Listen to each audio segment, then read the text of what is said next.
Am I echoing at all? Nope, you're good. All right, Okay, we're about to press the button. because for some reason my fucking AirPods.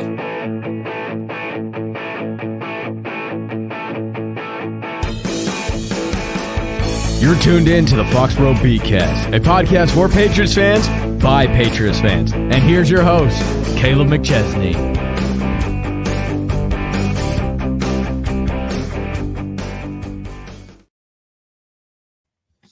Hello, and welcome to the Foxboro BeatCast live edition. We are here for night 2 of the NFL draft, and obviously I gave LCO the night off after working so diligently hard for us yesterday.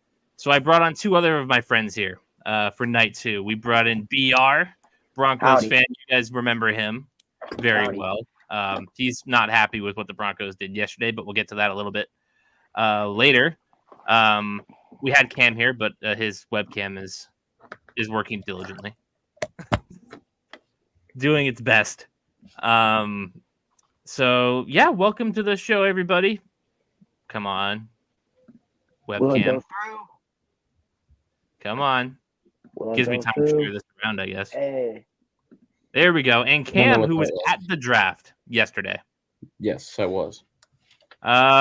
Okay. I mean, tell us about your experience there. I mean, how was it? It was a great time. I mean, all the stuff that people were talking about, how many people were there in the crowds was not a lie. I mean, it was shoulder to shoulder. I mean, as far as you could see, it's pretty raucous, but it was a good time. Oh, I bet. Yeah. 275,000 people, I believe they said, or 285,000 people. I forget the actual figure, but 200-something thousand people were there, almost 300. Packed place over there in Detroit. So yeah, let's just dive right into it. BR, I guess I'll start with you. The Broncos went and made their selection at number 12. yeah. I won't say anymore. You can lead the conversation from here. It's very interesting because I have two very very different thoughts and different in terms of feelings. Like on one hand, I like that they fell in love with a quarterback, and I like that they didn't mess around and they just were like, you know what, we're just going to take him and we'll worry. Let's not mess around and risk losing him. Let's just take him and get it over with. So I like that. I like that, there's something, a young quarterback that's not Zachary Wilson on the roster. I don't like the result of said process. I mean, I'm trying to be nice and optimistic. Oh, don't hesitate to to rip it if you need to. I just no, I'm not gonna rip into it. Because I mean, Bo Nix really is a good fit. He really does fit what Sean Payton wants to do. So it's a very good fit. It sounds like mentally it'll be a good fit with Payton. It's just I'm just not sure he has the goods to go toe to, because we have to play Herbert and Mahomes 4 times a season. I'm just very, very skeptical that he's gonna ever have the ability to go, toe for toe with them. And if I'm taking the quarterback that high, I need someone who I know can, win me shootouts with Mahomes and Herbert and Stroud and all the other quarterbacks in the AFC. And I just don't know that Bo Nix is that guy. So it certainly. And it's like, I'm not even against taking Bo Nix. I'm more so, I was not a fan of where we took him. Like if we traded down into like the late 20s and took him like one of the last few picks of the first round, cool, whatever. It's just taking him at 12 and leaving us with the few draft picks, And while I do, what I said was true, that, if they truly liked him that much, then yeah, they did the right thing, not messing around and just do it. Yeah, do it. I'm not seeing what they're seeing that made them decide that he was that guy. Nope, right, for sure. Now that I think about it, all three of us took quarterbacks last night. Yeah. Some of us happier with our selections than others. Cam may be the happiest of all of them. We talked about this on our mock draft stream or episode a couple of weeks ago. They go ahead and they get JJ McCarthy, not having to move up as much as we thought they might have to, and then they go and get Dallas Turner, and just for fun, just for funsies. Cam, you were there. You were there right in the middle of it. What's your reaction to that? What was the reaction in the moment? Just break it down for me. I mean, it's as good as it really could have gone from a Vikings perspective. I mean, for the longest time, we were under the impression that if the Vikings wanted to select JJ McCarthy, that they would probably have to move up into the top 5, probably give up maybe both the first round picks, if not 11 and a first rounder next year. You know, all these, we've kind of, it's almost been exhausting all the, what will the Vikings have to give up? Where will they trade? And in the end, to get the guy that they wanted, all it took was 2 day 3 picks. That, to be honest, I don't think their general manager, Kwesi Adolfo-Mensah, I don't think he even wanted to make those picks anyway. Like, he was preparing. Like, it's become very obvious now that they tried to move up with New England, tried to get to Drake May because that was their top quarterback on their board, couldn't do it, so they pivoted to their next guy or whatever. But had they made that trade, like all these picks that he gave up tonight or last night for McCarthy, Turner, whatever, they would have been gone anyway. So he, in his mind, why did it matter? So gives up 2 day 3 picks to move up one spot to almost play defense on probably Vegas, and gets their guy. I'm over the moon. Obviously, I'm a Michigan fan, so I already think McCarthy's a perfect scheme fit for Kevin O'Connell. And then, of course, there is the added kind of personal, likes to that. And then the Turner thing, I mean, I couldn't even have dreamed that he would have been there. And they gave up probably more than the pick was worth. But like I said, they're probably preparing to give those picks to New England anyway. No, right. Obviously, there was 14 straight players taken on offense before the first defensive player was taken. Just absolutely insane. They broke the record for most offensive players taken in the first round. I believe the final number was 20 or 21. But yeah, okay, let's just get right to the Patriots thing. Anybody watching that's likely a Patriots fan, feel free to leave your comments below. You guys have been loud and very vocal about your opinions of it. We'll happily read it on stream and talk with you about them. But I'll save that comment for afterwards. Drake May, number 3. That's the guy I wanted at number 3. That's the guy we got at number 3. I was very open to the trade down. Me and Cam had been talking about this for months and months and months, that this could be a thing that happens. And it worked out about as well as it could have for all parties involved between the Patriots and the Vikings there. So very, very happy. Very, very good with what happened on last night. And then we open up on the clock here at 34, the second pick of the second round, as we wait for the first pick to come off the board, which I believe now belongs to Buffalo, as they traded down with Carolina last night to get Xavier Legette. We'll run through the top 32 very quickly here shortly, but I did promise we'll show this comment. Cam, this was directed towards you. Yeah, I mean, I couldn't ask for anything better from Kwesi and Co last night. I mean, mission accomplished is a good way to put it, and not in the George Bush way. Yes, definitely not in the W way. All right. It might be a bit premature to say that, but no, I'm kidding. So let's pull up the NFL draft from last night, and let's just run through these picks 1 through 32 very quickly, very short, and get this draft podcast officially underway as I try to find a good tracker. Round 1. All right. First things first, we all knew Caleb Williams was going number 1 to the Chicago Bears. Number 2, Jaden Daniels to the Commanders. We all kind of assumed that was the way that was going to go. Number 3, Drake May to the Patriots. Just talked about it. Very good. Marvin Harrison Jr., number 4 to the Cardinals. Also expected very good. The Chargers take Joe Alt, 6'9", behemoth of a tackle. Justin Herbert gets some really good help. The trenches start getting built in LA with another Michigan connection with Jim Harbaugh, right? Yeah. John? I don't know which Harbaugh is who. Malik Neighbors at 6 to the Giants. J.C. Latham at 7 to the Tennessee Titans. The shock of the draft, which maybe we can spend another just 1 second on here. Michael Penix Jr. to the Atlanta Falcons after paying Kirk Cousins 4 years, $100 million guaranteed over.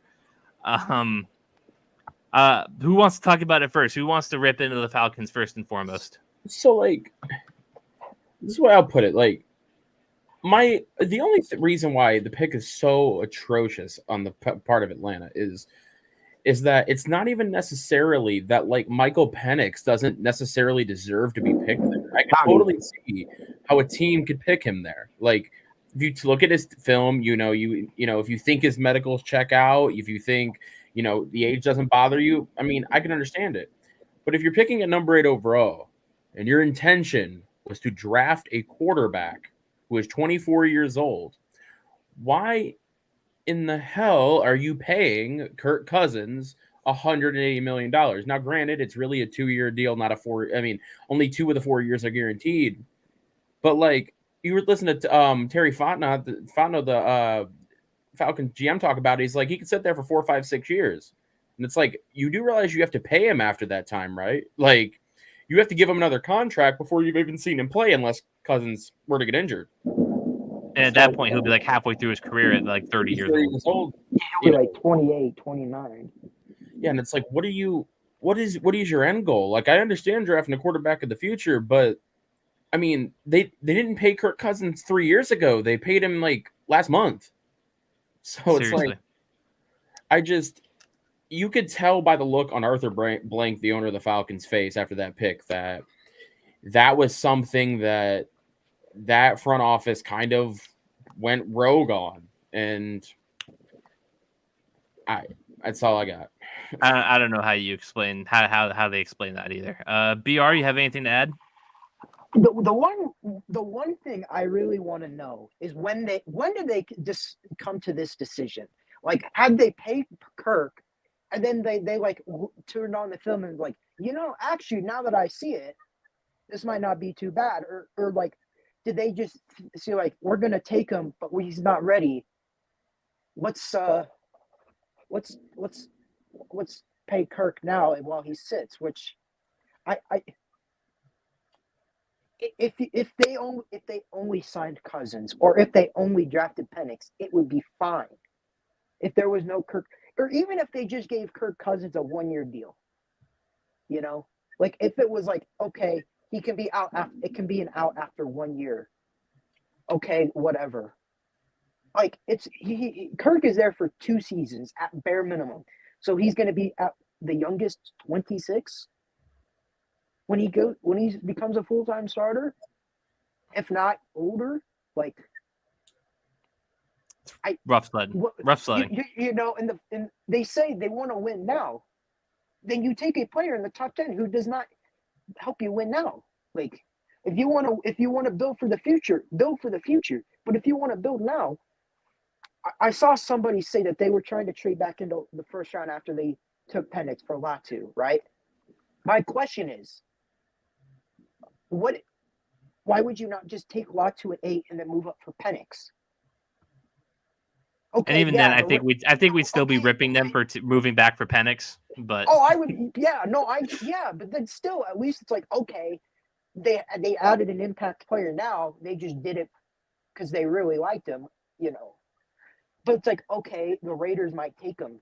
Okay, then the Raiders might have taken him at 13. Oh well, you only have the quarterback you gave $100 million guaranteed to. I'm sorry, I thought you were done. No, it's all good. But yeah, it's just like, yeah, and if you don't, you can, like they told Kirk, we might take a quarterback. Okay, like if you wanted to take a quarterback, why not take somebody day 2? Like, if they took someone day 2, I would totally get it. It's just unbelievable stuff. After that, Rome Odunze gets paired up with Caleb Williams in Chicago, and then JJ McCarthy becomes a Minnesota Viking, much to the mission accomplished people in the room. After that, Olu Fashanu goes to the Jets, plays offensive tackle. That's a great pick for them. I was kind of thinking they were going to take Brock Bowers and just be the Jets. Bo Nix to the Broncos. We went over it. We won't make BR relive that. Brock Bowers goes to the Raiders at 13, best player available on the board. One last thing about Knicks. Yeah, I might not be a fan. At this point, the job is done. I hope he makes us all look stupid. I hope he's great. I hope he's the guy for the next decade. I hope he makes us good again. I want nothing more than the Broncos to be good again. If I got to look like a dumbass in the process of that happening, we will play the cards we're given. And Peyton's obviously already in his ear.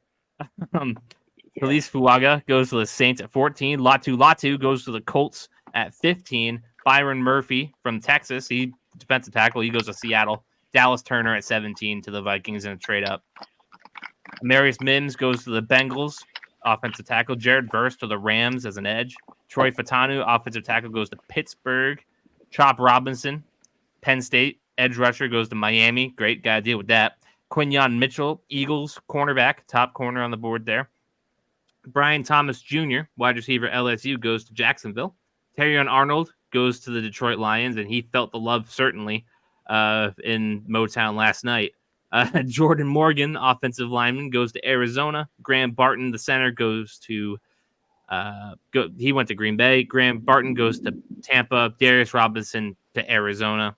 Xavier Worthy from Texas. The Chiefs try to go find their Tyreek Hill replacement there. Tyler Guyton, offensive tackle, goes to Oklahoma. Nate Wiggins, the corner, Clemson, goes to Baltimore. Ricky Pearsall, Florida, goes to San Francisco.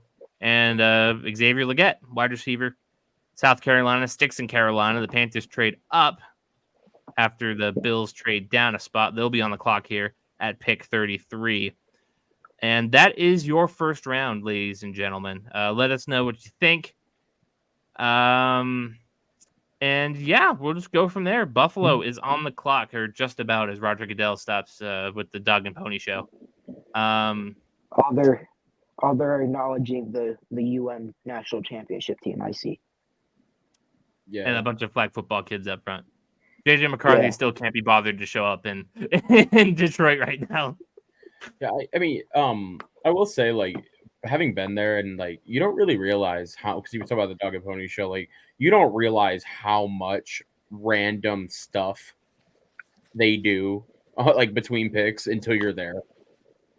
Like, the amount of different little, like, acts they had, like, while between picks and whatever was crazy. It's like every other pick there was something going on. No, yeah, I don't know if I could stand there in that gigantic crowd and just pick after pick after pick. But there goes all the Michigan players. I'm sure, Cam, you can name them name by name. But yeah, I mean, it was, I'm not gonna lie though, it was a lot better time than I thought it was going to be. I kind of was towards the back, and you would think that would obscure your vision, but because of the way the stage depth is, it really doesn't. And by the way, like, they were showing the crowd over, like, it looks larger than it did yesterday, at least from my eye. Yeah, I saw a tweet that said that there's another 275K there today. Yeah, I'm saying it looks like even larger than what they said yesterday, but, like, at least to my eye, having been there. Is this true, Cam? I wasn't spending $15 for a Bud Light, so no, I didn't get to find out that. Good call. Should have smuggled your own in. And obviously, Foxboro Beat does have some soldiers on the ground there in Detroit today. Trent is still there. Tristan is still there. Brian's still there. Got some good footage. We might put together a compilation of stuff we found relevant and make a video out of it. That's a passion project. Cool. A lot of effort. But yeah, as it goes, the Buffalo Bills are on the clock. And obviously, I told BR before the show, Cam, I'm sure that you know too, we are tipping picks here. We're not waiting until the full time goes off for these picks to go out. If you want me to shut up when the Vikings are on the clock, I can happily do that. We do not pick today. That's good. I'm the only team that picks today. That's great. No, the Broncos. Denver picks today. We pick in the third. So on that note, Patriots are on deck. The Bills are on the clock. I think we're all assuming this is a wide receiver here. It's just a matter of which one. I don't know why. I get a feeling it's Troy Franklin. I have no sources, by the way. What makes Troy Franklin a fit? It's just one. He does feel like a Bills wide receiver. Like he's got juice. He just in terms of who's there. Like I know teams have apparently have medical concerns about Adonai Mitchell, and I don't know, especially a team that doesn't really have an alpha as a receiver. As much as I like Lad McConkey, I don't know if he's that. No, he's not. So Troy Franklin, I like I said, it's complete. I have no sources, but That's as good of a cosign as we have to offer. Yeah. If they don't trade the pick, I mean, I wouldn't be surprised if they traded it again, just because all these receivers are still here. So, and they're not rushing to the podium here. Maybe that's a part of the dog and pony show that they let this clock kind of drain before they let anything out. But no, Ryan Poles kind of let out like the worst kept secret in the league, that the NFL does legit tell them that they have to at least wait 5 minutes. Really? When they make the first overall pick? First round, yeah, I know. Well, I mean, that's interesting. I got it. JPA football breaking news: the Buffalo Bills are taking Keon Coleman with the 33rd overall pick. Out of wait, that's been deleted. Oh, that's been deleted. I might have lied. I'll say that's a reach if that's the case. JPA football deleted it. I cited my source before I said anything. So, never mind. That's the second time that I've been duped. Last night I had Cooper DeJean going to the 49ers, and then that tweet was deleted. Oh, I got it again. Yep. The Bills are taking Keon Coleman with pick 33. He reposted it. Florida State. I get it. Like what they're trying to do. Like they don't have that big, contested catch down the field guy, but I just don't know about Keon Coleman at 33. I know he has fans. He definitely has people that are high on him, but I'm just not one of them. BR, you got anything to add? Not particularly. Good. Well, I mean, if you're a Patriots fan watching this, it's just it doesn't take one of the top-rated receivers left on the board right now off the board. It's not taking my favorite off the board right now. Adonai Mitchell still there. Here's my thing about Adonai Mitchell.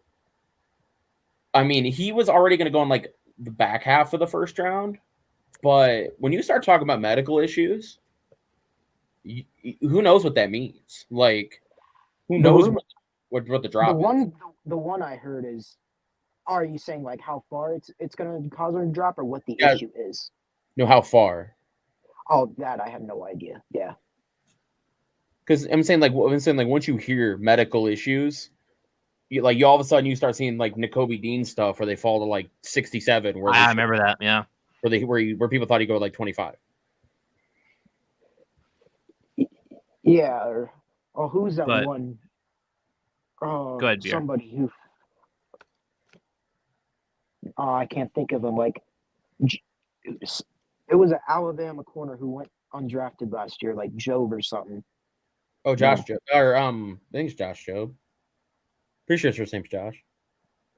Anyways, you know who I'm talking about. Yes. Though. Yes. Yeah. Patriots on the clock right now. There's also been reports that we trade down because Elliot Wolf wants more picks. Definitely not as we get the name confirmation there from our good pal Abby there. I thought his first name was Josh. But yeah, no, BR was right. I mean, about like what happened with him. And we have a take of what somebody wants the Patriots to do here. They're happy about May. Finally, a positive comment about May. I feel like I've been begging for it since we picked him. The comments have been absurdly negative for a reason I don't know why. Hoping that we could pick up a solid wide receiver or left tackle in round 2. Well, you certainly got a couple of them on the board right now. You probably could trade down and still get one of them. Yeah, the receiver value is better than the tackle value, at least right now. It's very true. Although that might lead you to take a tackle and be like, all right, let's get the tackle we want now, because we know that there's going to be a receiver we like available next time we're up. When is the Patriots' next pick after this? 68. Okay, so yes, you very well could. But in terms of the tackle department, who's on the board now, it's been a lot. There was a lot of buzz pre-draft, especially in the last week or two, about Patrick Paul out of Houston. He played his entire career left tackle. Every snap he took at Houston was at left tackle. And then there's also a lot of people think he's kind of a project, but a tackle out of BYU, Kingsley, I think it's like Suatimia. Yeah. Those two are probably the best tackles on the board, but you never know with offensive linemen, though, especially when you get to the day two. Many times the media rankings of them are quite off. Me too, Steve. Me too. AD Mitchell, bring him here. No, I think he's the best receiver on the board. It's just I don't know. He's better than the last a couple receivers that went yesterday. I agreed. And it'd be the best Patriots receiver pick in a long, long time. That bar is shorter than me, dog. Dude, like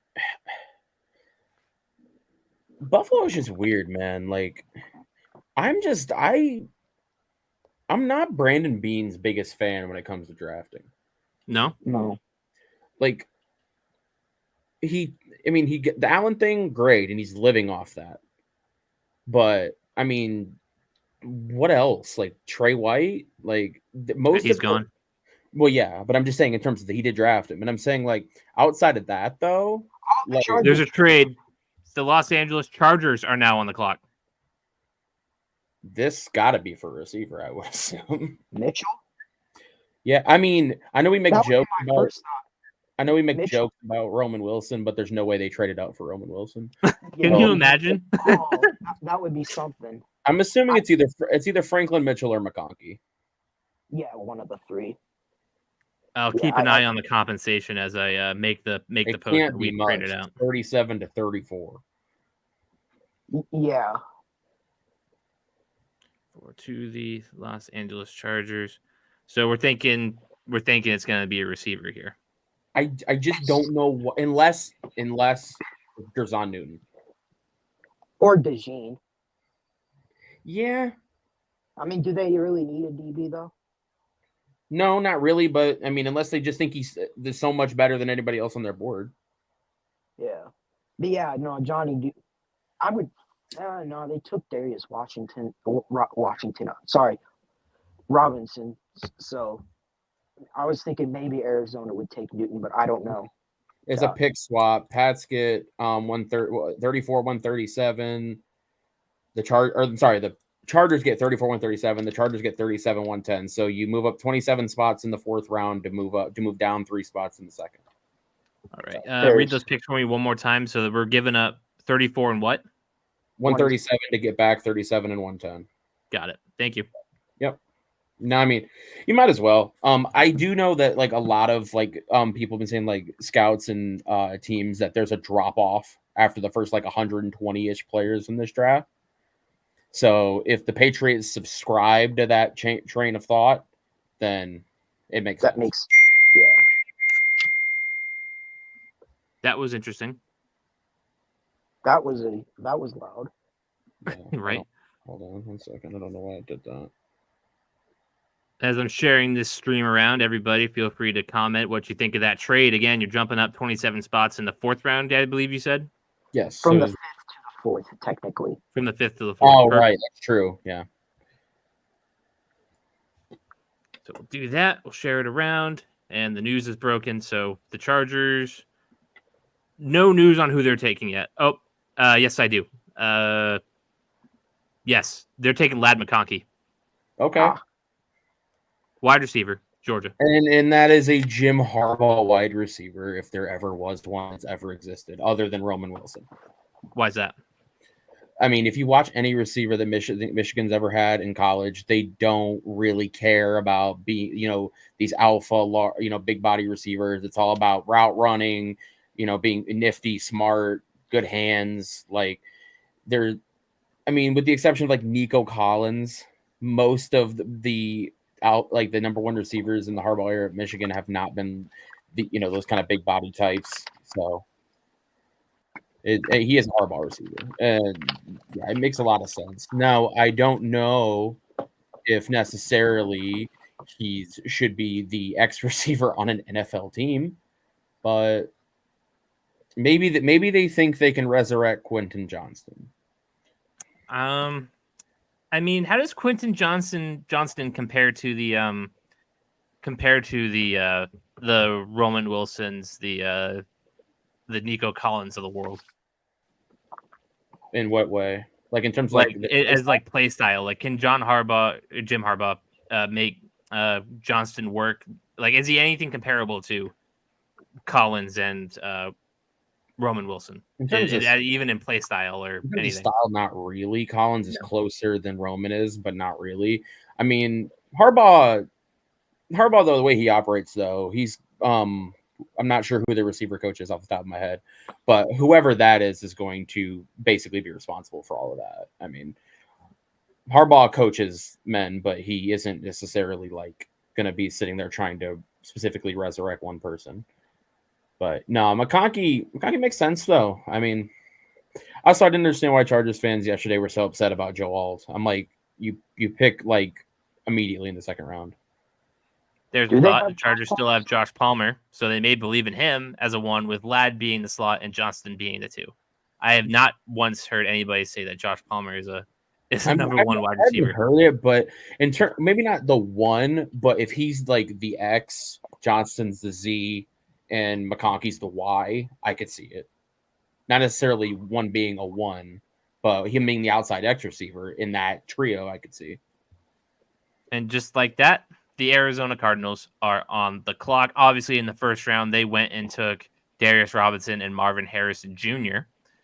So I'm not sure what else they could use. Corner. There are corners on the board. I think this could very well could be DeJean.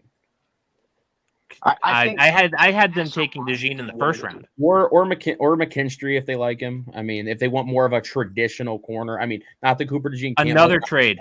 The Atlanta Falcons are now on the clock. Getting busy. Let's see what they're on about. Spencer Rattler. They're taking Blake Corum right now. That would be wild, dude. I think they'd burn down the building. Like, this could be a receiver that really could be. Yeah, I need either. Do they need a Johnny Newton? Yeah, they could. They could pair him up with Grady Jarrett. They need an edge more, but I don't know about the value of an edge right now. On the Falcons, to jump up 8 spots, the Cardinals give up 35 and 186. The Falcons give up 43 and 79. That's not crazy, but is that dude in the Atlanta? There's a kid in the Atlanta War Room. He has a Texas Longhorns jersey on, so I have a suspicion this might be Adonai Mitchell. That'd be so disheartening. And also, okay. and it would be kind of ironic if they hire Raheem Morris and then their draft strategy afterward is we're not drafting defense. Yeah. Not that their defense wasn't good. Their defense was all right. Their main problem was the fact their quarterback was just not up to par. But there's a suggestion. Johnny Newton. They should have taken Dallas Turner 8. Could correct that mistake and address the front 7. I don't know if it corrects the mistake, but it certainly helps. Yeah. Well, no, the Texas Longhorn jersey is Bijan Robinson. That's why it's 5. Oh, I'm stupid. Okay, fair enough. Hey! It could still happen. They could use another receiver. Still take him. I'm not calling you stupid or anything. I just I just saw it on my screen and I was like, well, that's a Bijan Robinson jersey. Pair up the teammates again. The Falcons pick is in. Obviously, they traded up to get here, and they're taking defensive tackle Rook or Horo. The Clemson guy, yeah. So the Falcons are just on drugs. I don't know about that one. You traded up for gave up a third. With Johnny gave a third round pick. Board. What is up with these Falcons? You probably could have gotten him at your pick. You would think. Probably. You definitely could. Or yeah. If you're giving up for a defensive tackle, why not Johnny Newton? Or at least over on my perspective. Is Newton's foot just completely or whatever? He had some injury. I think it was a foot. He did. It was a foot injury. But so I think that's a draft grade from Abby for the Falcons. It's D-. Let's just say that the medical issues for Jerzon Newton are extremely concerning. Again, it's just my personal opinion. I mean, there's still like 3 defensive tackles that are better than Rook. Like, even if you take Johnny Newton out of you got Chris Jenkins, you got Michael Hall. Not that I'm saying that I would take them necessarily here. I'm just saying in comparison to Rook. God. I really hope the Falcons' day isn't over. I hope they keep getting crazier and crazier. Well, they just gave up their third, so I think it is. Yeah. What? Oh, brother. Falcons fans, my heart hurts for you. That's a shame. Oh, that's anyways. How they're celebrating. Like, what are you celebrating? The Washington Commanders are now on the clock. I feel like those are. This might be DeGene. Yeah, Ben Albright was saying his gut was telling him DeGene to Washington. I would not be. This would make a lot of sense here. Hey, you could still get Mitchell if they do go to the communists. Do go. Although if Mitchell is keep falling, I would. That's true. I feel like his medicals have to be cooked for him to. I'm not sure why he would be going after. I'm trying to be nice because, no, the Falcons deserve. I'm not talking about the Falcons. Basically, I'm not sure why Mitchell would go after guys like Pearsall, Worthy, Coleman if his medicals are just not really bad. If he keeps falling, that really leads me to believe that his medicals might be they might be on my levels. That pick was so bad that you know how they always tell the people that are in front of the theater that they have to celebrate regardless of their opinion. That one dude was sitting there going who? I mean, he has this going for him. He has this Michael Strahan tooth cap. That could be something. And the thing is, I like Rook, but he's a developmental type guy, and he would have been if you took him at the other pick they had, that 79th pick, nobody would have batted an eye.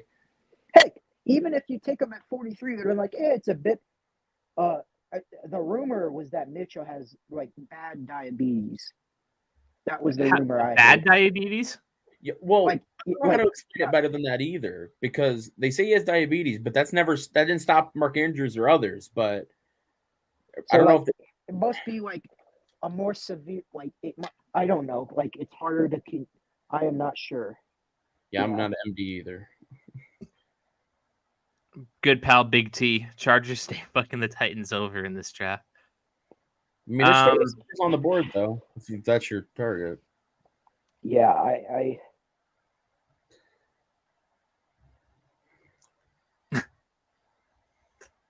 The Steelers the league already let the Steelers get Troy Fott now, so. Oh, okay. So AD Mitchell is my little brother. Got it.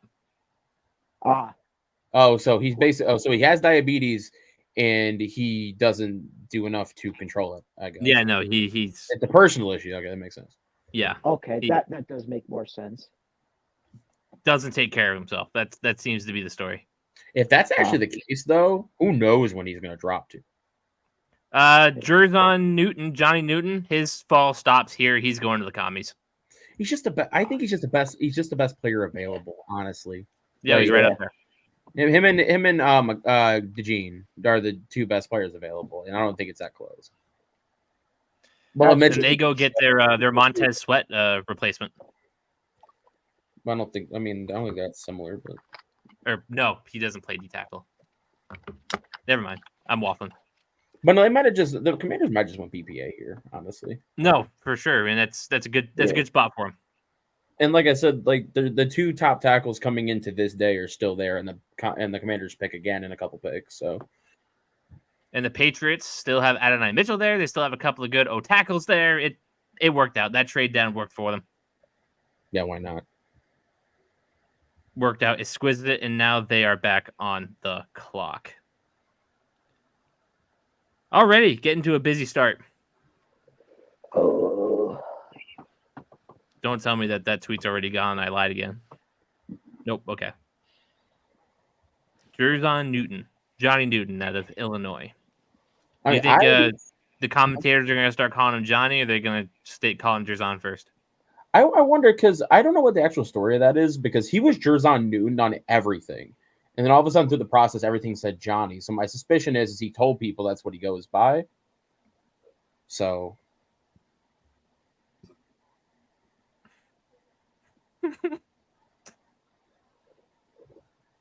That could be something. Giants fans want Cooper DeJean too. When are they on the clock? 47. So I don't think he's getting there. That's a long fall. That's a long fall. You would take Michael Pratt and you will like it. And also too, like Dan Quinn is probably salivating at the idea of Johnny Newton. Oh, for sure. Oh yeah. Great spot for him to land. Oh yeah, and isn't Deron Payne still there? You could pair both of them. I believe so. Yeah, unless I just missed that, but you should still be there. Yep, Payne's still there. Yeah, so you get Payne and Newton. It's nasty. Yeah. Let's look at that Commander's depth chart real quick. See who else is there. Got Jonathan Allen still there too. Yeah, that's nasty. I mean, yeah, that's a great spot. They probably looked at the board and went, "Oh hell." I don't want to translate what's written under there. You never know. I apologize, Mr. B.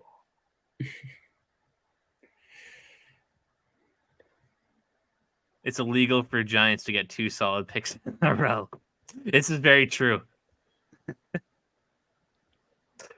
As we wait for the New England Patriots pick to come through. Right at 47. Well, the Patriots took a wide receiver. Is it not Mitchell? Jalen Polk? Now, I don't necessarily think he's the best pick here, but he was getting a lot of buzz and hype as it kind of scrolled on. Like Schrager's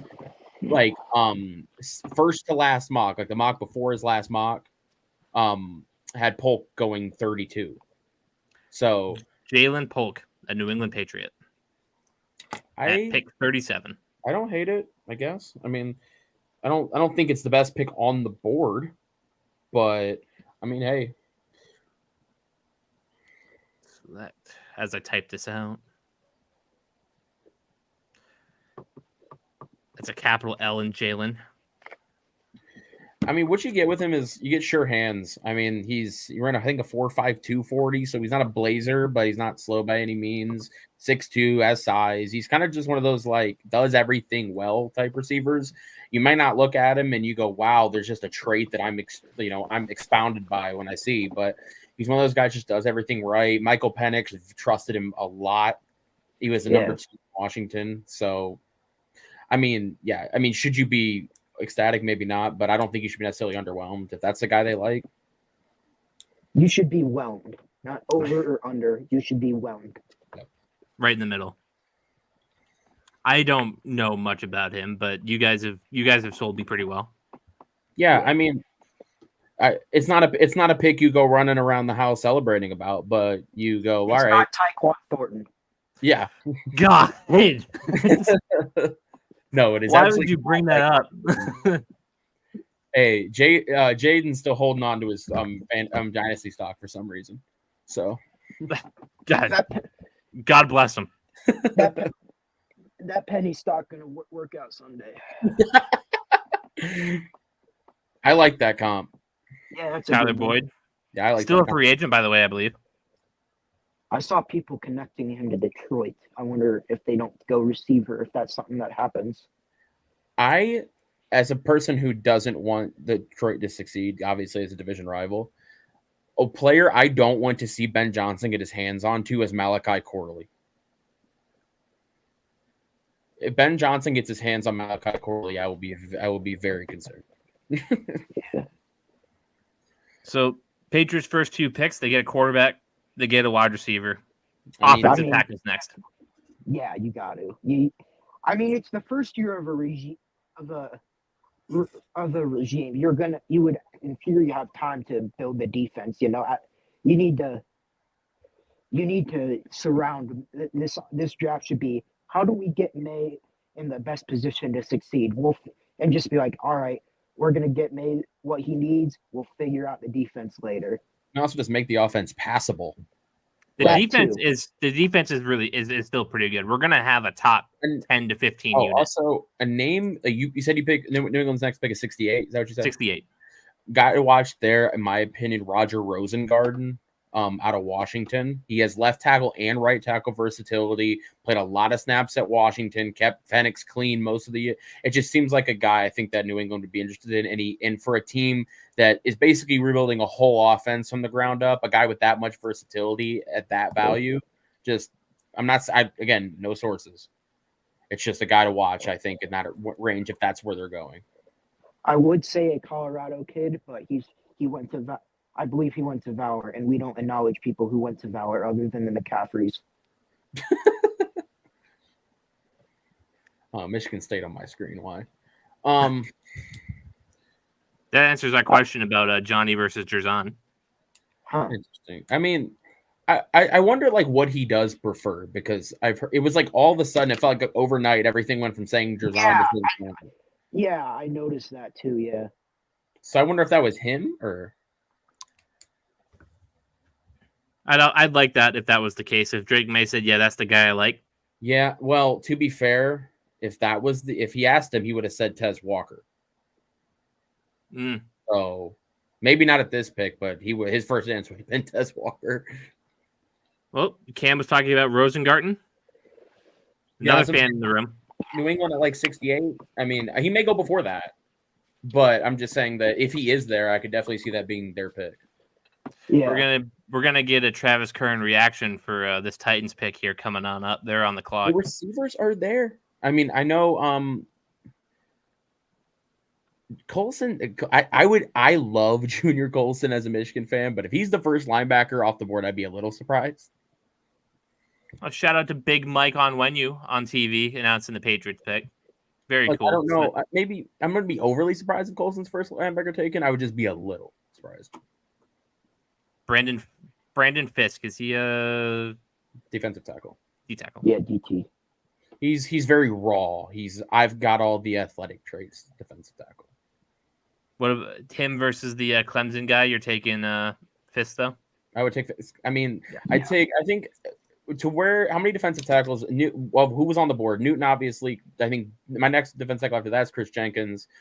The next defensive tackle after that's Fisk. One after that's Michael Hall. Then you get to Rook.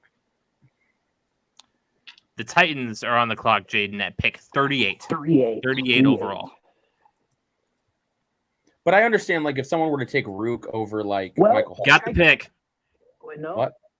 The Tennessee Titans are taking Texas defensive tackle Tavondre Sweat. Oh, they said no, but they said never mind all the issues. That's interesting. Oh, no, I'm pissed because I wanted him to fall to the Broncos in the third. He was someone I really wanted us to take. Well, people thought he'd fall down there because of the off the field issues. Yeah, and I said I didn't really particularly care.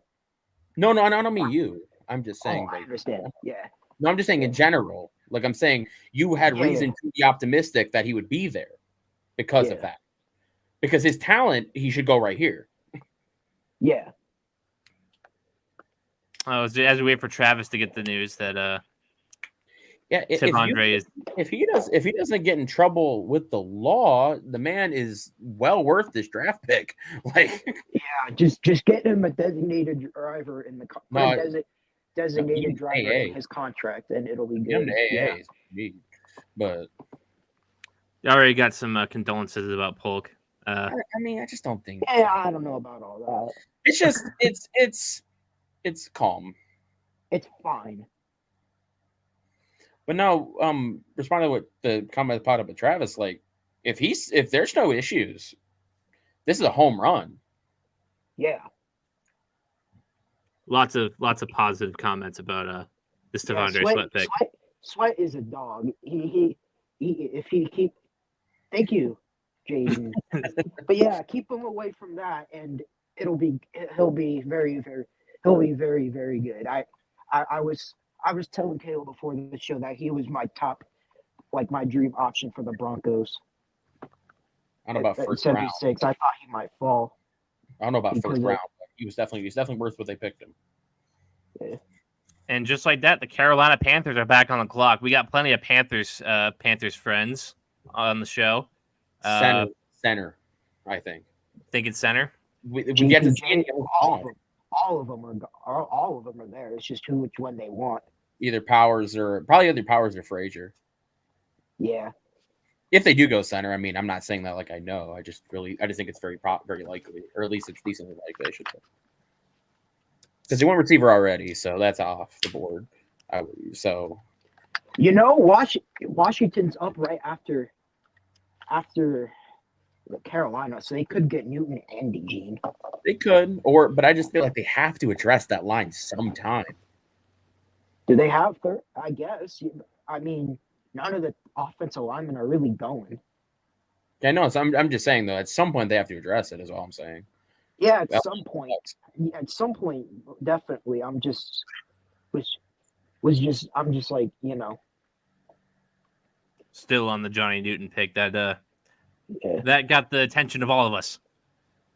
Yeah, absolutely. So now we have the Panthers on the clock, waiting on a trade, waiting on the news to break. The Panthers too, though, because of just the lack of pure like talent on that roster, they could be looking at anybody really outside of a quarterback. Not if Terry Fontenot's in the front office suddenly. Yeah, well, you got to prepare for life after Bryce Young. Yeah. No, right, absolutely. God, if this doesn't work for him, he might not have another job in the NFL. Well, dude, what's crazy about that is Falcons fans have been calling for his head for years. Yeah, I'm like, they already hated him. The Rams traded up to 39, it sounds like. Oh, yes. I've been calling for a Carolina trade back for a while. Why not get more picks when your needs are so plentiful? The Rams up to 39. The Keon Coleman pick to Buffalo. You kind of summed that up pretty well for us. If you want to just respit what you said. Oh, I just thought it was a reach for who's on the board. I mean, I understand why they think they need a big body and why they need a downfield threat like that. I'm always adverse to bad separators, but I mean, maybe it'll work. I mean, he's got the athletic traits. He's got he's got those kind of traits. The lack of separation. If I was with those receivers on the board is, it's kind of scary. What is Josh Allen going to do with you if you can't get behind the defense? I don't know. Ron is trying to hurdle you. Throw it to you anyway. I don't know. But I guess if you're going to have a guy that can't separate, having a guy that has that type of arm is, it does kind of shield it a little, but yeah. High point it. Rams jump up 13 spots. Yeah, I wonder who this is for because they've already addressed it. My first thought would be DeJean because you have Washington and Green Bay who both could take him back to back coming up. Fair point. That would be, and they from if I recall correctly, they do need a corner. Yeah, so that makes a lot of sense. My first instinct was DeJean. That makes a lot of sense. Either that, or they want a receiver, or a tackle. They've been linked to tackles this whole process. Yeah, Patrick Paul out of Houston, maybe. If it's not, my first thought is I agree with you. It's probably DeJean. DeJean seems to be the popular pick so far. Waiting on the news to break. We're tipping picks here. And after the Rams, who is at pick 40? Washington again. Okay. Who we said might take DeJean. And then you have. I would be very shocked. I'm sorry, what? The Panthers traded. The Rams traded 52, 155, and a second next year for 39. That is a lot. And they moved up to take Florida State D tackle Braden Fisk. Okay, I get it. I get it. That line's. I mean, I think it's a lot, but that line is, ravaged. They get the Aaron Donald replacement. He's never going to actually replace him, but the guy who play Aaron Donald's position, and then they get the big edge rusher in the first round. That pass rush is starting to take form again, slowly but surely. Just to update on the compensation one more time for those who didn't hear it. The Panthers trade number 39 to the Rams in exchange for 52, 155, and a second next year. The second next year's huge. Why Carolina's probably especially because the Rams could be ass. Ass is probably strong, but they could be mid. Let's say the Rams could be mid, so that could end up being a top 55, top 50, 55. Oh, I see. That makes more sense. what? That does add up. Oh, that's fair. I did not know this. I You're didn't telling me know now that. for the first time. No, neither did I. Yeah, I didn't know that that. makes a lot more sense. Wow. You're just telling me now for the first time. Just play Wow. Tiny Dancer in the background. LCO coming in with the big connections. You love to see it. Spending his time with us on his day off. As now we are waiting for the Commanders pick at 40. Do we want to say Cooper DeJean one more time? Yeah, just because. I'd be surprised if Washington or Green Bay don't take him. Yeah. Green Bay was a team that I thought could take him in the first, to tell you the truth. Well, I thought a lot of teams could take him in the first. I'm surprised he's even still here. But Braden Fisk, newest Los Angeles Ram. I get it. That Rams defense is it's getting better. Yeah, That, they needed reinforcement badly. That compensation's kind of wild, but Yeah. What do we think of the Cooper DeJean slide? I think a couple of things. I mean, granted, you don't know how he interviewed. I mean, I know that's a joke LCO made, but I mean, you don't know that regardless. But I mean, maybe teams just aren't sold about the fact that they don't really know where they're gonna play it. Like, Yeah. is he a number 2 corner on a boundary? Is he a safety? Like, what is he? And what one thing you know he's not is he's more than likely never going to be a number 1 boundary corner. Oh, and another trade. An in-division trade. The Eagles are now on the clock. Oh God, my God, they're going to get DeJean and Mitchell. Oh Jesus Christ! Why did they let Howie do this? I don't know if he's taking him, but why did they let Howie do this? Every time. Every year they let Howie do this, man. Yeah. Giants fans in the chat are getting a little nervous now. Yeah, every year the Eagles and Ravens, they just take good players and figure out the rest. And this is a need. Both of them are needs. They need.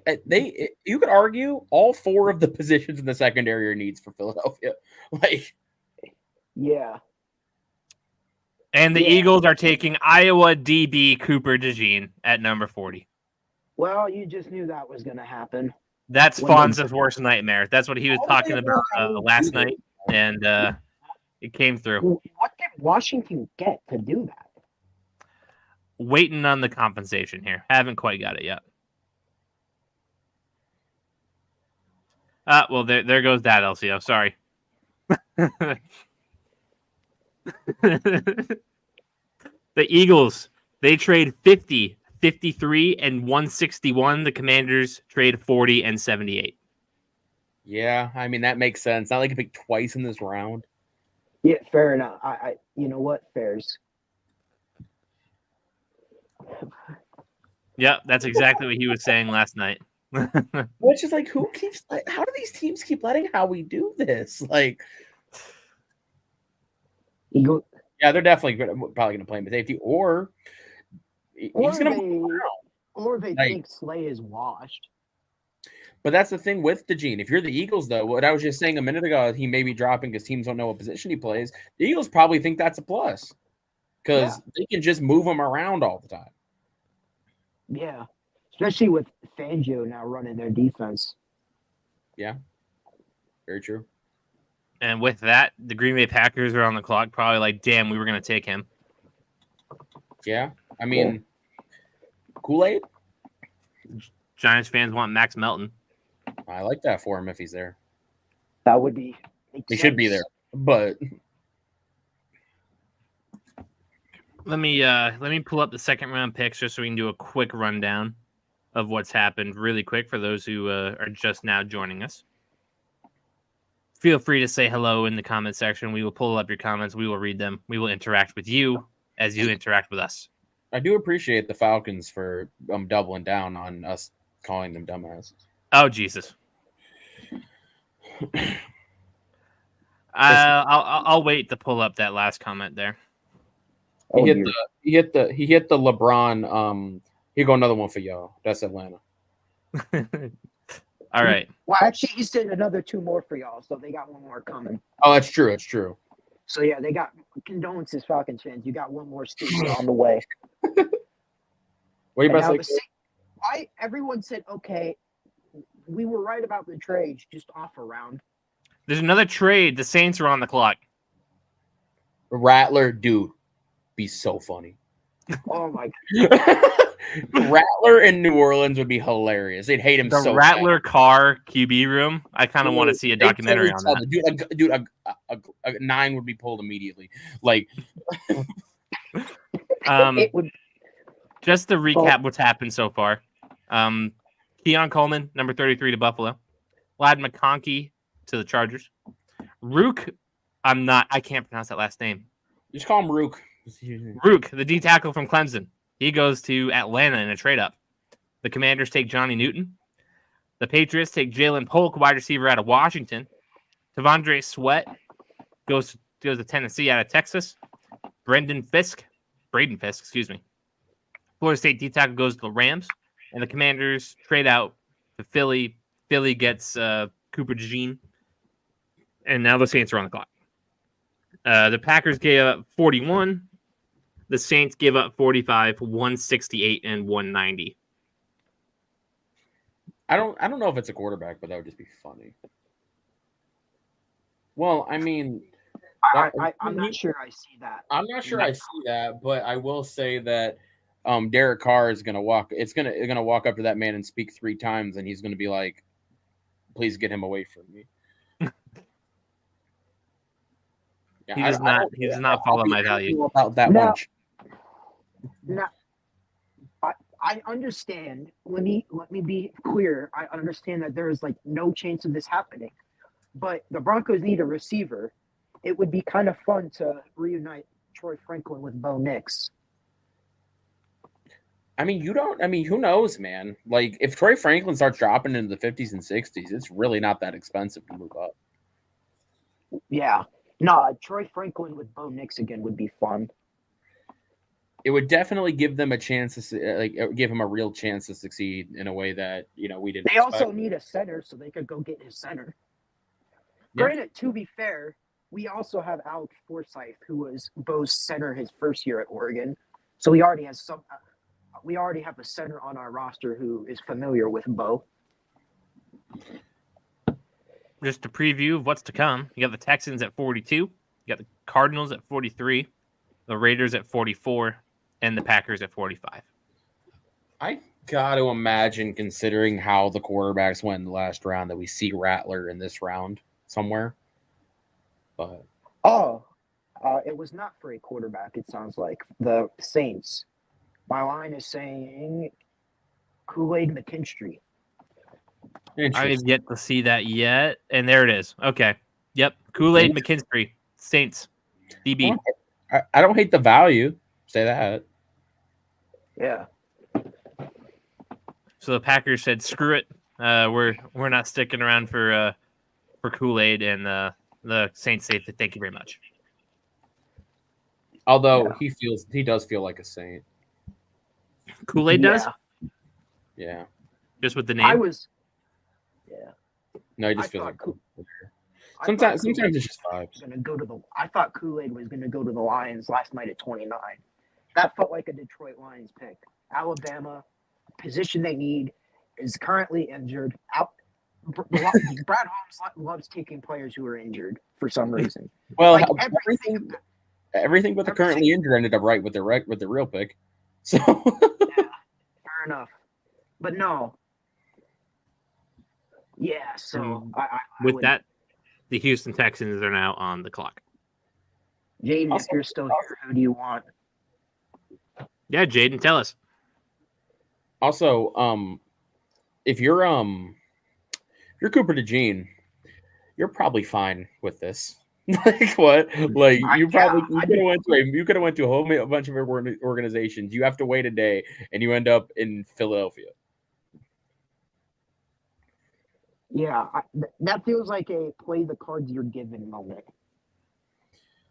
If you're Houston, I feel like defensive tackle would be the first choice. I just don't know if teams value Chris Chris Jenkins. Jenkins. I just don't know if they value Chris Jenkins as high as I do. Fair enough. Okay. I would pick Texans Chris obviously exceeded all expectations last year. that. It could be Edgerrin Cooper. It's true. That's who Jaden wants. Well, it's just they need linebacker. So whoever that linebacker or defensive tackle, I'm sure will probably be their 2 picks. Looks like he might have wanted one of the corners. Yeah, corner, linebacker, defensive tackle. I think are their needs. Yeah.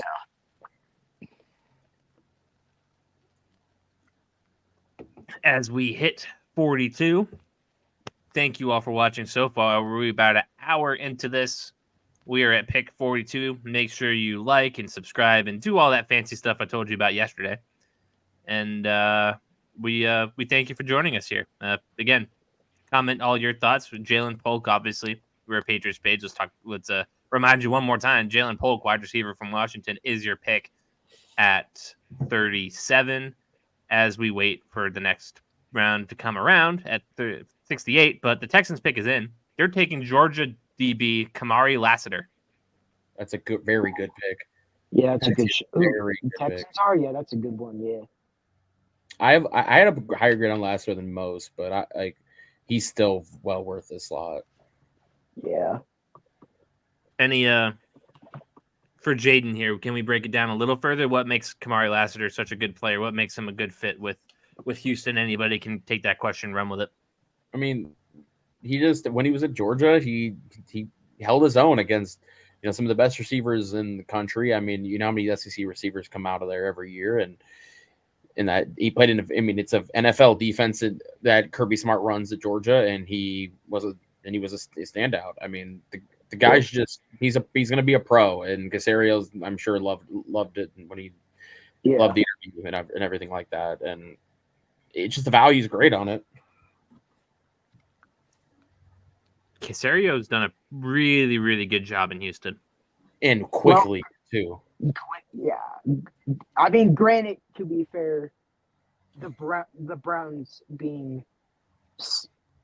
reprimanded by God for trading for Deshaun Watson and having that pick end up be good massively moved it around because, it allowed them to go get Will Anderson, and the Panthers taking a quarterback. But yeah, that too. Yeah. Poor Panthers. It's a good draft from the Saints, though. I mean, Fuaga and Kool-Aid. No, that's awesome.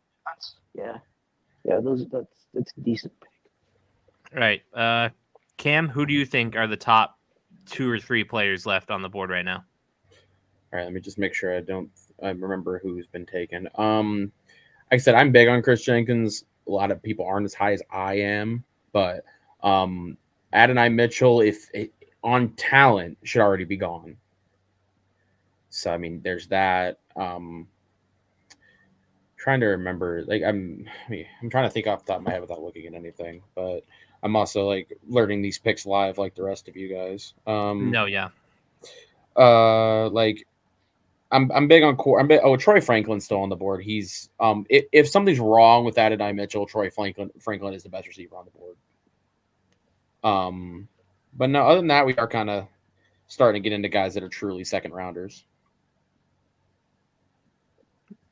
He got one of his 2. That's good. Yeah, no, that was a great pick.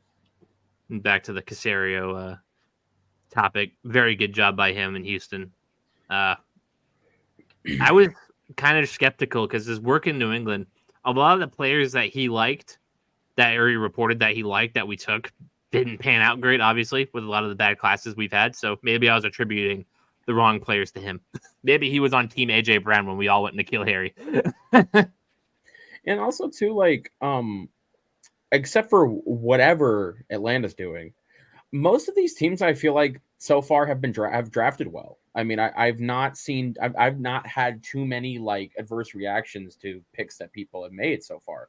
Obviously, the bust rates are what they are with any pick. The pick is in at 43. The Arizona Cardinals are taking Rutgers defensive back Max Melton at 43. Such a good pick. Yeah. And the thing is, they addressed all their needs. They came into this needing a receiver. They got it. They needed a defensive lineman. They got it. They needed a corner. They got it. Another Patriots Rutgers connection with Monty Ossenfort and the Rutgers DBs. One thing about Max Melton, that man is the guy's just a baller. I mean, he does everything right on the football field. He's relentless. Like, he is just one of those guys that if you're a fan of the team that drafts him, he is going to endear himself to you very fast.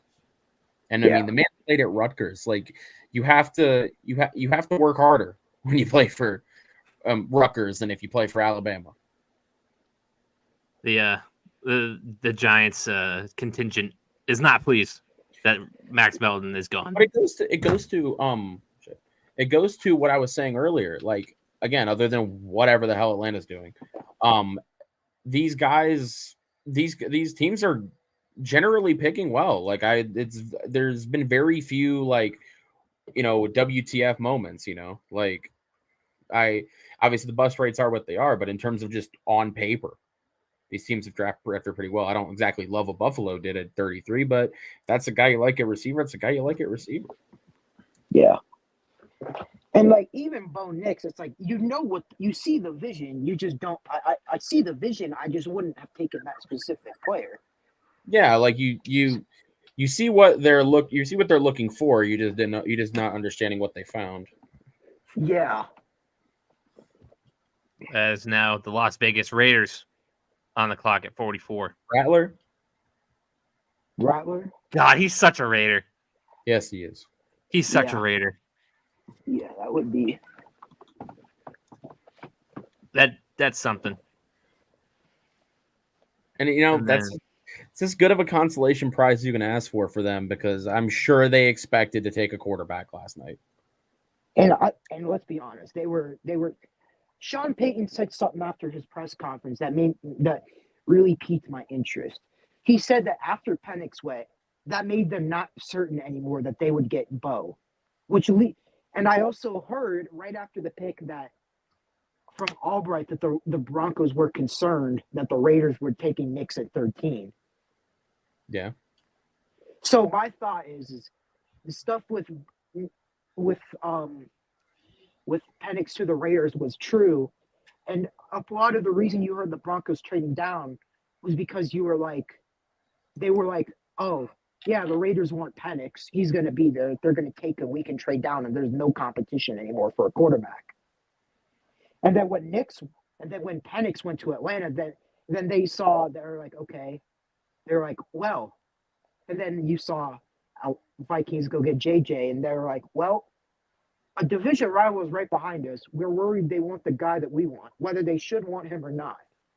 It's like I think if Penix was on the board, I think we would have traded down, because I think that they thought that the Raiders were getting Penix, and they got spooked when Penix went way earlier than they thought.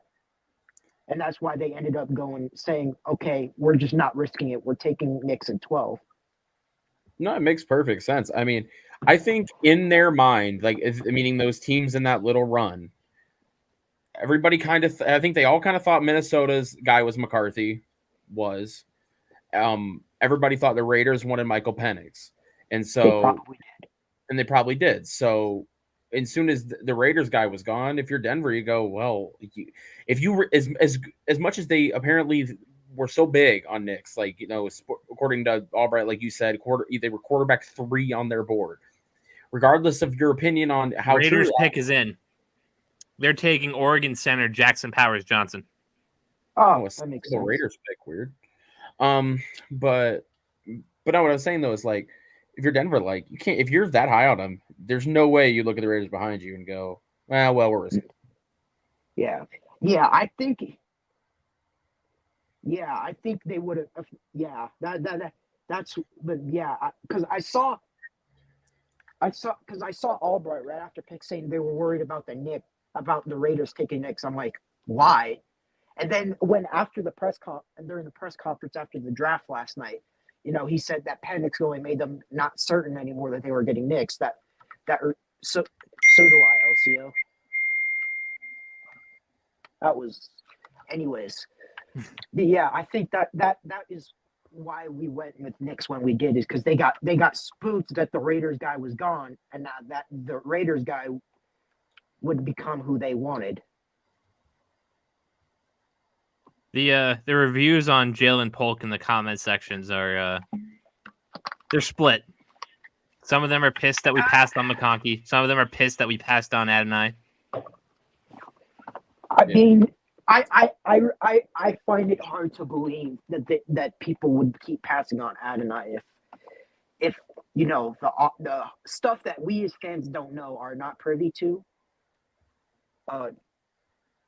Yeah, he would not be available at this point. Listen, Adonai was my favorite receiver of the group. But if the stuff is that bad, then the stuff is that bad. And the Packers are taking Edgerrin Cooper. That makes sense. Yeah. All right. So we had a run of corners, and then we had Max Melton. Now we got Josh Powers Johnson going to the Raiders, and now we have Edgerrin Cooper going to the Packers. So now at 46 is the Indianapolis Colts. We have Trent on the ground there. Receiver?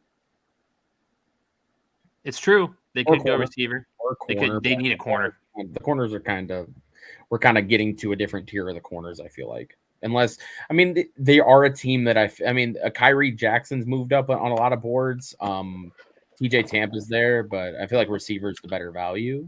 But yeah.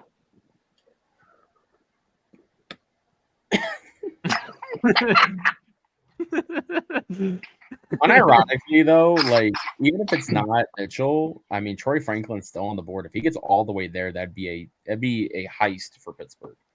Yeah. Granted, I have Steelers people on my line because the Pirates, right? A lot of people on my line saying that they want Zach Frazier. That makes sense too. God, that offensive line could be really, really good. Yeah. Yeah, I mean, they're kind of stuck in mid-quarterback purgatory at the moment. So at least protect them.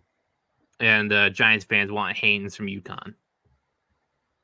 I don't know if he'll get there, but Christian Haynes feels like a Detroit Lion pick if he gets all the way there. Think so? Yeah, I mean, they need a guard. Frank Ragnow could retire any day now, and the Zeitler, as great as he will be for a short time, is old. Back-to-back receiver for the Giants? Yeah, no, it's like that's what I was saying at the top of the show. If there's these serious medical issues, who knows? Like it's going to take someone to purposely stop the free fall. Yeah. It is this year's Nakobe Dean. The Panthers have traded up, it says, apparently. That might be Zach Frazier. It's true. BR's beating me to it tonight. The Carolina Panthers now on the clock. I believe with the Colts, right? 45? Mm-hmm. Yes. 46 is the Colts. Well, we already said. No, I didn't. Oh, yeah, I forgot. We already said the 45th pick. I wasn't really even trying to correct you. Packers take the first inside linebacker. Yes. Yeah. Yeah. Edgerrin Cooper. And that was most people thought the top linebacker would be off the board. Yeah. But yeah, if the Panthers trading up, I assume this is Frazier. The Panthers already got their receiver. They could be a linebacker for them too, though. If they're a Colson or a Peyton Wilson team. That offense needs a little bit of help. I mean, that's an understatement, but just a little bit. No, the Frazier whole organization needs some help. Did y'all see the David Tepper stuff? Yeah. I did not. Oh, so some local restaurant or bar or something in Charlotte put up a sign that said, "Let the coach and GM make the picks." And he went in and confronted the owner. And well, no, it wasn't even the owner. It was just the person at the front desk. Oh, okay. Because he's so damn sensitive and insecure. Didn't he throw something at a fan? He threw water on a fan. Yeah. The Panthers are taking running back Jonathan Brooks. Running backs do suck, but ooh. I don't know about that. BR, you had a face of I don't face know of about confusion. that one, Jim. I mean, they have so many needs, and you're reacting. Yes. You're going running back. You're trading. Not only are you taking a running back, you're trading up for a running back. Oh, brother. I mean, that's a Panthers moment. Oh, can we get one of the Panthers people in the chat to react to this? Well, Rollins is on baby watch at the moment, so I think your only choice is MBT, yeah. JD. Or JD. Very true. JD's probably the most likely to be in our comments, to be fair, but Yeah.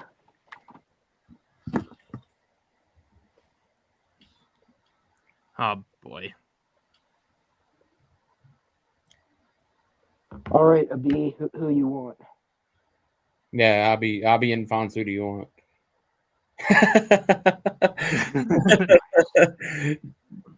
Dude, let him take a running back. I wanted to be insane reaction video. Blake Corum here at 47.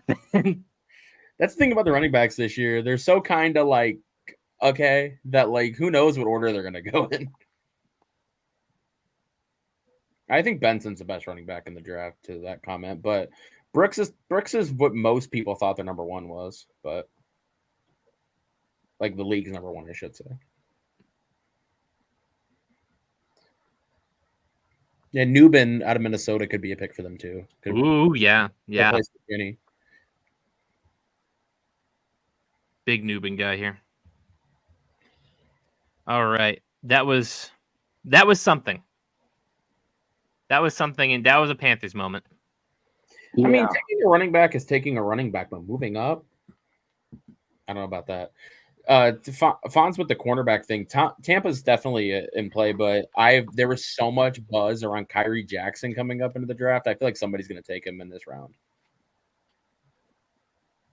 and I like him. He's got a lot of upside. But who they got announced in the pickup there for the Panthers? Sorry, what? Who they got announced for the pickup there with the Panthers? I have no idea what that face is. I was having broadcast difficulties, and I just forgot to click on it. Hold on. 1999 and 2004. I don't know. I don't know. No by idea face. who that is. I don't know him by face. Don't look like Steve Smith. Word. First running back off the board. There you go. Like and the Giants are taking Minnesota Golden Gophers safety Tyler Newbin at pick 47. Very good. Very good pick. Yeah. Very good. Very good. Joe Schoen having a good 2 days so far. Go ahead and give us a victory lap in the chat, like not Vikings fans. God, Giants fans. Well, I mean, he is a Minnesota Golden Gopher, so there probably are some Vikings fans having a victory lap. But number one prospect on the Gophers board there, and now at 48, we have the Jacksonville Jaguars. And to me, also, he was clearly the best safety in the draft. I don't think that was much of a question. No. LCO out here praying for that interior offensive line help. Yeah, I mean, Zach Frazier's on the board. If Zach Frazier falls to them, they're going to take him, I think. Yeah.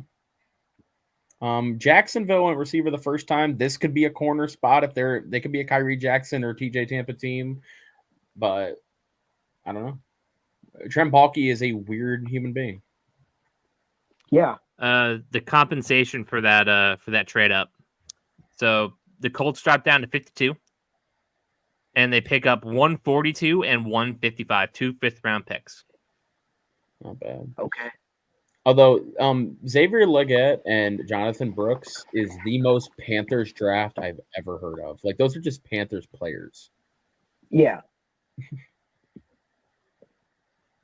And honestly, like, I don't think it's that bad. It's just like, anytime the Panthers pick, you're always just like, okay. Like, I'm not, beside myself looking at it, but at the same time, Panthers Hall, Xavier Legette and Jonathan Brooks. Yeah. There you go. Yeah, I mean, you get two of the quarterback's best friends. You get him a wide receiver and you get him a running back. Hopefully it works out for you. I just feel like their interior line, the interior offensive line, it was so much of a need, and they're on the board. But hey, What do we know? We're just guys on the couch. True, but Yeah.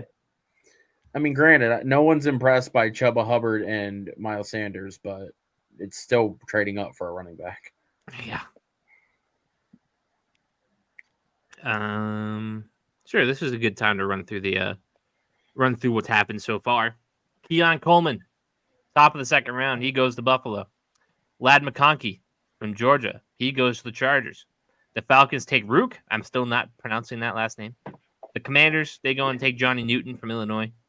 Patriots, your Patriots, number 37 overall. They drop 3 spots and they take Jalen Polk, the wide receiver from Washington. Devondre Sweat is a Tennessee Titan. Braden Fisk is a Los Angeles Ram. Cooper DeJean is a Philadelphia Eagle after trading up with the Commanders. Kool-Aid McKinstry is a New Orleans Saint. Max Melton is a Cardinal. Jackson Powers Johnson is a Raider. Edgerrin Cooper is a Green Bay Packer. Jonathan Brooks, as we just talked about at length, they took Jonathan Brooks, the running back out of Texas. And the Giants just took Tyler Nubin, the safety out of Minnesota. And now the Jaguars are on the clock at 48. And they're taking defensive tackle Mason Smith. That's a reach. Think so? Yeah, I mean, with who's on the board, I think so.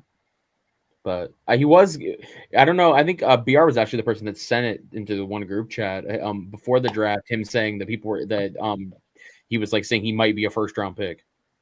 Yeah, that was me. Yeah, and I was like, I don't know about that one. Yeah, and he wasn't. But I still think this is early for him. Oh, I think I did hear something similar too. Now that I think about it, I heard that about Marshawn Nealand, and he's still here too. So yeah. I think Newland, if he makes it to there, will be the Lions pick at 61. Dan BR, I got a comment for you. Nice. Hold on, I have not. Hold on, my apologies. I'll leave it up.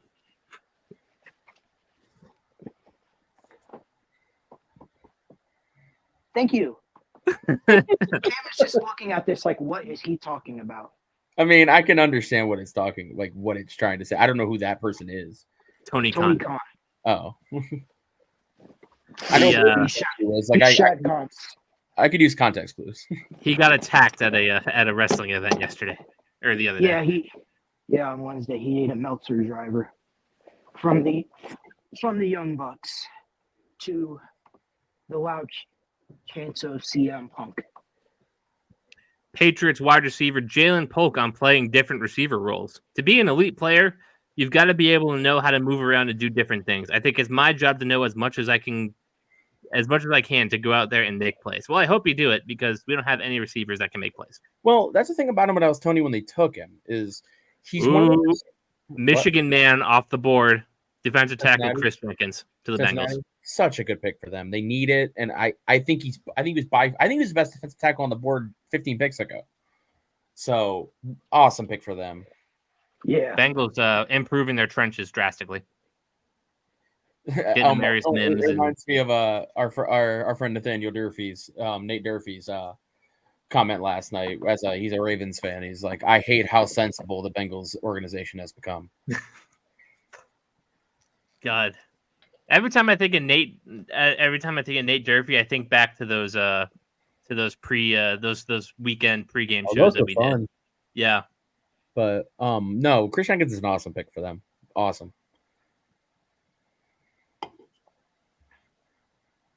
And that's the instant reaction from Pittsburgh. Yeah, I mean, there's only one more pick now between them and being able to take Frazier. Yep, that is the Commanders at 50. Still? Yeah, the 2 Eagles went to them. I will say there was a lot of buzz about Patrick Paul potentially being a first rounder, that tackle, and he's still here. Patriots wide receiver Jalen Polk says he models his game after Andre Johnson and Keenan Allen. Hope so.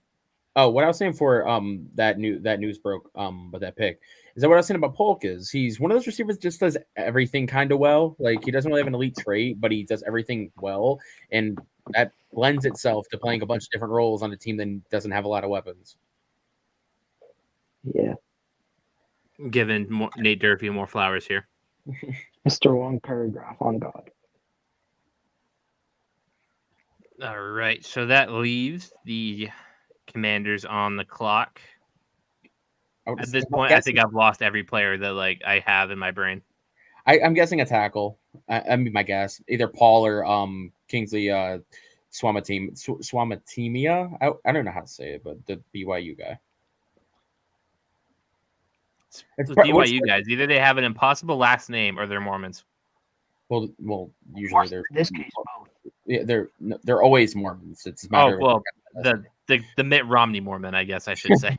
I said they're always Mormons. I'm like, wait, yeah, they're all Mormons. I don't think they let you in there. He went to Brigham Young University. Yeah, I don't think they let you in there. Like no.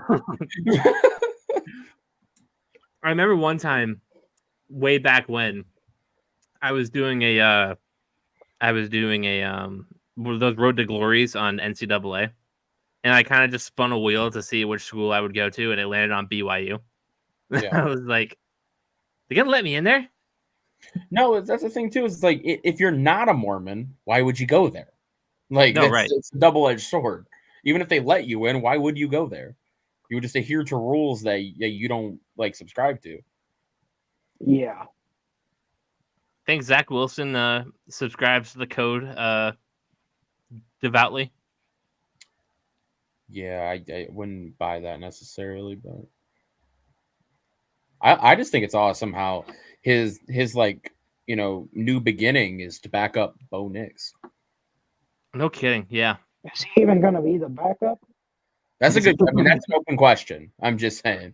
At best, he's gonna back up Bo Nix. DR, you got the Stidham Stiffy? No, I do not, but his point is it ain't hard to beat out Zach Wilson. Yeah. Let's go. Tony still has the neck brace. He still has the neck brace? Yeah. For those of you who are interested in the NBA games going on right now, the Bucks and Pacers are tied with 2 minutes left in overtime. And the Clippers and Mavericks just started. Clippers up 8-6. What's the score of the hockey games? The hockey games, that I can pull up as well as we wait for the Commanders pick to come in here. The Rangers are up 2-1 on the Caps in period 2, and the Canucks are up on the Predators at the end of the first 1-0. I see already. For anybody who needed to cross sports and get an update. The Suns and Timberwolves start tonight at 10:30, and then the late game for the NHL, you have the Jets and the Avs at 10. We need to win that one. It would be a shame to lose home ice advantage right after getting it from. Thank you, Osio. Still waiting for the Commanders at pick 50. We are little over halfway through this second round, and then the third round to go.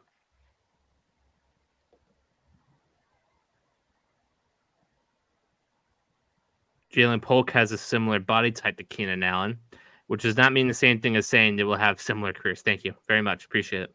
But it is true that they have similar body types. Listen, man, Keenan Allen was like a third round pick, I believe, back in 2013. We took Aaron Dobson over him. That worked out swell.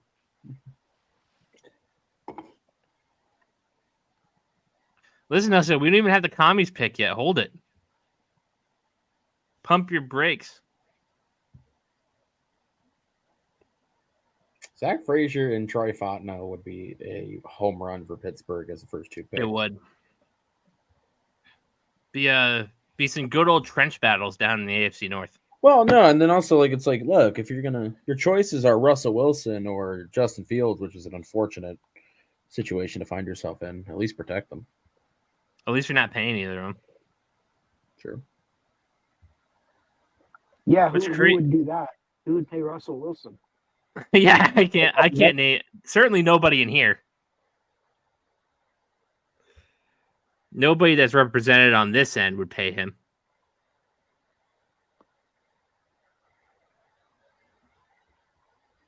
Before the Raiders selected Jackson Powers Johnson, they contacted Andre James to let him know. That's got to be a shot at what the Falcons did to Kirk. I did not know Andre James had motion like that. Another Michigan man off the board. The Commanders are taking Mike Sanderstil at pick 50. He's just a baller, man. He's Like, a dog. Yeah. He's just a dog. Like, if there's anyone in this whole draft, I think the most dog aura of anybody in this draft is him. He certainly has aura with those sunglasses. Dude, like, he's gonna be a slot corner in the league. He's not big enough to play the boundary, at least to any like sizable extent. No pun intended of what I just said. But like, he is a dog. I mean, the man is just going to be a nuisance to any offense that plays against him. Yeah. This is just I don't know why they haven't addressed the offensive line, but in a vacuum, the three. And they still they do pick in like 3 selections. Oh yeah, I forgot. They're probably gonna take Yeah, so they could probably take a tackle in like 3 picks. Yeah, I forgot. Be good. That. If they go tackle at 53, a draft for them easy. Yeah. Yeah, I never really believed that. Fonz responding to what popped up. He's a dog, but it's like if you can't trust the guy to ever really play the boundary, it's hard to take him in the first. Yeah. And Elcio knows who he wants. He wants to rush to the podium right now. Well, yeah, I mean, Zach Frazier staring you in the face. Yeah. Get those trenches cleaned up really quick. Make sure that if Russell Wilson takes a sack, it's because he ran into one, which I hear is something that he does often. Yeah, he get used to that. He's going to do that a good bit for y'all. Pittsburgh. Trust me, I know. I think that's Sanderson. They're showing it there. I mean, granted, that's Bowling Green, but like the man is just—he does so many things. Like he covers as a slot corner. The man blitzes like a maniac. It's just like, dude, Dan Quinn is going. He'll hit you like a truck. Yeah, it's like Dan Quinn is looked at him and went, "Yeah, I need him on my football team." Yeah. And that's back-to-back Wolverines taken off the board. They got there Chris might Jenkins of the Bengals and Sam Russell here. There might be like 16 to 17 like of them taken. It's just McCarthy was going to be the only one that was going to go yesterday.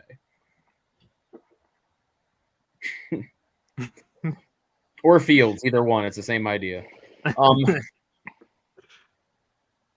Elcio, give me your top 3 prospects before we get to your pick here. Give me your top 3. I think it's Zach Frazier or no matter what, Post-it note. But as it should be, but clock's running. You never know. They are letting this clock go. After that, you got the Colts at 52. Let's mix in now, though. Colts at 52. My thing isn't updated yet. Stand by. Watch. Yeah. That's who he wants. Yeah, fair enough. Frazier, one of the 2 receivers. And the Steelers are taking Zach Frazier, West Virginia. Yeah, that was too easy. Lock it and home run pick at this spot. Yeah, that was too easy. Good stuff. Probably should have been a Panther, but Steelers benefit. Adonai Mitchell continues to fall. Who knows? Dude, I know I'm hoping this isn't the case. If he becomes a Lion, I'm gonna lose my mind. Yeah? Like, I don't want to see that. If his problems are legit, that does not seem to be like someone Dan Campbell would want. Fair, but I'm just saying. Listen, James Williams has a gambling problem. I'm sure Dan Campbell could hook him up with a nice They didn't know that when they took him. They didn't know that when they took, and even then, it was kind of, it wasn't. He didn't even. To be fair, he got suspended on like somewhat of a, like basically he ain't bet on football. He just did it at the team facility. Yeah, he was bet on something else, but yeah. But still, I'm just saying. Actually, I believe it was like the team hotel or something, which is like stupid that you get suspended for that. But yeah, no. If his Chris Middleton has 42 points, what the in 2024? Yeah, it's an odd time to be alive. But yeah, no. If his problems are legit, I see no. It would be much more likely that they would take Franklin over. Fair point. I don't want to see either of them. But... Yeah. There was you know who was super high on Mike Sandershill, Cam? Nick Saban. He says this guy may be pound for pound the best football player in the draft. I mean, I know what he means by that. Like, is he the best prospect in the draft? Nowhere near. But in terms of just being a dog and a guy that's going to go out there and just make plays, I mean, there's not a whole lot better. Yeah. I thought you were going to say Trent, though. That's a joke. But Wow. No, Trent's probably checked out at this point. The Colts are about to be on the clock here. Point. They are on the clock. Yeah. Maybe they're the Adonai Mitchell team. But no, Detroit already fixed their one thing that was going to keep them from ever winning a Super Bowl, and I don't need them adding more things that are scary. Yeah, we cannot deal with another year. They could use another edge because Marcus Davenport's probably going to get hurt at some point.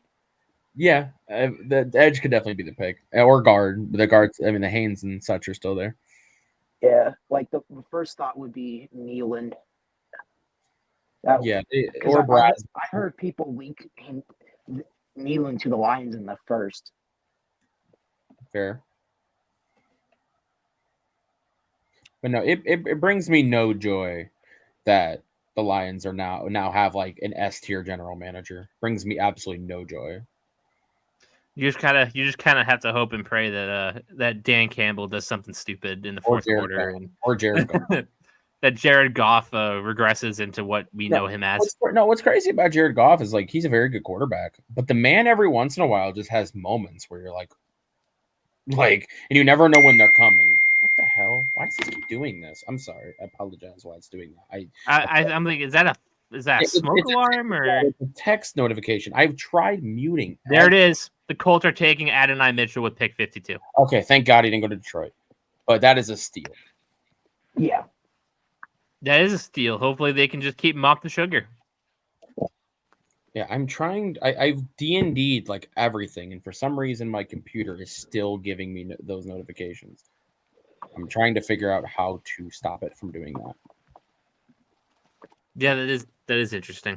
Because it does that normally, but I D&D'd everything before this, and you would assume that would fix it. So sorry, LCO. Your Adonai Mitchell pipe dream getting them in round 3 was short-lived. Yeah. Anthony Richardson gets a big weapon. Yeah. Big time. Okay. I just turned notifications for that app completely off. If it still dings after that, then I don't know what to do. We'll accept it as a wake-up call. Yeah. Making sure we're still paying attention. I assumed D&D'ing was enough, but apparently not. You do not Dungeons and Dragons hard enough. I guess not. As now the Commanders are back on the clock. Got to be off at the tackle at this point, right? Yeah, I can't see any reason why. They've addressed so many things already. Yeah, I'm sure the Commanders probably didn't even want to pick up the Eagles phone call, but when they said here's 2 seconds this year, they probably went, all right, fine. And then so we got the Commanders on the clock now. We got the Browns after that, the Dolphins and the Cowboys. The Browns will have their first pick at 54. That's probably a linebacker spot, I would assume. Who's the top one? Either Peyton Wilson or Junior Colson. Don't think we got any Browns fans in the chat. No Dolphins fans for sure. No Cowboys fans. Yeah, we're leaving. We're a little empty-handed here. But I'm sure we'll get Trent's reaction to Adonai Mitchell here shortly as we hit 8:30. He's probably very happy. I mean, granted, we don't know exactly what's going on, but and through all thousands of the mock, hundreds and maybe even thousands of mocks that Fonz has in his spreadsheet, Schrager had the most accurate one. Leave it to the experts, right? yeah, I mean, some were quite off, but at the same time, all the insiders did tell us, like, they told everyone before, like, we know the least we've ever known. Yeah. Which is crazy because the first 4 picks everybody could call. Right, but they meant, like, after that. But also, and the thing is, New England was supposedly open for trading, and now we found out they really weren't.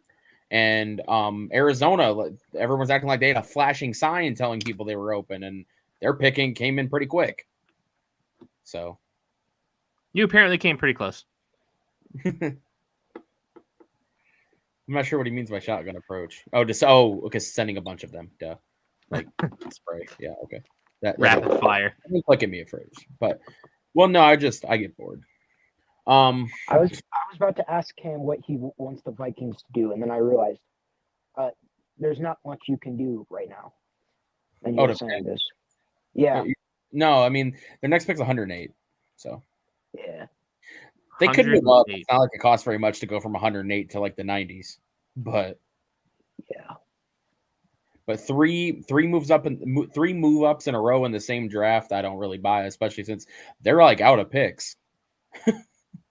Yeah, they've got like 3 picks on day 3, and they have 3 picks total next year. Zach Frazier apparently went 157-2 in high school wrestling. Respect. They got a dog in him for sure. Yeah, no, the Steelers badly needed help along the line, and they're good now. I mean, if you're the Vikings and you look at those picks next year, you still got your first. That's one thing, and then 2 5s. You got your franchise quarterback, and you got your your franchise pass rusher. And they should get 1, if not 2, comp thirds next year too. It's also very true.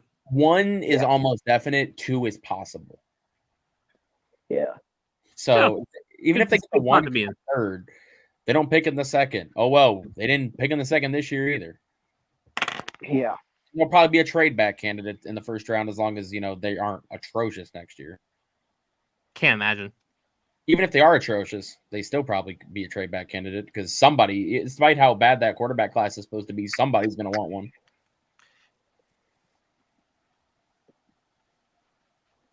True. Yeah. It's also that. Well, they have $100 million in cap space next 2 years. They'd be all right. But that's also why they don't care about picks because they have $100 million in cap space next 2 years.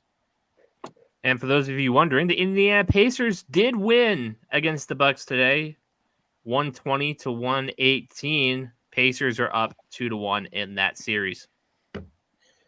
But to answer BR's question, kinda like whether it's 108 or they move up a little, I would love like a Renardo Green, but I don't know when he's necessarily gonna go. Nah.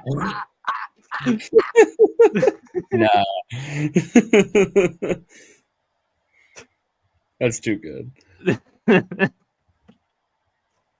And the Commanders are taking Kansas State tight end Ben Sinnott with 53. That's interesting. Dang, he was someone that I thought the Broncos might take a peep at in the third. I don't hate it. I just don't know why they're so like not pressing the line. You want to take a look at that Commanders offensive line depth chart real quick? Oh, let's see.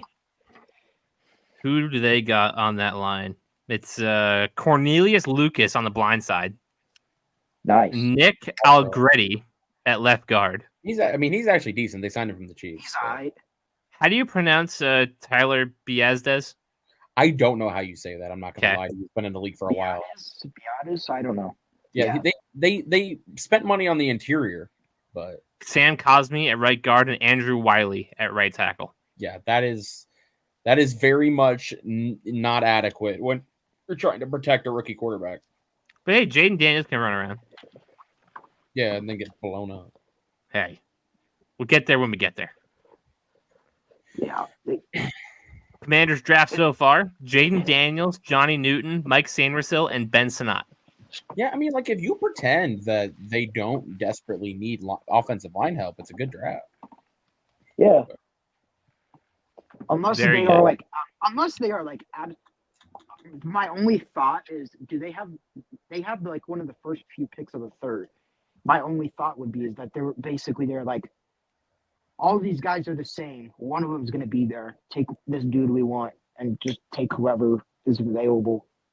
Fair. Yep, they got pick 67 as it stands right now in the third round. They pick right ahead of us. Fair point, I guess. I mean, So we got the did say Browns that on the about clock now. Slash Pat. Cam said linebacker. I just think it makes sense. I don't know. The Browns don't get a lot of draft coverage when they haven't drafted in the first round in forever. If you're apparently Patriots fans are trying to compare Jalen Polk to N'Keal Harry, and this writes, just know you're not making a point, you're telling on yourself. Different physical profiles, play styles, tape, and wide receivers are much more than their 40 times. Yeah, I don't see a similarity in the two at all. I haven't watched a lot of Jalen Polk stuff, but just by the sounds of him, he's not anything close to what N'Keal Harry was even supposed to be. No, they're just not similar. Regardless of what you think about either of them as a prospect, they're not similar. And that goes to the point of the Patriots people trying to say that Drake May is Mac Jones 2.0 all over my comments. They could not be more different. Could not be more different. Could not be more different. They wear number 10 and are white. That's where the similarities end. Seriously. Yeah. One of them is toolsy, and most people and a lot of people in the league think are too raw. The other one had no upside at all. No, literally, the ceiling was closed as soon as he entered the league. The ceiling was the roof. But Cleveland could be go defensive tackle too, but they're kind of dried up. It kind of just goes to show that Patriots fans don't watch college football. Admittedly, I don't. Well, to be fair, the Northeast is not exactly a bastion of college football tradition. Oh, come on. You're not going to respect Boston College and UMass? No, we're not. At least Boston College got Bill O'Brien because personal reasons. Brian Hoyer's hanging out over there too. Does Brian Hoyer work there? He should. He's not getting another quarterback job. I see. He's doing a lot of media tours lately. Maybe I can get him on the show. That'd be interesting. It would. What would I even ask him? I don't know, Okay, so with 6'3" and 7/8 necessary, let the man be 6'4". Talking about just let the man be 6'4". 6'3". One comparison somebody made was Jacoby Myers to Jalen Polk. That's a better comparison than Harry. I'll tell you that. The Browns are taking Ohio State D tackle Michael Hall. I just said that. Yeah, the DT was the only linebacker. Oh Lord, Ben Sinnott just crushed some. We're showing Ben Sinnott highlights. He was playing hockey. He just absolutely smoked that dude. That's 5 in a game. I'm not sure how that wasn't 5 in a game. That was a clear elbowing. Victor Cruz. I mean, generally though, like, what's the most successful historic college football team in the Northeast? Syracuse. In the Northeast? Yeah, Syracuse. Yeah. I mean, there's Rutgers. Rutgers in the Big Ten, but I don't know. I mean, do we count Penn State as Northeast? No. Not to me. Not to me anyway. To me, it doesn't vote blue enough to be a Northeast state. Yeah. No, that's true.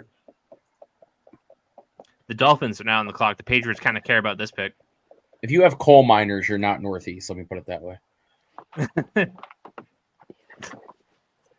Oh my God, this woman's hair.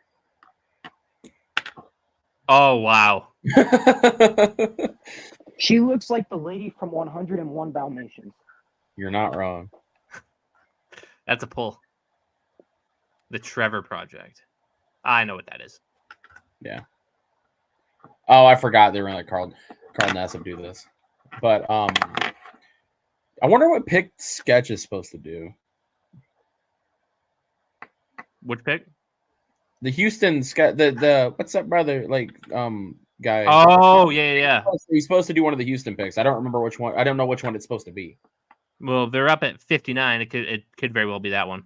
Yeah, I'm not sure which because I know it wasn't the Lassiter one. At least I don't think, unless my screen was out that time, but I don't think it was.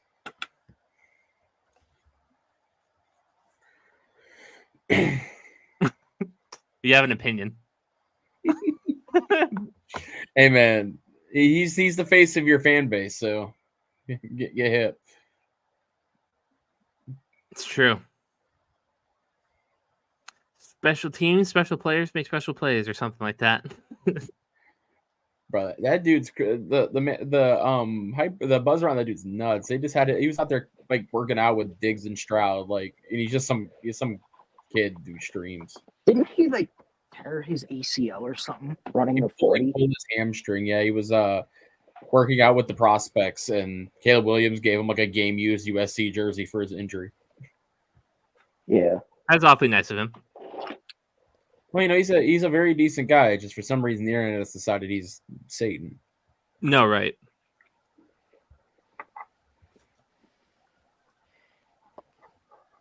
As we sit here and wait for Miami to make the pick here, they went edge last round. They could probably use some offensive line help. I wouldn't be shocked if they took a tackle.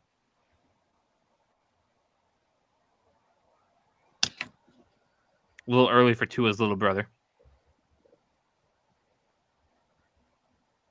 Well, Tua's little brother might not get drafted. He didn't even want to enter the draft. Yeah, probably. He could probably separate a little better. Even on one hamstring. Did y'all see that Speed ran a 4.4? Yeah, my man is in the wrong profession. I mean, yeah. I mean, he probably makes more money doing a lot less as a streamer, but damn. What could have been?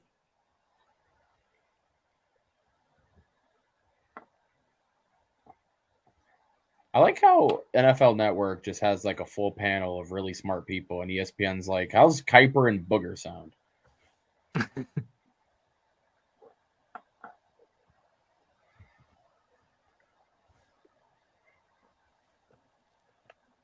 Come on, Miami. Give me something. This has to be a lineman. They should have done it in the first round.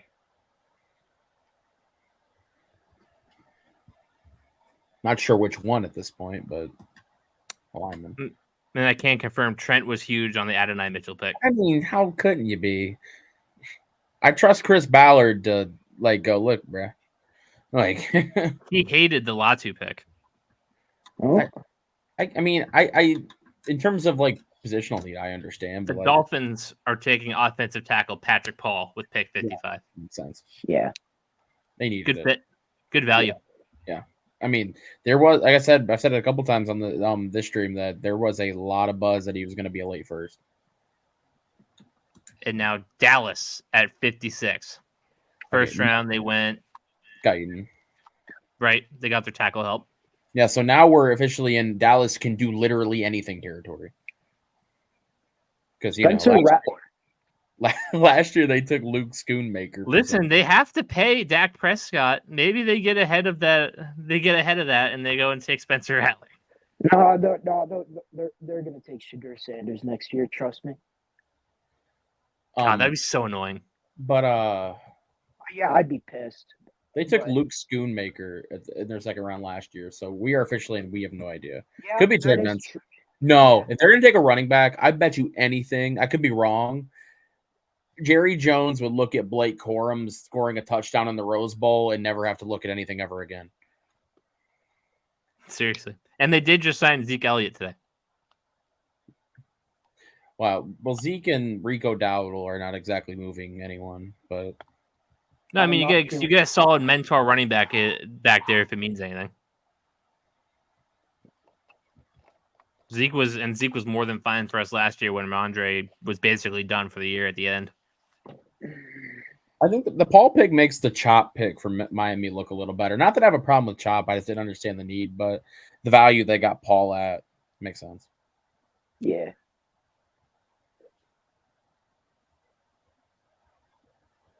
been an interesting round 2 at the very least. It popped off like crazy early with those crazy trades and a lot of the early picks we didn't see coming. Falcons doing another Falcon. God. They don't got a third to fuck up at least. BR, we were talking about this before the show. We were talking about the tornadoes in Nebraska. I see another video of one. This thing is massive. Yeah, It's yeah. That, huge. have you seen that, Cam? Yeah, I saw it on Twitter earlier. Yeah. Those things are crazy. I doubt anyone from Nebraska is tuning in right now. But if you are, hope No, y'all they will. got stuff to do. BR said, I as mean- long as there's 0 people within the vicinity, hit Cornhusker Stadium. No, that's not true. We need the stadium to beat them in September. Fair point. Well, they'd probably just move it to a Colorado home game. Well, I don't want excuses when we beat them again. High hopes for So- Colorado this year, BR. As I interrupt you, take a sip. Well, yeah, I'm hoping to just about double our win total to get 7-8 wins. I think that's about what I'm expecting / hoping for this year. Fair point. At bare minimum, we need to make a bowl game. But yeah, I'm hoping for like 7-8 wins. There's some flash across my screen. I wonder when somebody's just going to eventually just go, I don't care about the athletic testing and take Ennis Rakestraw. No, yeah, he's certainly one of the higher names out there. I'll run through these picks one more time. It's been a little bit since I did that. Or I'll let BR answer this question first. I have no idea. I honestly do not know. Good. I have no idea. I have no idea why he transferred. But we're getting decent. I mean, it sucked to lose him. He was very talented, but we do have a couple good running backs transferred in. So like I'm not too concerned about the running back position for the Buffs, but yeah, I mean, I'm not. Edwards is a huge talent. I'm sad that he transferred out, but I could not tell you the reasoning. I'm sure All right. it's out there, but Let's kick off the second round. Let's run through it one more time before we get to close to the end here. We have Buffalo Bills at pick 33 taking Keon Coleman. Lad McConkey goes to the Chargers. Rook, the D tackle, goes to the Falcons. Johnny Newton goes to the Commanders. Patriots, 37. They take Jalen Polk out of Washington, the wide receiver. Devondre Sweat is a Tennessee Titan. Braden Fisk is a Ram. Cooper DeJean, the Eagles straight up to go get him. Kaleb McChesney for the Saints. Saints straight up to go get him. Kamari Lassiter goes to the Texans. Max Melton out of Rutgers goes to the Arizona Cardinals. Las Vegas Raiders, they go and take Jackson Powers Johnson. The Green Bay Packers take Edgerrin Cooper. Jonathan Brooks is a Carolina Panther, the running back. They traded up for him. Tyler Nubin out of Minnesota goes to the Giants. Mason Smith, the D tackle from LSU, goes to the Jaguars. Chris Jenkins, Michigan man, the D tackle, goes to Cincinnati. The corner, Mike Sandersville out of Michigan, goes to the Commanders. Zach Frazier goes to the Pittsburgh Steelers. The Indianapolis Colts take Adonai Mitchell. Ben Sinnott, the tight end, goes to the Commanders. Michael Hall, D tackle out of Ohio State, goes to Cleveland, stays home. Patrick Paul, the offensive tackle, goes to Houston. And the Cowboys went edge. Marshawn Nealon. I was about to say it. That's a great pick for them. I saw the comment, and I was like, all right, let me just add it to it at the end. That's if you're a Cowboys fan, trading back, still getting Guyton and getting Nealon, that's got to you can't be upset with that at all. No, it's a solid haul for them. It's somebody to pass to put that's on the other side of Micah. And it's another player that I didn't want to see on Detroit being picked, so word for me. As we get closer and closer to Tampa at 57 on the clock, and Green Bay at 58, and the Texans at 59, where we might see Sketch. Yeah, I don't know if it's that pick or not. I just know he's doing a pick. They usually bring out those fan. Oh, there's one right there. So I guess I was wrong. They're not a fan. He looks like a former player. Maybe he's just a fan. I'm really bad with athlete faces if they aren't like super famous or on my team. No, he's definitely not a former football player, or he's definitely not the NFL. Seeing it's the prosthetic leg there. No, I meant the guy talking.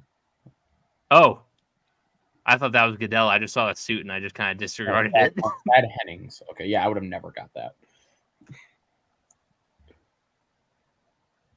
Patriots are up in 12 picks for those of you sticking around. Troy Franklin is still on the board. Jalen McMillan is still on the board. Kingsley Suamaya. Excuse me. Pleasure. Thank you. Blake Fisher, Roger Rosengarten, Ennis Rakestraw, and TJ Tampa all still on the board. Kyrie Jackson also. I just know that there was buzz for him that I think he's going to go sooner than later. If they didn't already take Arnold, I would say that would be he would be a Detroit Lion because Brad Holm also really likes Oregon Ducks. Yes. They could double dip it at that position. I mean, they had nobody back there. No, not really. I mean, unless they signed Carlton Davis. They did trade for Carlton. I forgot about that. Yeah, they got Carlton Davis, Arnold with Branch and the nickel. Unless they're not. Yeah, they're good. They're good. Yeah, the only unless they think Carlton is a 1-year rental, I don't see the need to take a corner anytime soon. As bad as that situation was, as much as I hate it, they rectified it really quick. Yeah. But no, if you want to run through like the positions, I mean, quarterback, it's just Rattler and Pratt really. Running back, except Brooks, all of them. Benson, Corum, Lloyd, like all of them are there. The Buccaneers are taking defensive end Chris Braswell. Good pick. Out of Bama. Good pick.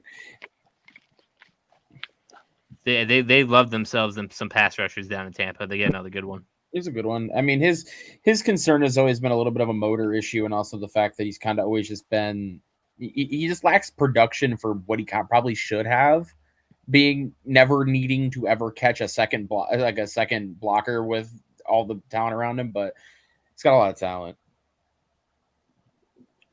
And with that, the Green Bay Packers are on the clock.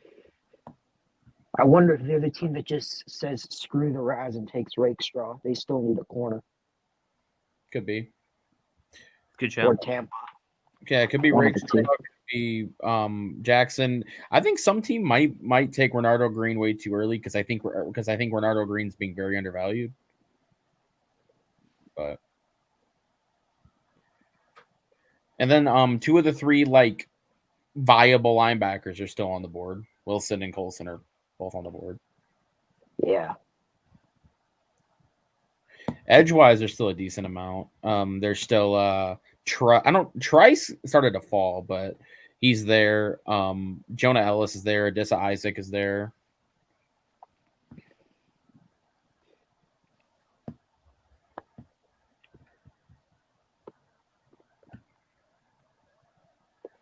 Yeah, I would be. Yeah, there's a part of me that's like, if he falls to us, we really kind of do need a receiver because Sutton is only on a 1-year. The Broncos, Sutton has a 1-year, has no guaranteed money left once the contract. When Mims is cool, and then we have Josh Reynolds, he's aight, and then Tim Patrick coming off an Achilles and ACL tear back-to-back years. Yeah, he tore his Achilles 5 feet away from me last training camp. That was fun. Yeah, I do not want to see Troy Franklin in Detroit at all. Like, no, I would like to see Troy Nix reunite with Bo Nix. That would be nice. I can't fathom a drop that far, but he's already dropped this far. So yeah. I'll still believe it when I see it. I'm just kind of hopeful, wishing more than anything else. Okay. Yeah.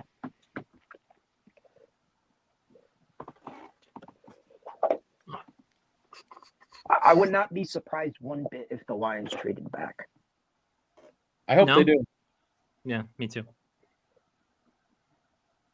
Just because I have no like real bone to pick with Detroit, just beyond the fact I think they're really annoying. Well, it's just they put the cart before the horse is why they annoy me more than anything. I mean, yeah, they're division rival, but it's just I understand they've never experienced like success, so like it's very new to them. But like they've gone for and I love what they're doing. Unfortunately, like I think their GM is as good as anybody in the league, short of Brett Veach, and they had one gaping problem and they fixed it all in one off season. Like they're very well run now. It's just they're not stoking it in. They're instantly going to sensitive arrogance. Yeah. The Packers pick is in. They're taking Georgia safety Javon Bullard at 58.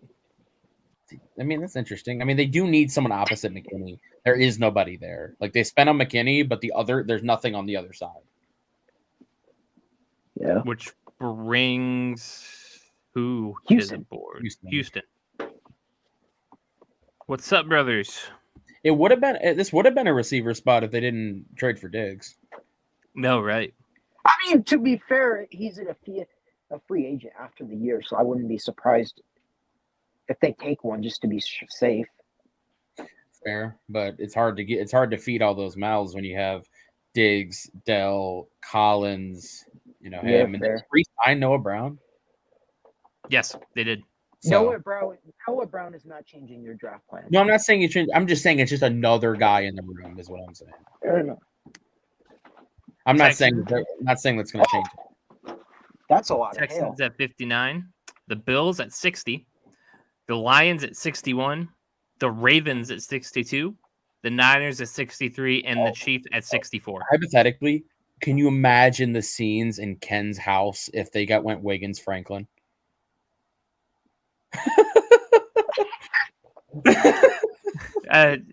There's this one South Park scene that I'm thinking of. If you all can think of it with me, when they have no internet and Randy goes into the room with only the computer and uses all the internet on adult entertainment websites.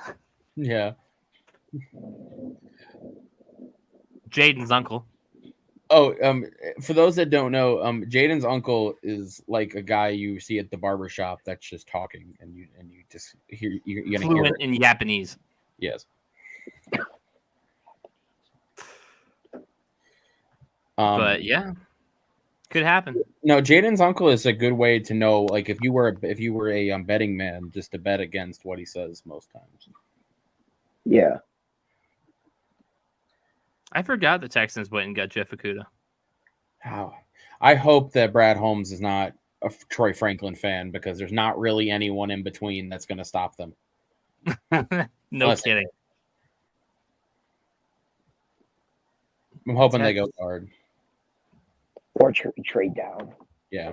Although, I mean, receiver, I would argue, is a quote unquote need for them, but I don't know if they think it's so urgent that they take a receiver, if they don't think they don't really love one. Because I know they believe in Jameson Williams. I mean, who knows? His breakout could happen anytime now. Well, even if you do have Jameson Williams, you have him and Amon-Ra, and you still probably need a third guy. Oh no, I agree with you. I'm just saying I don't know if they think it's so pressing that they would hop over guys they like at more pertinent needs as well. All I was saying. I guess, yeah. The Texans are taking tackle Blake Fisher with pick 59. Interesting. I see. Notre Dame. The Fighting Irish. Value makes sense. I didn't know they would necessarily go tackle, but let's pull up that depth chart, see who they had there originally. Well, Tunsil, obviously. Tunsil, yep. Do you do for a contract or something? Oh, they just paid him like a year or two ago, didn't they? On the other side is Titus Howard. I mean, that's nothing to write home about. Yeah. I guess, yeah. That's nothing to write home about at all. I know the Lions still haven't picked yet, but damn, there's still a lot of people there. Yeah. Detroit was packed. Yeah, trust me, I was there, and it was crazy. It doesn't look any less congested than it was yesterday. That's the take. Yeah, it's a whelmed. Oh, my fault. You're good. No worries. Buffalo, I don't think they're going to, but I don't think it would shock anyone if Buffalo doubled down at receiver. It's literally they should. the best Julio They should. They absolutely should. That's their biggest need. Even still. Teams just don't. I'm just saying, I don't think it's that surprising. They also need a corner. This is the Rakestraw and Tampa zone. Yeah, Rakestraw, Jackson, Tampa, but like, I just Keon Coleman. Oh, okay, but Keon Coleman and Khalil Shakur is not moving anyone. Fantasy football stocks here.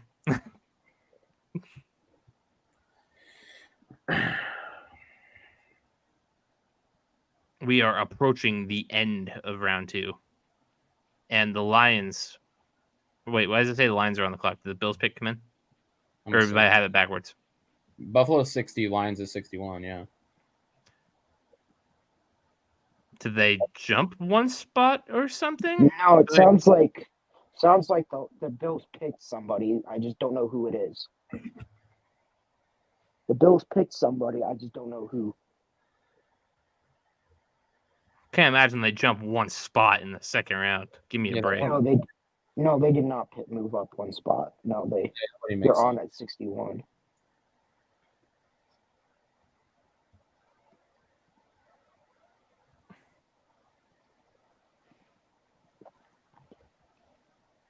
NFL draft is so interesting. I feel like this is one of those rare. You don't see it often in other sports where you have the pick on your phone before you have it on TV. I feel like with the NBA, it's very quick. Boom, here it is. And with the MLB draft, nobody really cares.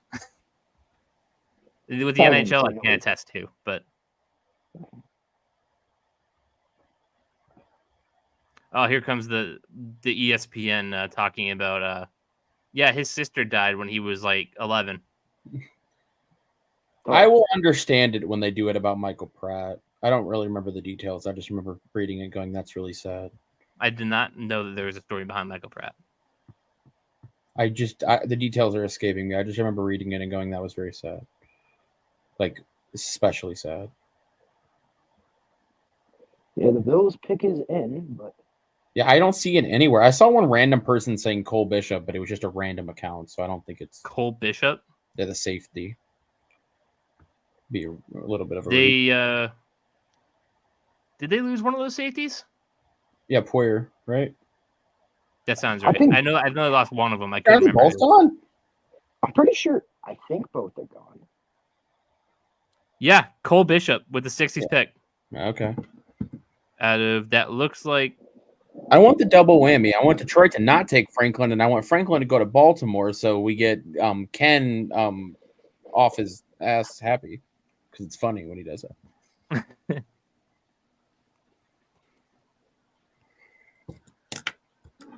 So there's your pick at number 60. Bills go safety. You got another defensive weapon over there to worry about. It got broken to me by some guy with 100 followers with a Bills logo as a profile picture. That's certainly funny. Is that McDermott's burner over there? It's Pretty Ricky's protege.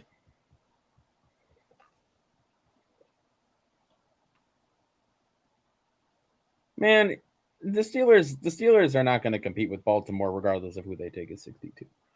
Listen, some people are stupid high on the Steelers this year. I mean, they'd also have to be. They could make. They'll probably. I could see it make a wild card. Yeah, but I mean, my point is they're not going to be better than Baltimore, no matter what Baltimore does at 62. Is my point. What do you think about the Steelers versus like the Bengals? I mean, if the Bengals should be better than them, but everybody just likes to. They seem to. Burrow always seems to play like dog shit the first month of the season, which puts him in a hole. Yeah. Please and don't. Obviously, getting hurt doesn't help.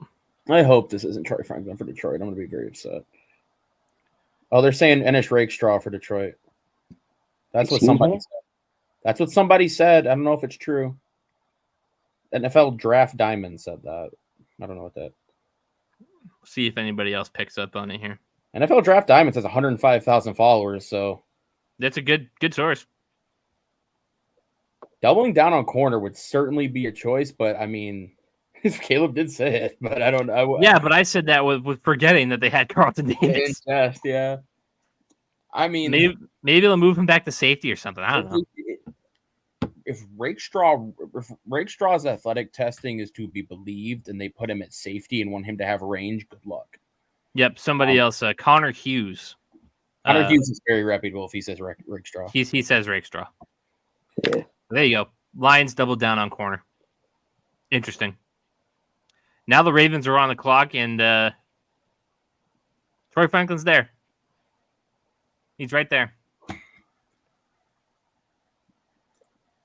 That's an underrated storyline of this whole NFL draft. I mean, you had Ayuk wanting to trade, Debo maybe getting traded, T. Higgins wants out. No moves on that front. I wonder if what Rakestraw's Raz would be if you move him to safety. Because they kind of need a safety. I feel like wouldn't it in theory get worse? I was thinking like maybe you put Carlton Davis back there at safety.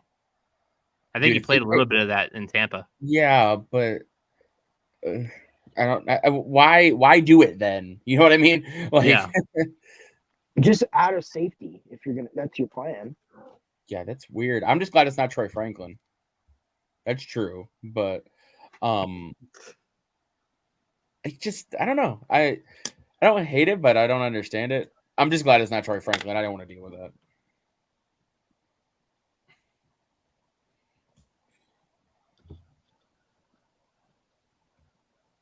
If the decision was up to Ken, the Ravens would be running towards the podium. They would already be there, just saying, "Well, I'm already here." He'd hijack the microphone there.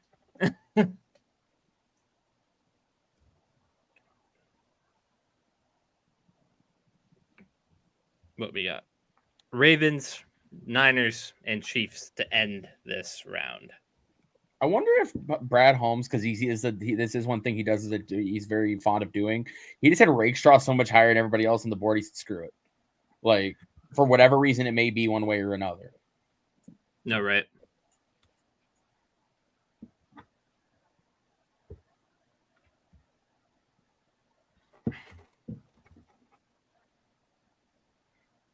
That's interesting, though. I guess my one thought would be, what if they're moving Branch to safety? Yeah. Could be, but then my next question, who becomes the nickel then? Because I don't think any Davis, maybe. Yeah. Yeah.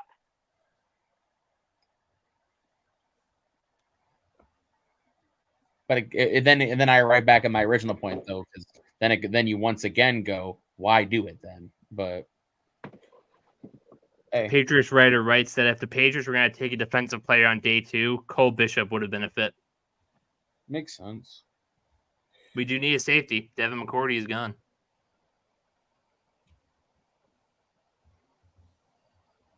It's been gone for a little while, but we did. Although that Branch going back to safety, though, is a shout, though. That probably is the most plausible explanation. Appreciate that comment, Elsie.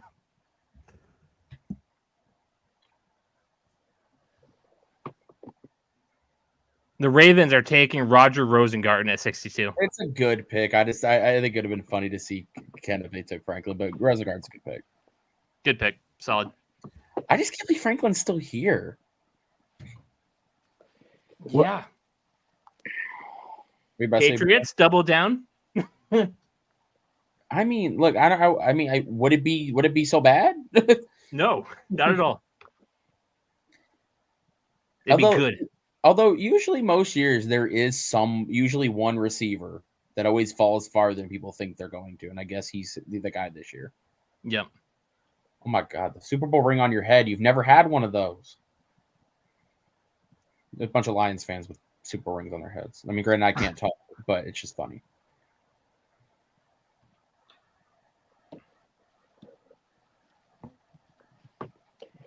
Yeah. I guess maybe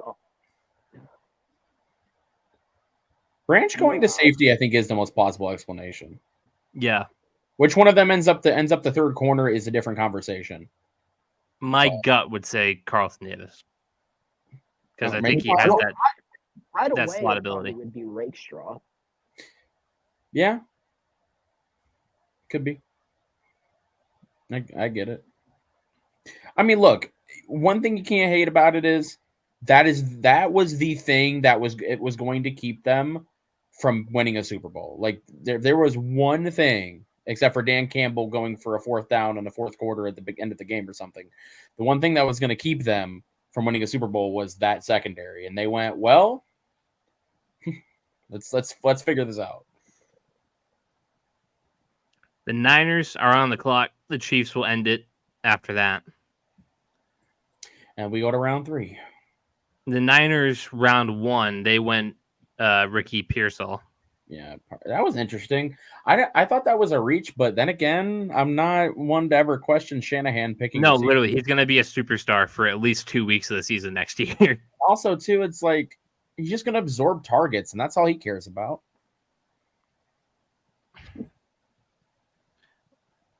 Ravens have had a good draft.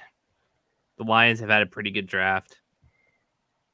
I'm a little perplexed by the doubling down, but I mean, if you're Detroit, how can you be upset about them trying to fix the one gaping hole that they? Yeah, they got good pass rushers. They got good offensive line. The offense doesn't really need to be touched. Yeah, I mean, you can invest something. You so. could certainly get another receiver or something, but what beer? I'm thinking of the Lions. I'm pretty sure that the move is branch back to safety full time and then like Rakestraw in the nickel. I mean, it makes sense. Like, I think that's the most plausible explanation. And it's not that it's like such a bad pick or something where we're like, wow, why'd they do that? It's just trying to figure out the logistical aspect. Yeah, no, I mean, it's a fine pick. I'm just not sure who they put in the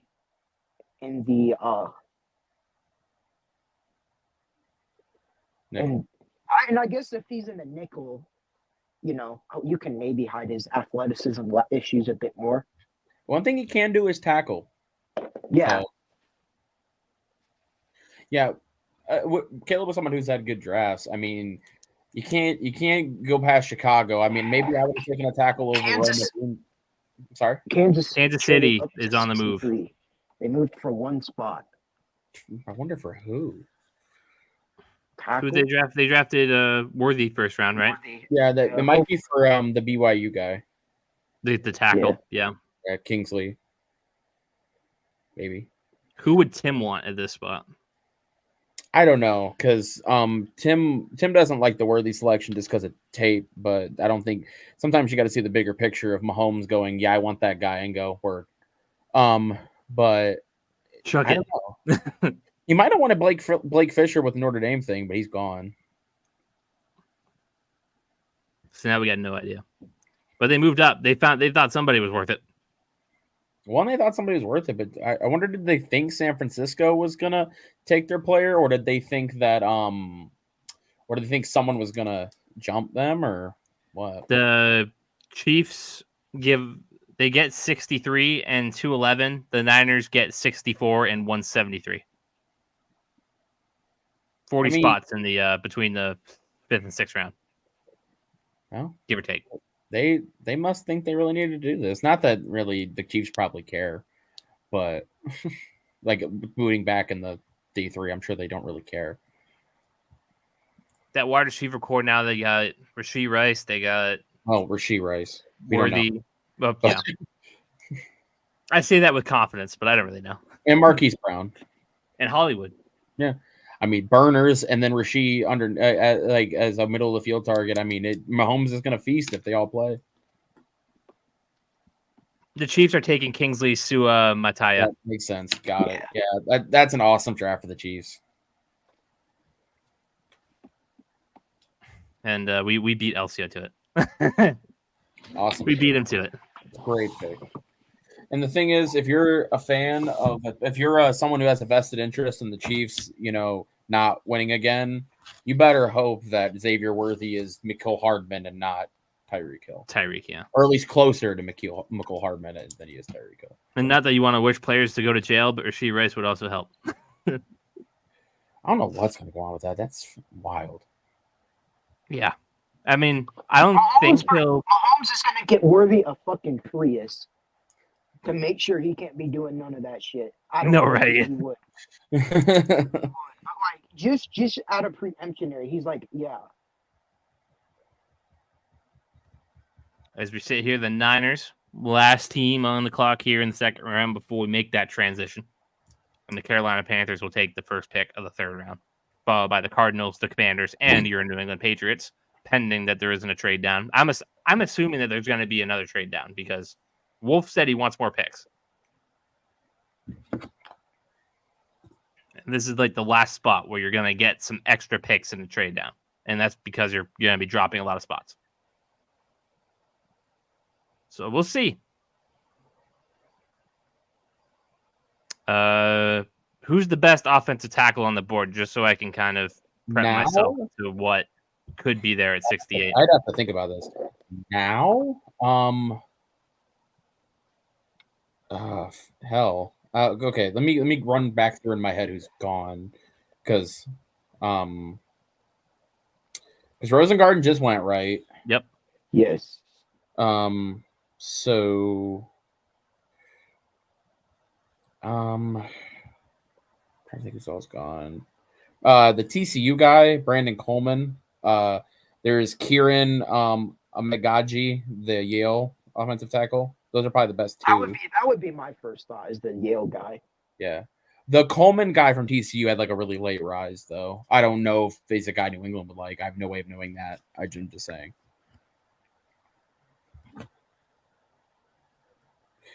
But no, I mean, teams that have had really big drafts that stick out to me. I mean, you can't really hate on Chicago's done. I mean, I would maybe have taken a tackle instead of a Dunze, but it's hard to argue with them. Washington, if you ignore the fact they haven't touched that line yet, has had a very, very good draft. Defensive heavy. I mean, yeah, I'm biased, but I don't know how you can say Minnesota didn't crush that first round. Yeah, no, Dallas Turner fell basically right to their lap. Well, no, if they always video, most teams do it, but they videoed like their draft calls, and he looked at Kevin O'Connell and was like, "We're taking Turner," and Kevin O'Connell looked stunned because he was like, "No way, like we were able to do that."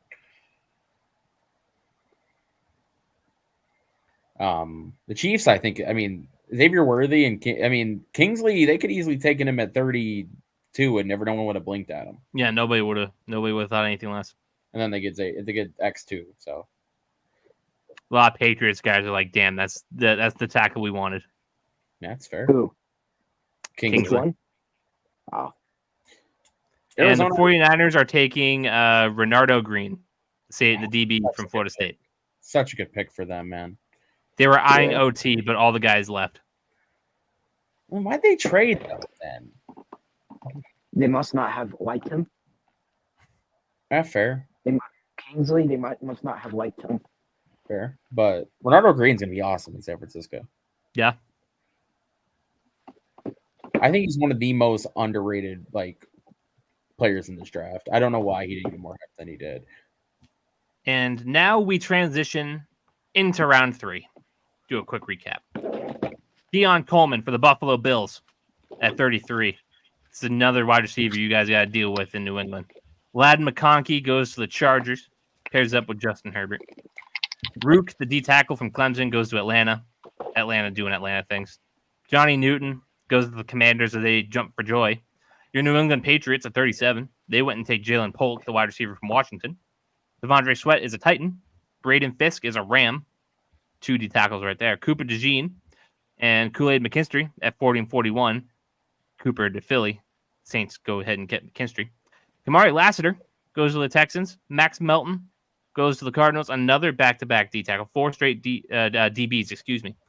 Jackson Powers Johnson goes to the Raiders. Edgerrin Cooper goes to the Packers, the linebacker. Jonathan Brooks is the first running back to come off the board. He goes to Carolina. Tyler Nubin, the safety, first safety off the board, goes to the New York Giants. Mason Smith, D tackle from LSU, goes to Jags. Michigan man, Chris Jenkins, the D tackle, goes to Cincinnati. The Washington Commanders take Mike Sandersill, the DB from Michigan. The Pittsburgh Steelers go ahead and get Zach Frazier, the center from West Virginia. Indianapolis Colts, they stop the slip of Adonai Mitchell, and they take him. Ben Sinnott, the tight end. Kansas State goes to the Commanders. Michael Hall Jr. out of Ohio State goes to Cleveland. He stays home. Patrick Paul, the O-tackle from Houston, goes to Miami. Marshawn Nealon, the edge from Western Michigan. He is a Dallas Cowboy. Chris Braswell, the edge from the edge from Alabama. He goes to Tampa. Javon Bullard, the safety from Georgia, goes to Green Bay. Blake Fisher, offensive tackle Notre Dame, goes to Houston. Cole Bishop, safety Utah, goes to Buffalo. the pick that you're eyeballing. Ennis Rakestraw Jr., the DB, goes to Detroit. The Ravens took Kingsley Suamataia, the OT from BYU. The Chiefs trade up and they get. No, wait, no. The Ravens didn't get Kingsley. I just screwed that up. Who did the Ravens take? Rosengarten. Switch those. And then the San Francisco 49ers at 64, they go ahead and they take. I already forgot his name. Renardo Green. Renardo Green from FSU, the DB. And now the Jets we start the up third to round. 65. Where The were Jets go up to 65. 70, That's right. 70. Jump up 7 spots, and they give up 157. So Jets on the clock. Who do they want? Carolina keeps moving back. Receiver, maybe? Could this be Troy Franklin's slide stops? Ooh, yeah. Yeah. Brother, calm down. Sorry, I was watching the dude on the mirror. But Is that Frank? Is that Spice Adams? I think it might be. Respect. Oh yeah, no, he's pumped. Now How we're about that? Hey, For a man. second round. we're in the third round now. Any predictions on Rattler's spot?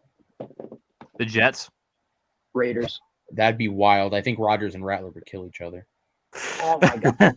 Imagine the Jets traded up for Rattler. The scenes. I don't. That's not happening. But like, Fingers I crossed. assume, but That would be that hilarious. would be. Giants, obviously. The Cowboys at 73. Not the Bears, not the Broncos. The Raiders at 77. Seahawks at 81. Rams at 83. There's some spots. But I don't think any of us are exactly shocked that Rattler escaped the second round. Shocked, No. no. But I did think that there was a chance that Jets are taking wide receiver Malachi Corley. another very good player. Yeah, that He's one. gonna be Another weapon the Patriots got to worry about. Yeah, Wilson's their ex, obviously, and Corley's just gonna be that kind of playmaker. That's just a nuisance to whoever plays against him. Patriots are going to need to look into his corner at some point in this draft. I know he didn't test as well as people might have thought, but I do want to know why Troy Franklin is sliding like this. Which, in fairness, though, the receivers kind of are. Like, Mitchell obviously is slide stopped, but other than that, like, there hasn't really been a receiver gone in a while. No, yeah. The Roman last Wilson. receiver to go before this was Mitchell at 52. Yeah, and then before that wasn't the last one. So that's what Polk. Oh, It was Polk. Polk. Polk, because they traded back, right? Yep, 37. Yeah. And also, like, Roman Wilson had a lot of second round buzz. He's still here. I Wait, could who's see. the They pick right one spot after the. Yep, after the Bears, 76. If he's still there, I don't think Jim's gonna be able to help himself. Who did Or they either take him in or the second? Corum. Either him or Corum. They took McConkey, but it's not like they only need one receiver. Get Yeah. Justin Herbert some help. No. McConkey and Roman would be a lot of fun. I mean, they're not catching no high points over someone, Yeah. but Well, LCO, if you want another receiver, he's got to last till 84. You got a long way to go. We are on pick 65 with the or 66 now. Watch Washington take them. They say literally, never mind that line. We're just gonna give the team everything else. No, right. We're just going to be throwing quick little screen passes and hope they work.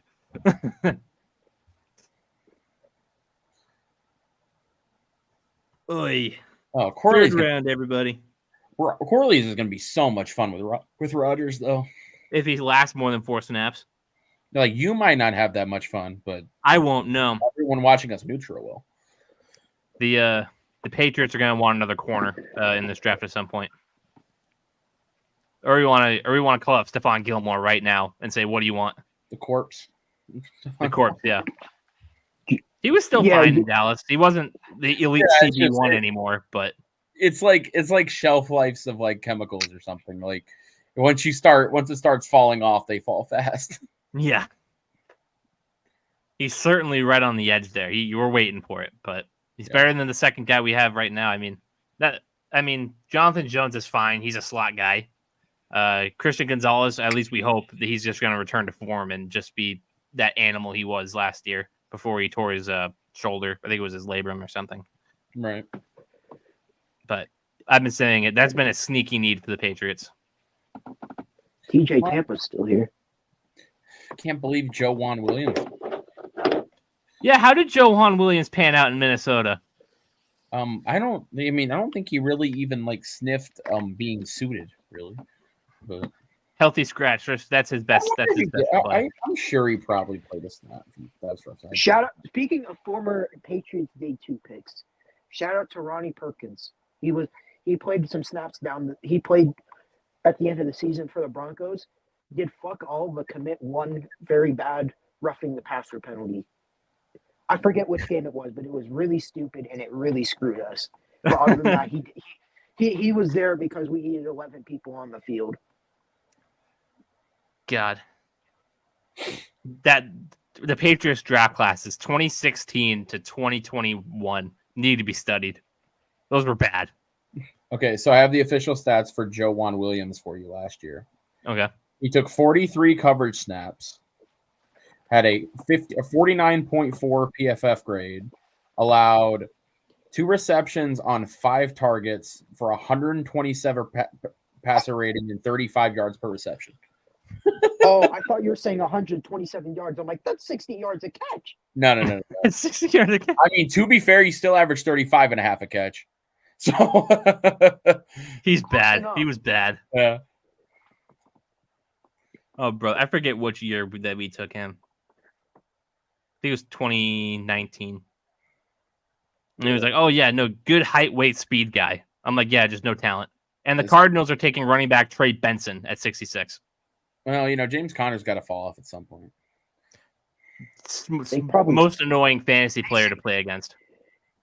Yeah. It's even worse, though. If they were smart, they would go dangle James Conner in front of Jerry Jones for a day 3 pick. Dude, he might do it. He probably would do it.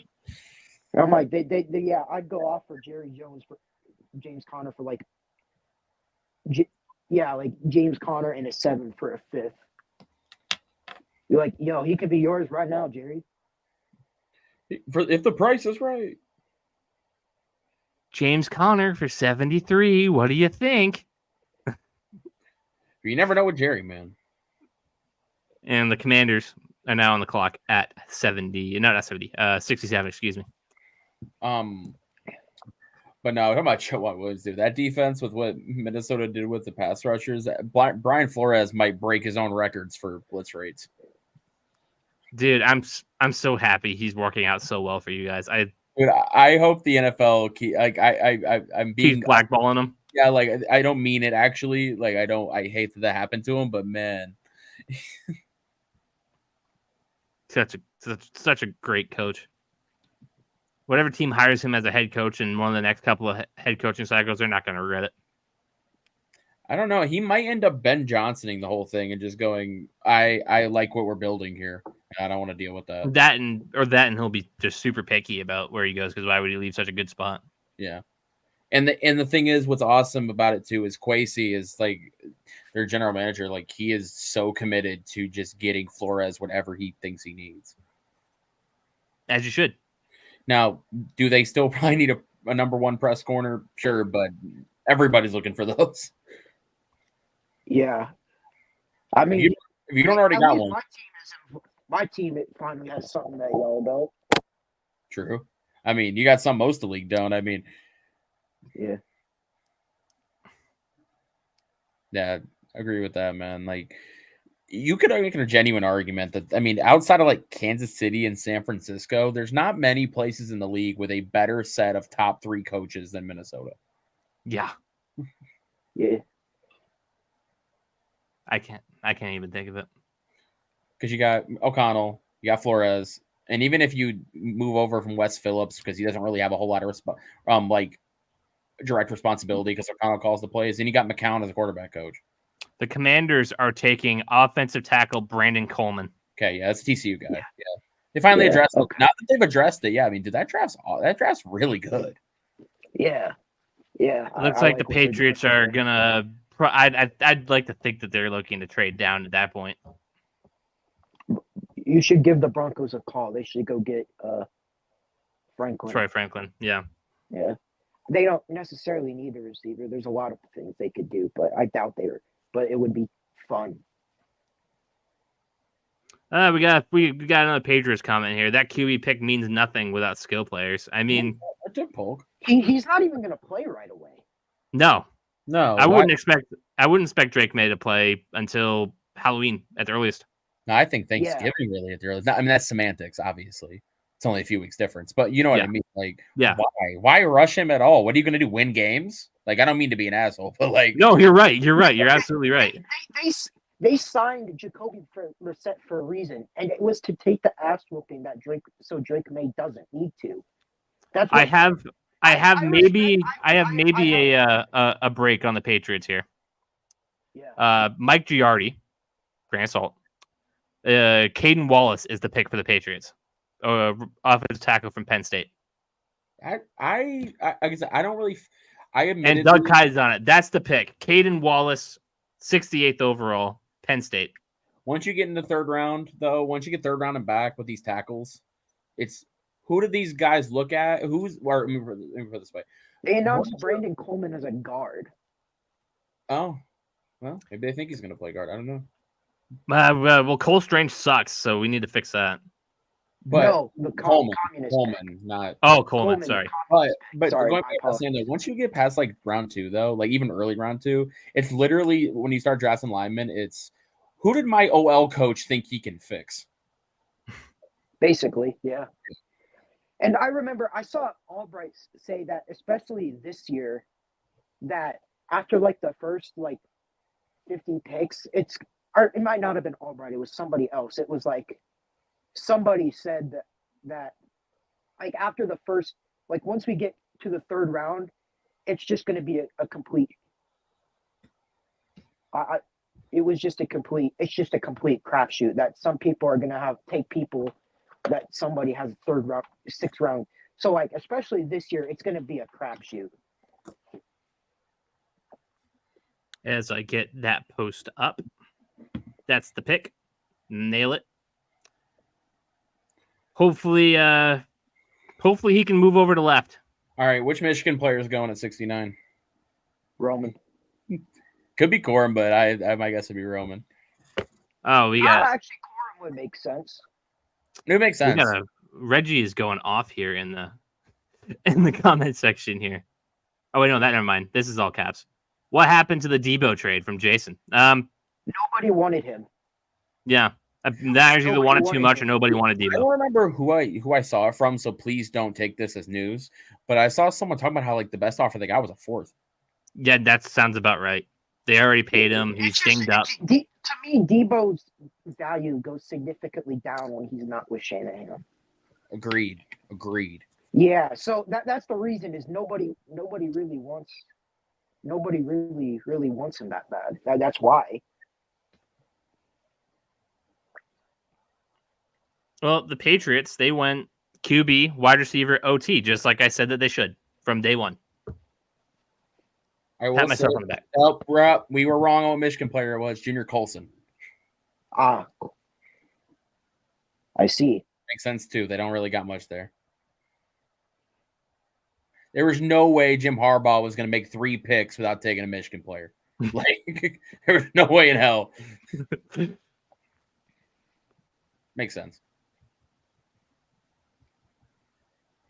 That guy's a dog. He reminds me of like a slightly larger Nick Bolton. Yeah, that's a good. I like that. It's hard to be smaller than Nick Bolton as a linebacker because he's built very compact, but.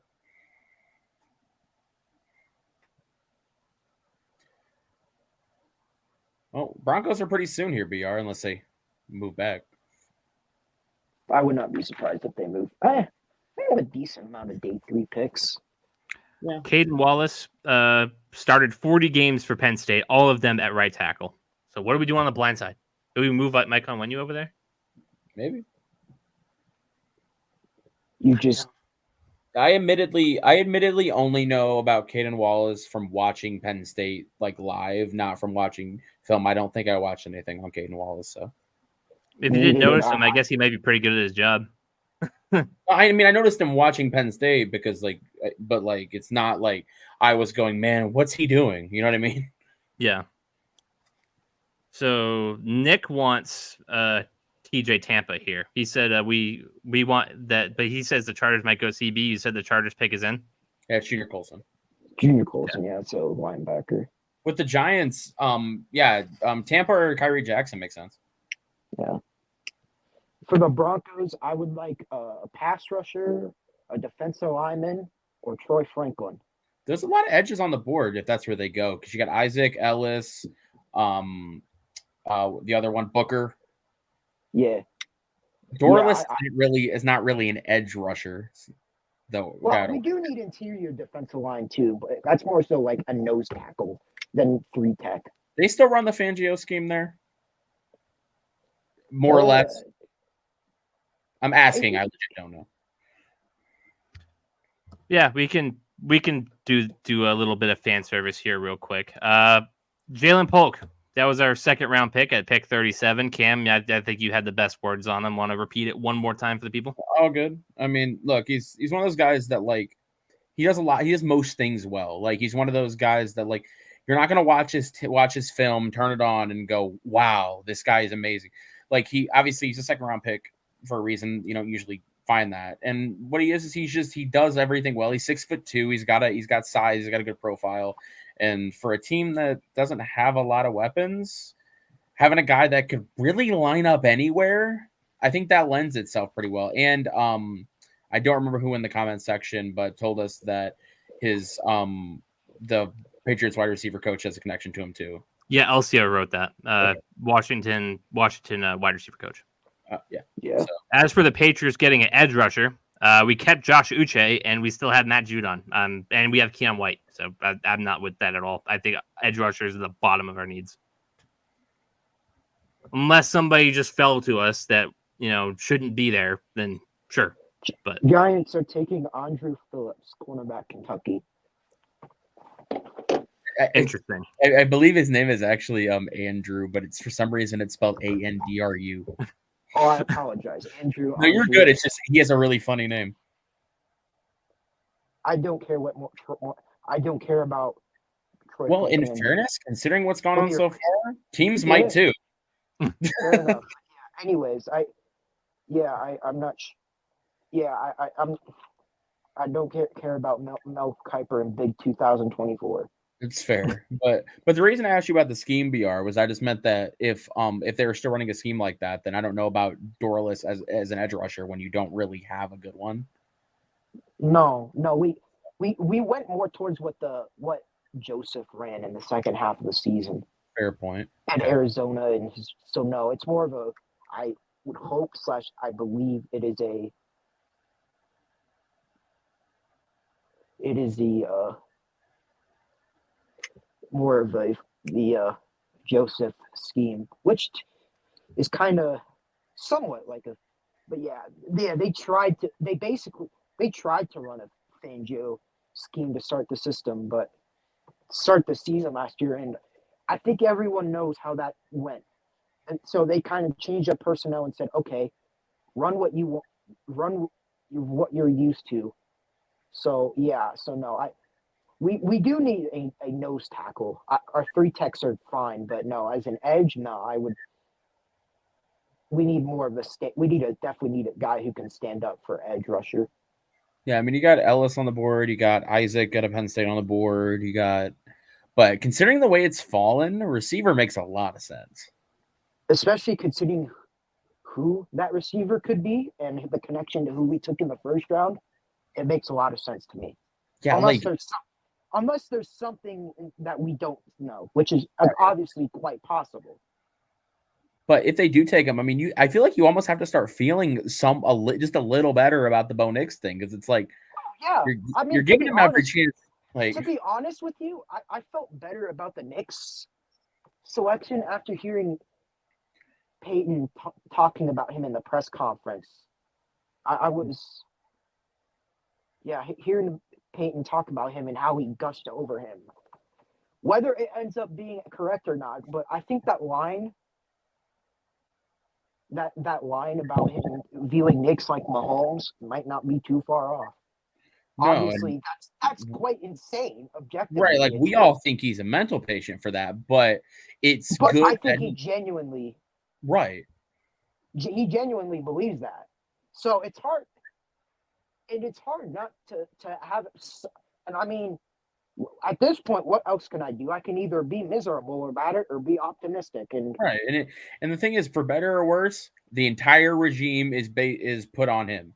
If he succeeds, then obviously the Broncos are good. Those guys succeed. You have a robust organization. I don't know about that, Jim. I don't know about that, Mr. Smith.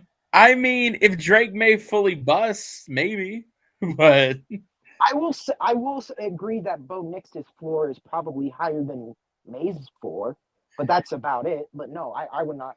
I would have taken May over Nix a million times, and I say that as a fan of the team that took Bo Nix. Respect. I mean no disrespect. I genuinely, I'm not trying to be disrespectful. I cannot disagree anymore. Oh, man.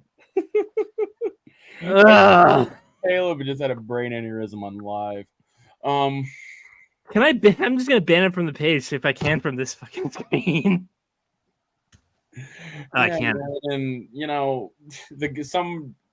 Sorry, Reggie, that was stupid. Some edge rusher in the third round might be better than Dallas Turner too if Dallas Turner busts. I'm glad that we got that on camera, just so we have it. Anyways, I don't need. I'm sorry, BR. No. Anyways, no. You were going off about the whole point of the whole regime is for better or worse, regardless of how it turns out. Sean Payton's time in Denver will be. Just keep talking. Taking sacks that he doesn't need to, maybe.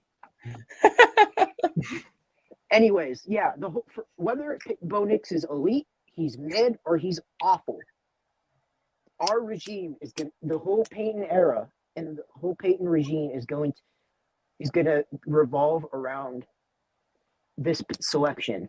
So if we do need a receiver, so if you can get Bo's guy from Oregon, you should do it. Unless there's something underlying that I don't know. Right. Can't wait to screen grab that Drake May moment for later. Caleb got so frustrated with the Patriots fans in the comments he threw a sunset on. Oh, he had it on the whole time. He just had it. The Cardinals are taking OT Isaiah Adams with the 71st pick, Illinois. Remind me of what college Oh yeah. I mean, I don't know anything about him other than where he went to college. I'm going to be completely honest, but I mean, I've had this Suns hat on because they're going to be on in about an hour, and that'll be my post-draft activity. Yeah. Hopefully, I mean, I could really piss them off. I got some other NFL hats in my rack somewhere I can go grab. To the Sean Payton thing, I thought it was really funny when he was saying that thing. It's like, I wanted to make sure everyone really thought we were moving up. I'm like, yeah, so you could get Bo Nix. If he's your quarterback 3, like no one, then you're not really even being serious about that. Really, who are you fooling? Didn't the Cardinals take Benson? Yes.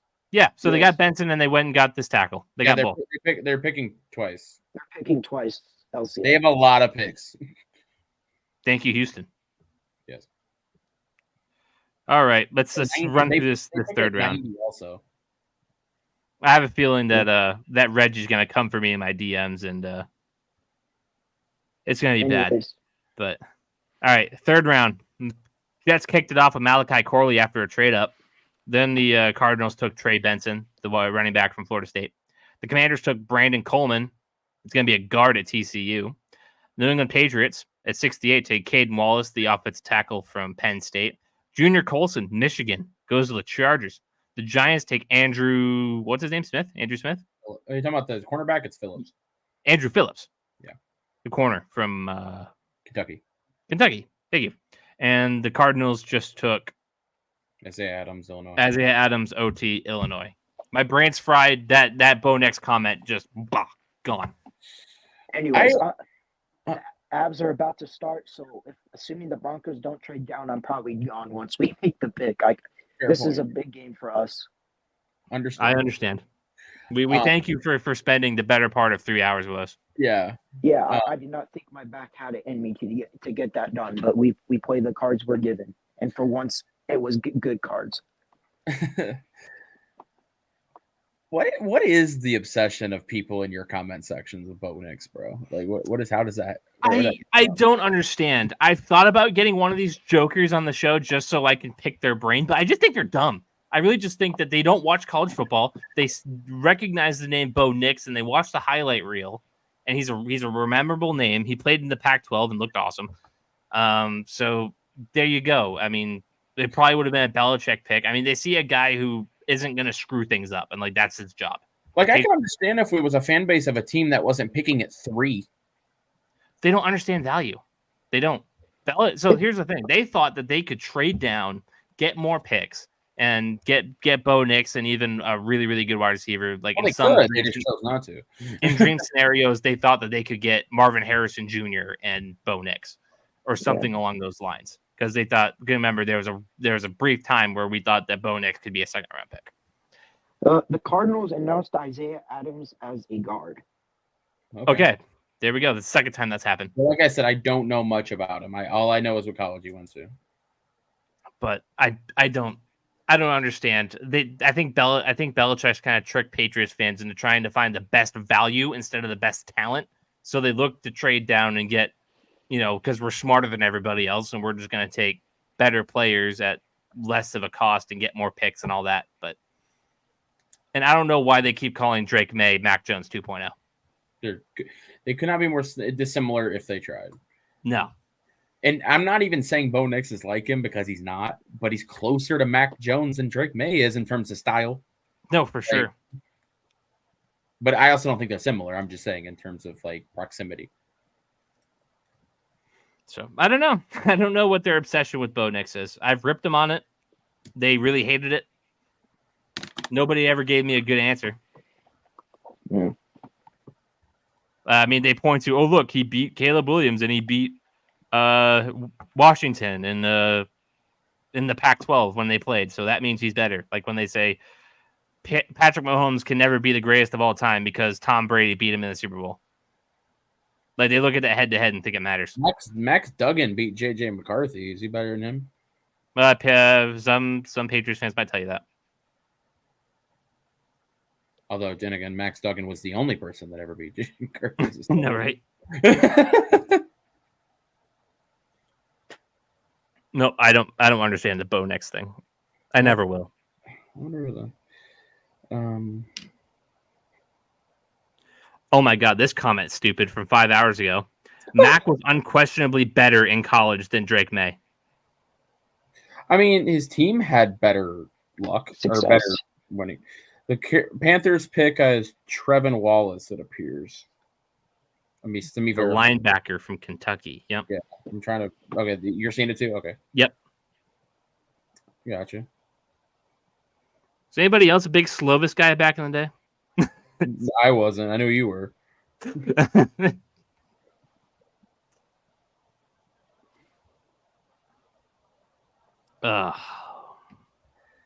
But he is. But Trevin Wallace is. As long as my brain isn't fried enough, is a true off the ball like linebacker though. So that is something Carolina did need. But the teams must have thought the concerns on Peyton Wilson were rough.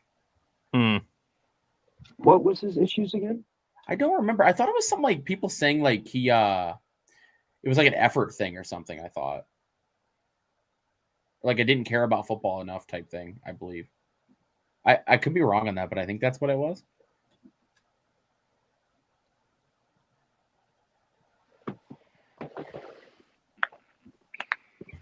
I thank God I never read my comment section. Every time I do, I lose brain cells.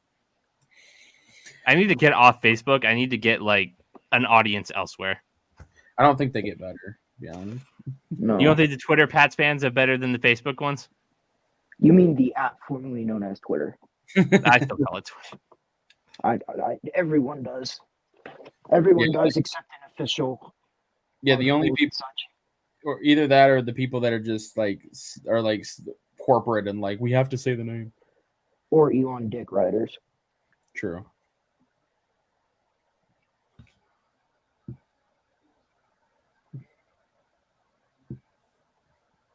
Cowboys selected Cooper Beebe. Ah, Beebe. Good pick for them. Yeah. Surprised they haven't gone running back, but maybe they think the corpse is. telling me that Atlanta still has another. Oh yeah, I forgot they do have 74. They have 2 thirds. Boy, you know I said the LeBron saying, "Let me get 2 more for y'all. Let's see." Well, it's Spencer Rattler. I say it's double chance take Rattler for life after Penix. Real. Penix is no spring chicken. So dumb. I love the jokes on Twitter though, where it's like Kirk Cousins is only 19 months older than Michael Penix. Really makes you think.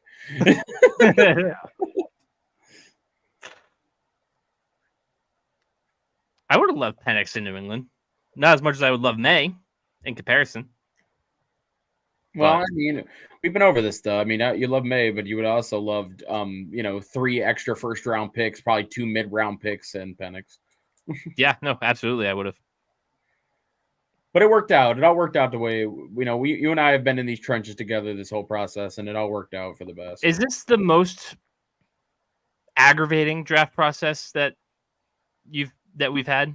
For me, yeah. I mean, it's the first time in my time as a fan where it was just nailed on. They needed a quarterback. They had to go get one. Like I saw Teddy and I saw Ponder, but like it wasn't nailed on. Like it wasn't, it's quarterback no matter what. Ponder maybe a little bit, but even then, like they picked at 12. I mean, for me, this is the first time I was in the top 3. I had no idea what the hell to think. And it's even worse for you because I mean, hell, you grew, Patriots fans grew up very spoiled with. But back in the day, you pick between 25 and 32, and you're like, oh well. And more than likely, Bill gonna move back. So. Yeah, no. So like, oh, we'll just see what happens. No, I remember how big of a deal it was when picks don't get taken for cheating. Yes, that yeah. Because I remember how big of a deal it was that year where they took Chandler Jones and Dante Hightower both in the first round. How big of a traded up for him. Yeah, they actually made 2 picks in the first round, and they ended up being great players until Chandler Jones started seeing demons. He didn't start seeing demons until after we shipped him out. It was okay. Fair enough. He overdosed on synthetic weed, and then the next offseason we traded him. Dude, I hope Atlanta takes some wild pick. They just. Who's the safety that said that he thought the earth was flat? Tyler Owens. Yes, that's the pick here. They have Jesse Bates, too. No, best pick here, running back. Tight end. Hey, at least you can make the argument. Never seeing targets again. No, at least you can make the argument. Maybe they think Pitts is cooked, but. Well, brother. The Patriots did reportedly explore trading back. Yeah. Dude, somebody's going to drive a Hellcat through the facility if Fontenot fucks up another pick. Oh, let's see who it is. Yeah, Twitter didn't even have it. Well, to be fair, they were very quick. They know who they wanted. That's for damn sure. Braylon Trice, that's a good pick. Damn, that's fine. They were going to go 3 for 3 on bad picks. So this draft goes from Z- to just Z. Yeah.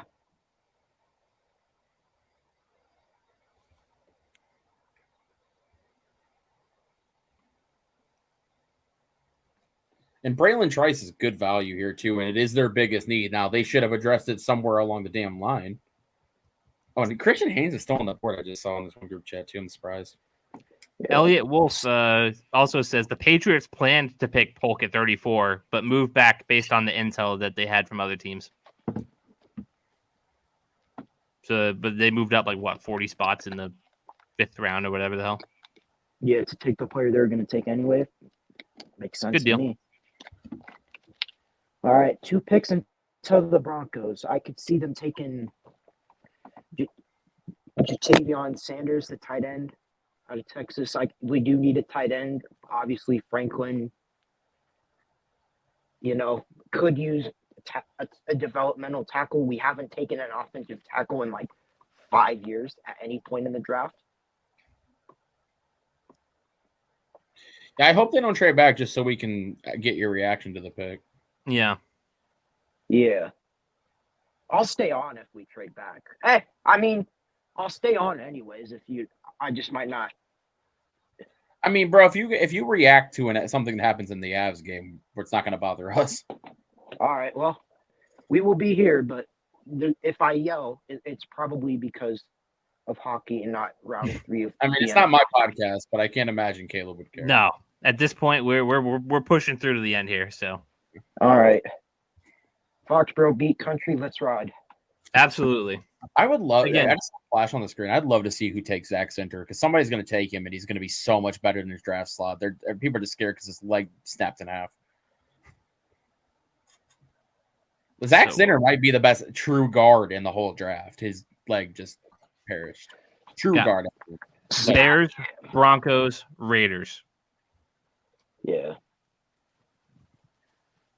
And not a running clock, Chicago. Come on. Okay, here it goes. I assume the Bears aren't going to take a receiver, so unless they trade down, Franklin's going to be there. I hope for your sake that he's there. This game gives you a real positive light. It would be fun. There. Oh, I got conflicting reports. I was about to say something. Oh, it's the Yale guy. It's the Yale guy for Chicago. They take the Yale tackle. Yep. Broncos are taking Jonah Ellis. Good pick. Yeah, I have no. Jonah Ellis. The son. Yeah, Jonah Ellis, the edge out of Utah. He is. Yeah, I can't complain. We needed an edge rusher. We took one. I have no problem with it. So there you go. Bears get a tackle. Obviously, it would have been a lot. Maybe we do pick in the 4th, have picks in the 4th. So it would maybe we trade back up for Franklin if. Yeah, Poles is cooking. I fear. Yeah. NFC North isn't going to be as easy as it was last year. Well, no, and that's what I was always saying about the Detroit fans. They don't ever listen to me. It's I'm not trying to say they're not awesome because their team is, and they went to the NCAA title game, but it's never going to be as easy as it was last year. Never.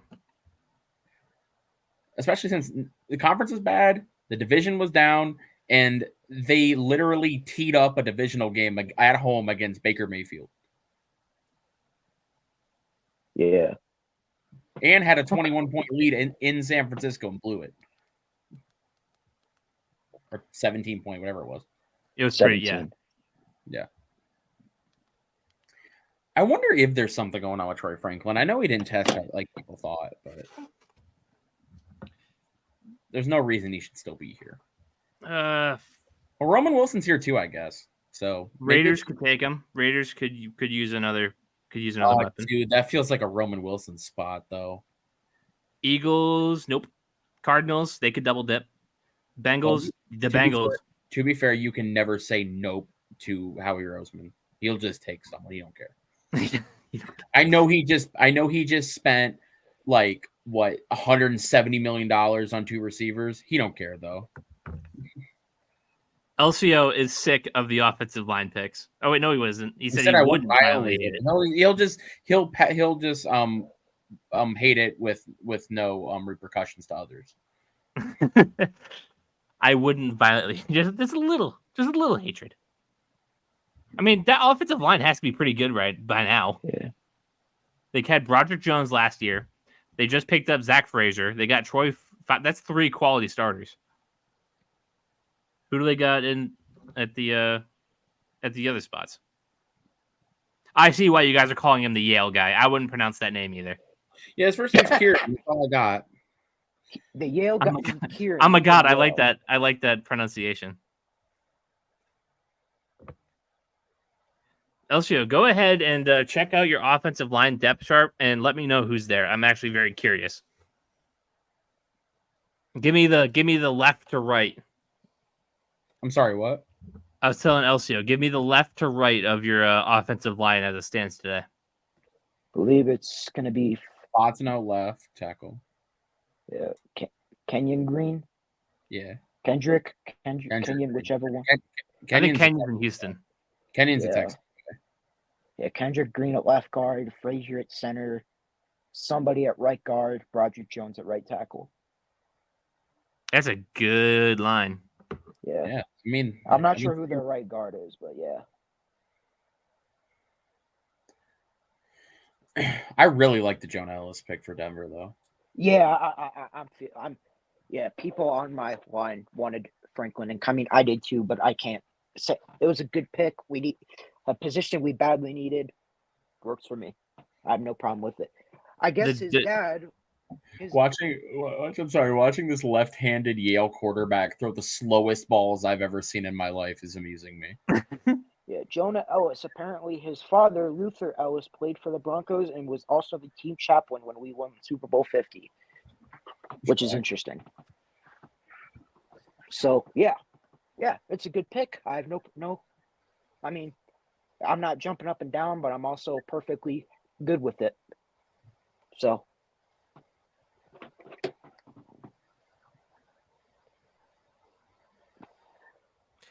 That offensive tackle pick by the Patriots, the draft community doesn't love it.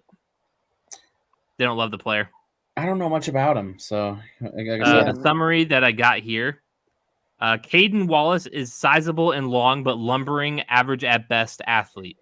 Feet are slow out of the gate and aren't light by NFL standards. While his length is a plus and he plays with good punch timing, he lunges a bit more frequently than what's desired, especially when he finds himself out in space against a serious outside speed rush. Upper-lower body strength is a plus to his game, but he doesn't have the under-control quicks to be a master.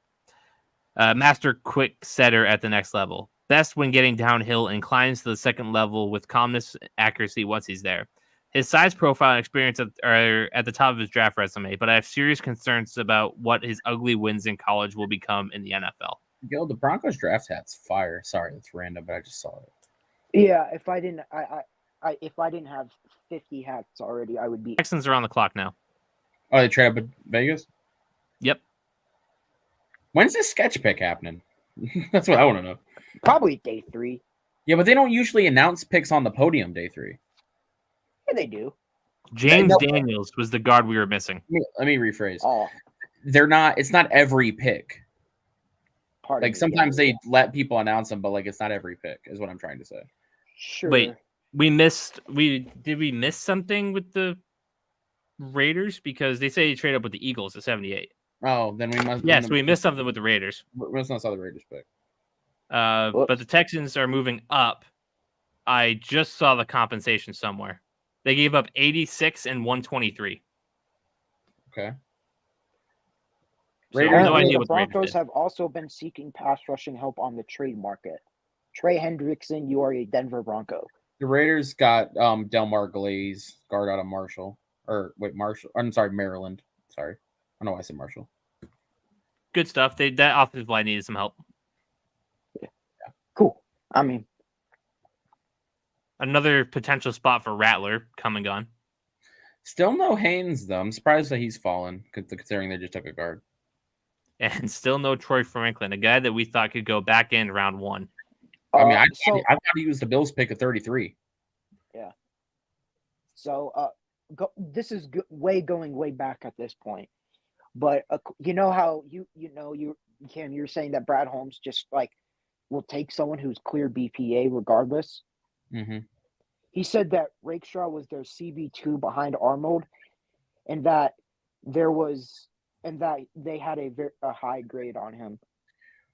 Having him cornerback 2 is unhinged behavior, but if you really do believe that, then yeah, you kind of got to take him. Yeah, I'm not sure about that one, but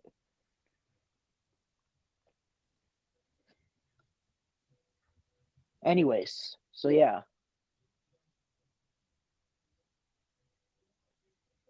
Cool. Yeah.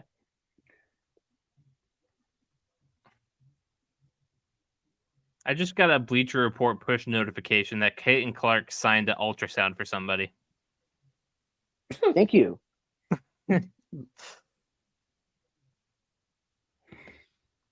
All right.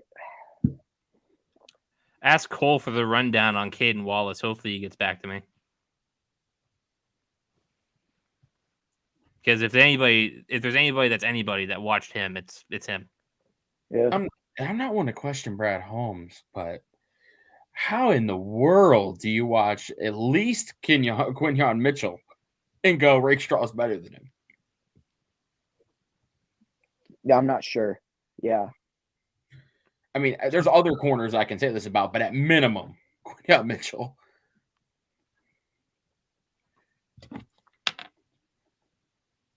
Hey Cam, you want to try unplugging and plugging in your webcam again? It's doing the Trent where it's just frozen. Oh shit! Everything's frozen for me. What the hell? Oh, that's good. Hold on. I don't know what the best way to do this is.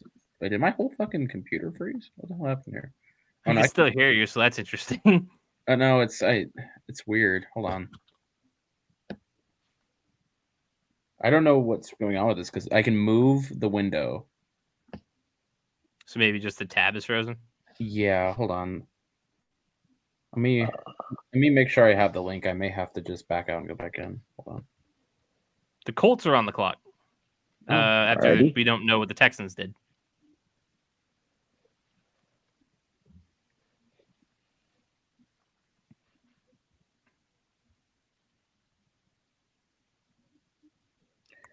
Okay, I'm gonna try to refresh the page. I just copied. Well, alrighty. Nothing on the Texans right now. Well, yeah, I'm not really looking at my phone anymore. I'm watching the game. You know,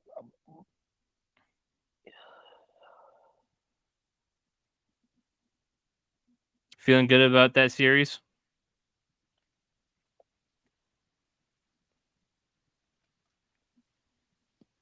it depends on which version of Alexander Georgiev shows up that night.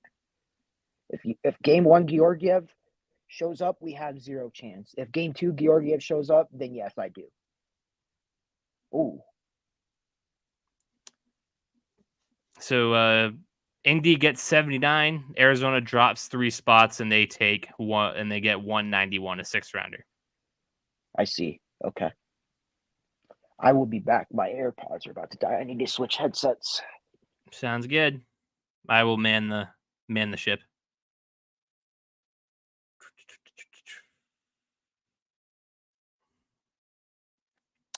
LCO's still hanging around in the comment section.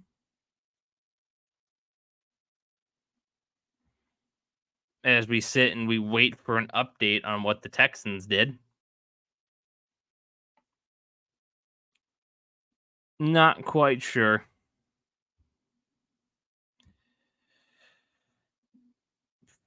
Slowest Twitter's been all night long for this pick.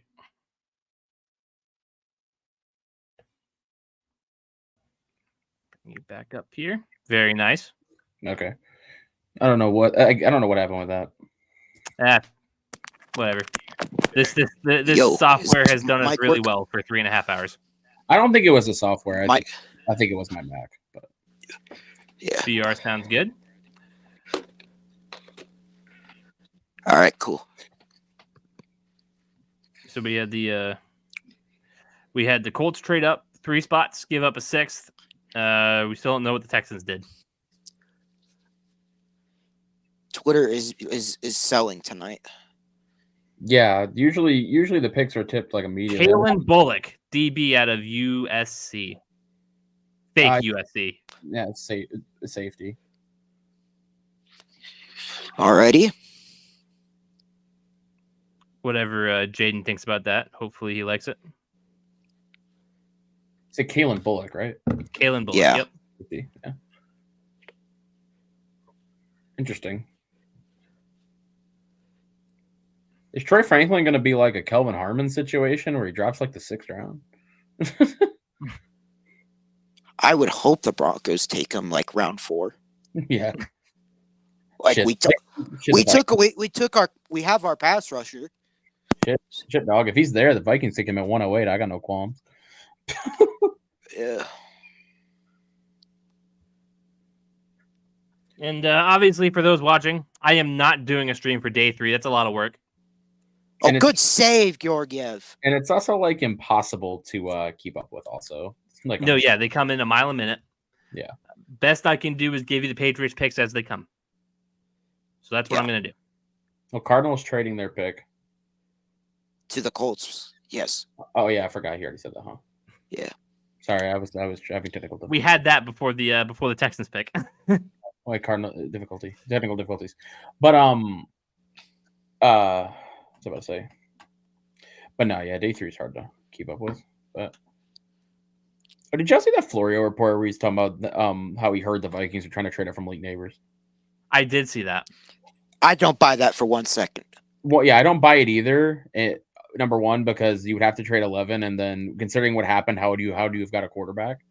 Then also number 2, I love how he's like, what does that say about Justin Jefferson? I'm like, nothing at all. Apparently, you cannot. The Colts traded up to take Pitt tackle Matt Goncalves. Oh, Goncalves, yeah. Goncalves. No, he's a. I thought they were gonna go corner. TJ Tampa's still there.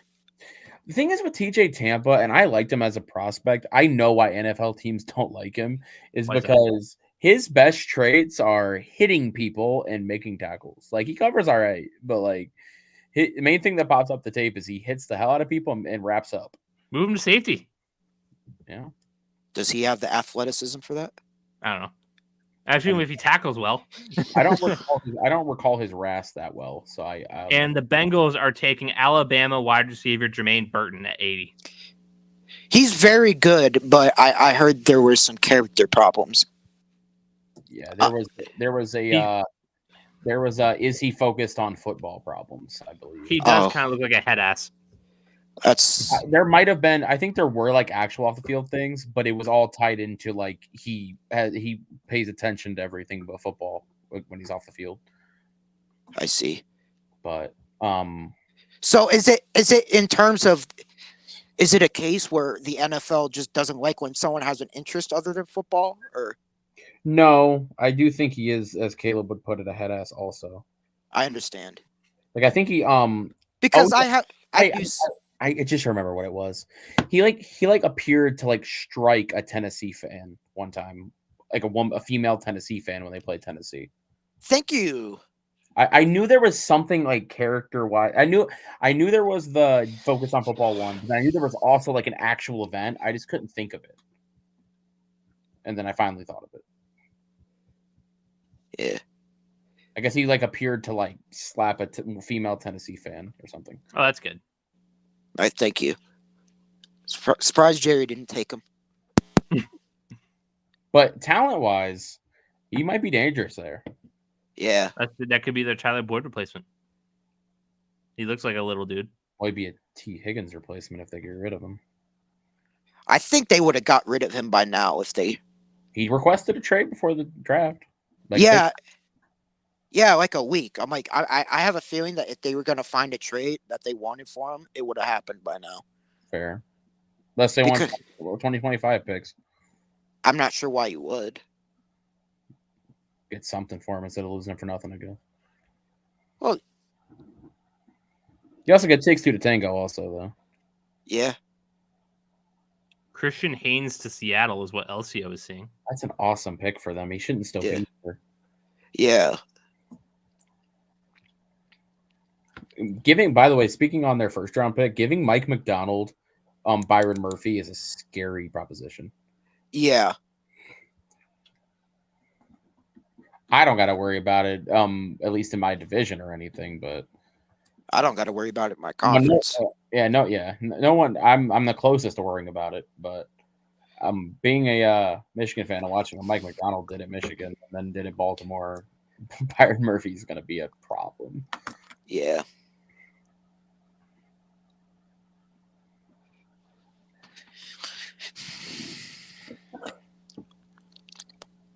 He wanted to come on earlier. I said that 4 people would drive me insane, but we're getting to the end here. We're getting to the I can dip if you. I can dip if you want me to. So it's only 3. No, it's good. It's good. We have absolutely nothing.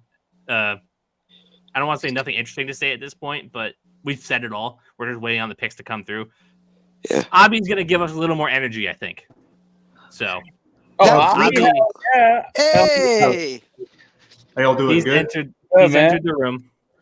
Hey. So the Giants had some interesting ongoings this draft process. Why don't you take us through it as we wait for the next pick? Sure. So I think any Giant fan with a brain wanted a quarterback, right? But the right quarterback, right?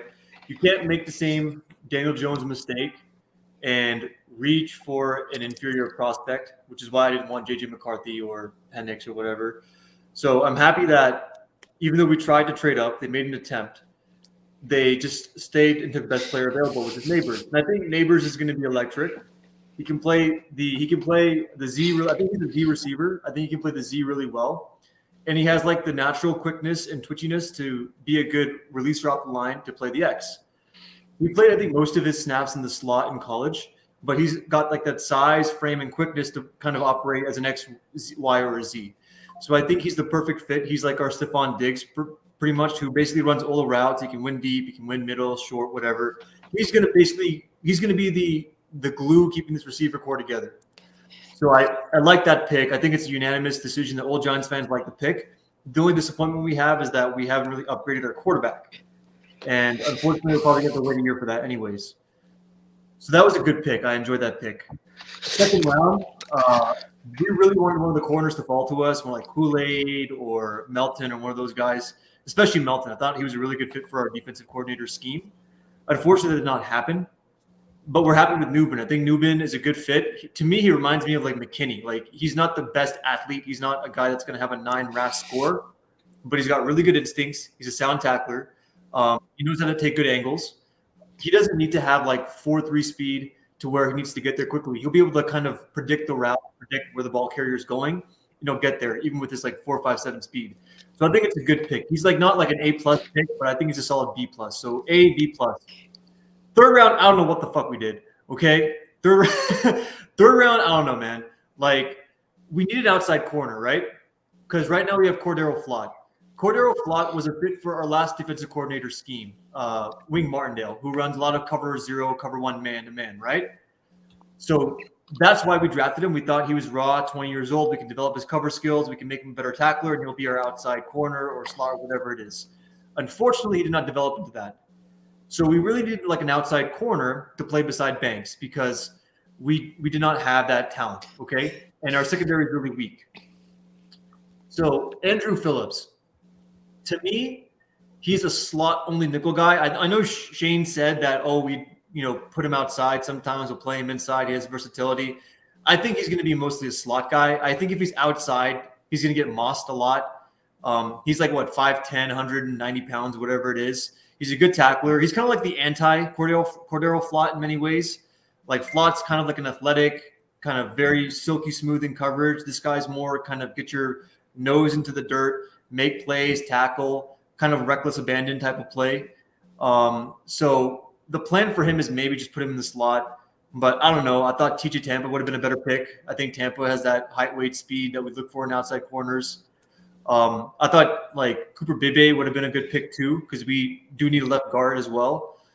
But so far, I give the first round pick an A, the second round pick a B, third round pick I'll give it like a C. I'm not going to be too harsh. He kind of reminds me of like Roger McCreary. If you guys remember him, the Titans took him. Actually, the Titans defensive coordinator is now our defensive coordinator. So I think he kind of likes those aggressive, zone guys. But yeah, that's my draft so far. For me, the way I look at this draft is we're kind of building it to when we can insert a quarterback. Next year is probably when we'll get our quarterback, whether it's through free agency, trade, or through the draft, hopefully through the draft. And the plan is to hopefully have a kind of like a good offensive nucleus to where we can insert the quarterback and he doesn't end up like Daniel Jones did, where he got basically destroyed under really bad O-lines, bad receivers, and of course, 3 or 4 different offensive coordinators. So that's kind of what I think about the draft objectively. It's not the worst draft, but it's not the best. I think it's pretty good. So those are my thoughts. And as we finish up, we have the Cardinals pick. It is tight end Tip Ryman out of Illinois. Yeah. Cardinals have had an interesting draft. Shaq, this is a Patriots page. This is a Patriots program. I'm going to ask you straight up. Drake May, number 3. You guys wanted him? Oh, yeah, we wanted him bad. Couldn't get up. The Vikings wanted him bad. Couldn't get up. What do you make of Drake May in New England? So I think Drake May, he's got, I think, probably the most upside out of all the quarterbacks in the draft. As the Rams take Michigan man Blake Corum at 83. Oh, there we go. A lot of Giants fans wanted him for some reason, but it's whatever. But yeah, I think the Patriots made a sound pick. It's really funny how they were kind of like, oh, do we want to keep him? Do you want to trade down and maybe take J.J. McCarthy? It's pretty funny because once they realized that the Giants head coach and the Vikings head coach, both really good offensive coordinators, both really good offensive minds, wanted him, I think that kind of scared them into taking the pick. And I think it's a good pick. But I do think he has some mechanical things that he needs to refine. He does get sometimes inaccurate because of his feet. So he needs to really kind of work with whoever Alex Van Pelt, whoever the offensive coordinator is, whoever the quarterback coach is, to kind of smooth those things out. But those things are teachable, right? You can't teach size. You can't teach athleticism. You can't teach arm strength, okay? You can teach a guy to have better feet. You can teach a guy. So you wouldn't call him Mac Jones 2.0. He's like the opposite of Mac Jones. If you want to see Mac Jones 2.0, look at who the Broncos took. No, I'm kidding. Well, Listen, you're not wrong, but you didn't have to say that with me, right? Let me pull this up for you, Shaq, just so you know the type of things that I've been dealing with. Hold on. Okay. This comment got this guy banned earlier. Oh, yeah? Yeah. I'm about to show you right there. Bo Nix might be better than Drake. Okay, to be fair, what is it? The Broncos head coach, Sean Payton, unironically believe that.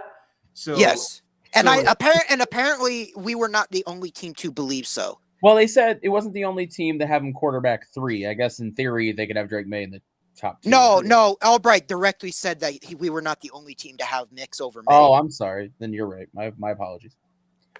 But yeah, did Cooper Beebe get taken yet? Oh, yeah, yes. Oh man, wait, Beebe got taken? Yeah. Oh no. See, for me, the Giants never take the guards that I want. It always happens, and they always turn out to be good. Okay, this has been going on since 2011. All right, back in I think 2013. Do you remember Gabe Jackson? The Raiders took him in 3rd round. Yep. Yeah. He's the guy that I wanted in round 2. So just a little bit of history during the 2014 draft, right? Sorry, 2013, 2014. I forget. 2014, right? We took Odell, great pick, but I wanted Zach Martin really bad, right? Zach Martin was my guy. But Odell turned out to be great.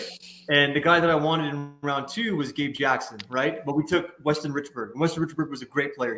When he wasn't healthy, he was a great player for us. So then round 3 came along, and I really wanted us to get Gabe Jackson, right? People were saying he was a round 1, round 2 player. And then for some reason, we took this guy out of Syracuse, some defensive tackle. I kid you not, no analyst had him on their board. He was a guy that they thought was an undrafted free agent, right? Some guy that you're oh, whatever, he's some camp body, whatever, right? And we literally took him in the 3rd round over Gabe Jackson, okay? So this is the kind of stuff that I've been dealing with for years. And just most recently, we had, what's his name? Trey Smith, right? I wanted this guy since round 2, right? The draft goes on, and I'm okay, this guy's still on the board. Let's just take him, right? It's day 3. Who cares if he has health issues, right? It's a day 3 pick. And we literally take a running back, a 4th-string running back for special teams, right, over him. And then when they ask Joe Judge, hey, why'd you take this guy? We have a good running back group. And Joe Judge literally says, oh, because I like to have good special teams and a good special teamer. So this is the crap that I have to deal with our guards, man. And I think we're going to have okay-ish guards, probably not the best guards, but man, 2 of my favorite guards get taken. It sucks, but how do you guys feel about your drafts?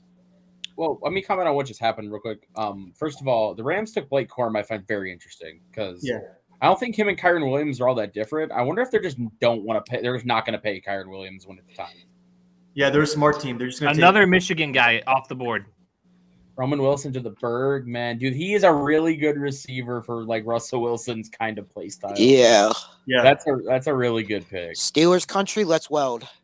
But my comments to what he was saying though is I went to the draft. I don't know if you know that, Abby, but I went there. And I was praying that the Giants did take McCarthy for two reasons. One, he wouldn't have worked there, as you said. I don't think so, no. They haven't built the team. And two, I wanted him. And three, I just don't want him to fail there. I'm like, if they wanted May, everyone knows that. Once you couldn't get May, what were you going to accomplish taking McCarthy? Just another failed project. Like it's really interesting because if you look at the Giants sphere, you have two types. You have the Twitter and then you have the Facebook, right? Giants Facebook thinks that when we draft neighbors and we get like a good offensive line, a switch will flip in Daniel Jones's brain. He'll learn how to read coverages and he'll become like a top 10 quarterback.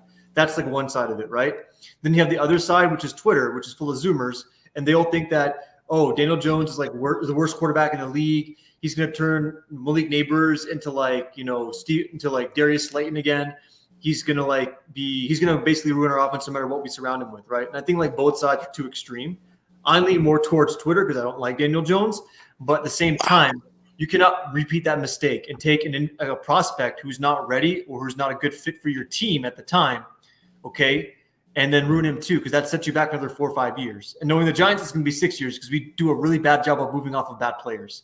Unless they break the law, we keep them on for like 2 or 3 years too long. So, so I agree with you 100%. I think J.J. McCarthy, I know some friends of ours don't think he's very good. I think he's going to be terrible. But I think he's in the perfect situation with Minnesota. Yeah. They're going to have a good run game. They're going to have good play action. He's got a really good O-line, 2 perfect tackles. He's got good receivers. And he's such a good processor that he's going to be able to kind of find these guys and like grow in this offense. And it's the offense that he kind of ran in Michigan too, right? The outside zone, West Coast offense.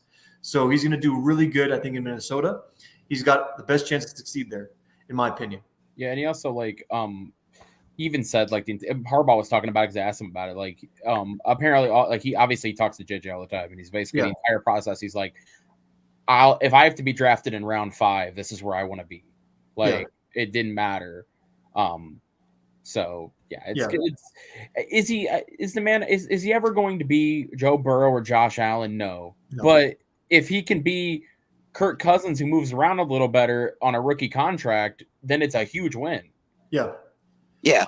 In my opinion, why can't he be Matt Ryan? He could be Matt Ryan. Why can't he be Matt Ryan with better physical tools? Yeah, you know what I mean? That moves better. Yeah. He could easily be Matt Ryan. Yeah. As for the Broncos draft BR, you had Bo Nix and Jonah Ellis. Jonah Ellis. Yeah. Go ahead. Ellis, I'm a big fan of the pick. We needed an edge badly because our best edge rusher, Baron Browning, is a free agent after this season. Jonathan Cooper is a free agent after this season. So you have Nick Bonito and nobody.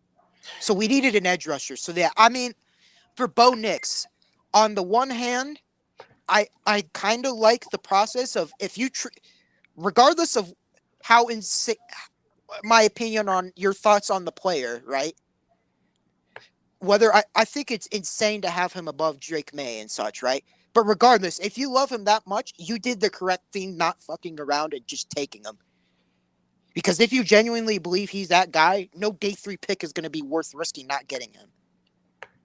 So, on the one hand, I like the process, but I will say, but I do think Bo Nix went to the best option for him in terms of his fit. He bitched Sean Payton probably better than anyone else he could have gone. So I like the fit. And I don't even think he's going to be bad necessarily, right? I think not necessarily the same player exactly, but kind of in terms of the tier. My concern is he ends up being our Daniel Jones. That's my concern. Yeah. Not the same player necessarily, but he's there's a decent chance. I had to sit through Joe Flacco before he found the fountain of youth. I had to sit through Case Keenum, Paxton Lynch. Oh God, that was really bad. Yeah, man, the Another- Chiefs really won. we- Another we- Michigan we- man off the board, Zach Zinter with the 85th pick is going to Cleveland, and the Oh, Niners are on the clock after a trade. Another Good for guy I them. wanted the Giants, man. Another lineman I wanted the Giants to take. Man, dude, if that man's leg doesn't snap in that Ohio State game, he goes 40 picks earlier. Yeah. He's a beast. He's a beast. I think he's really good. I will say one thing, and I'll say this as a Michigan fan. That team won the Joe Moore Award 2 years in a row and maybe should have had it a third. He was their best lineman any of those years. Yeah, for sure. He's a good player. I think he's a really good ball player. Yeah. And that was a really good pick. Yeah. Anyways, yeah, but no, I mean, like, I like that. I think Nix will be fine. Like, he'll be all right. He'll be a starting level quarterback. I don't think he's ever going to be the guy. He's not going to be the guy that lets us go. You know, he's not going to be the type of guy that wins us a shootout with Mahomes or Herbert, Lamar, Stroud, Burrow, all the guys we need to go to war with to win anything. Yeah. I'm just very skeptical he's going to be able to do that for us. And I'm not taking a guy with the number 12 pick if I don't believe he can be that person. Right. So BR, let me just kind of do some coping with you, okay? So Yeah. Bo Nix, right? I agree. He's not physically talented. He's older. Yeah. He pretty much probably maxed out in terms of what he's going to be. But Yeah. something that he does really well, which I think allows him to thrive in, I guess, the Peyton offense. He's a quick decision maker. Yes. He avoids interceptions. Yes. He's pretty accurate within like the first 15, 20 Yeah. yards. Okay. He places the ball well to where people can have yak. That's what he's really good at, right? Yeah. So I think best case, I don't think he'll be Drew Brees. That's insane. Drew Brees had Drew generations. Brees is a first. He's a It's Hall of Famer. He's not going to be Drew Brees. I agree. He's No. not going to be Drew Brees. I think maybe if everything goes well, but see, he might be like a poor man's Tony Romo if all goes well. yeah. A poor man's Tony Romo because, you know, he's got that grittiness. He's got some accuracy. He's pretty accurate. He makes Yeah. good decisions. San Francisco just traded with Philadelphia at 86. Just Oh, nice. news. So here's the thing. Here's why I think hopefully the Broncos are smart. If they realize Bo Nix is capped. So my comp for Bo Nix is Baker Mayfield. That's what I think he'll be. Yeah. He'll be Baker I Mayfield, think. in my opinion. Yeah, with less of an arm. Slightly less of Exactly. an arm. Pretty much, yeah. Exactly. He's Baker Mayfield with like a bit worse of an arm. So will the Broncos be smart enough to realize that, hey, he's kind of capped? The most we can go is basically the divisional round. Will they be smart enough to move off him, right? That's the key. Because if the Giants, if they were the Giants, right, the Giants probably would have kept Bo Nix until he's 32, right? Yeah. So That's my concern. Yeah. And it's like, it's not even that I don't like that we took Bo Nix. Like I was telling Cam, I was telling everyone, if we, like, hypothetically, if we traded back into like the last, like to like 28 and got like future picks, a bunch of future picks, and then took him, cool. Oh yeah, go ahead. The Niners have taken Kansas guard Dominic Pooney. I don't know who that is. Is he good? He's pretty decent. Take your word for it. He's one of those guys that when you get to the back of the third round and you see a competent franchise take him, you go, oh, they think they can develop him in 2 or 3 years type thing. Yeah. It was first team. I think he was first team all conference last year. I think. Yeah. I could have made that up though. And so with the Falcons draft, right?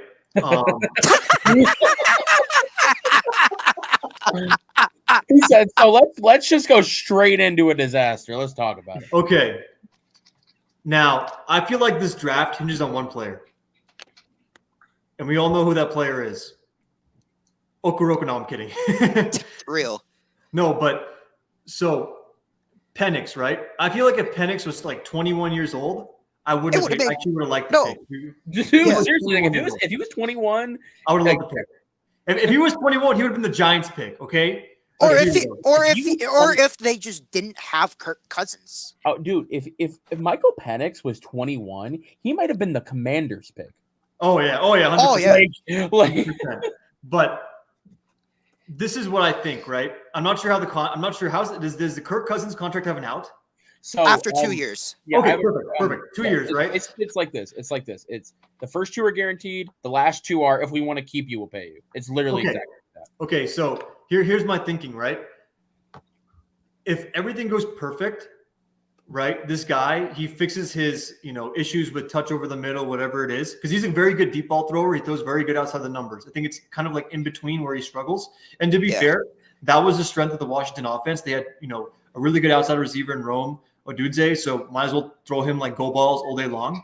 But I think the Falcons have a pretty good offensive nucleus. I think their defense is not good, but I do think their offensive nucleus is really good, right? The Cowboys are taking Notre Dame linebacker Maurice Liufau with the 87th pick. Interesting. I didn't know who that was till we kind of brought it home at the end. But yeah, he's one of those. He's got potential. He does, yeah. And I think, with the Cowboys, they always draft well. The Cowboys will always draft well, but they'll never go far because they're the Cowboys. They're the Cowboys. But Penix, right?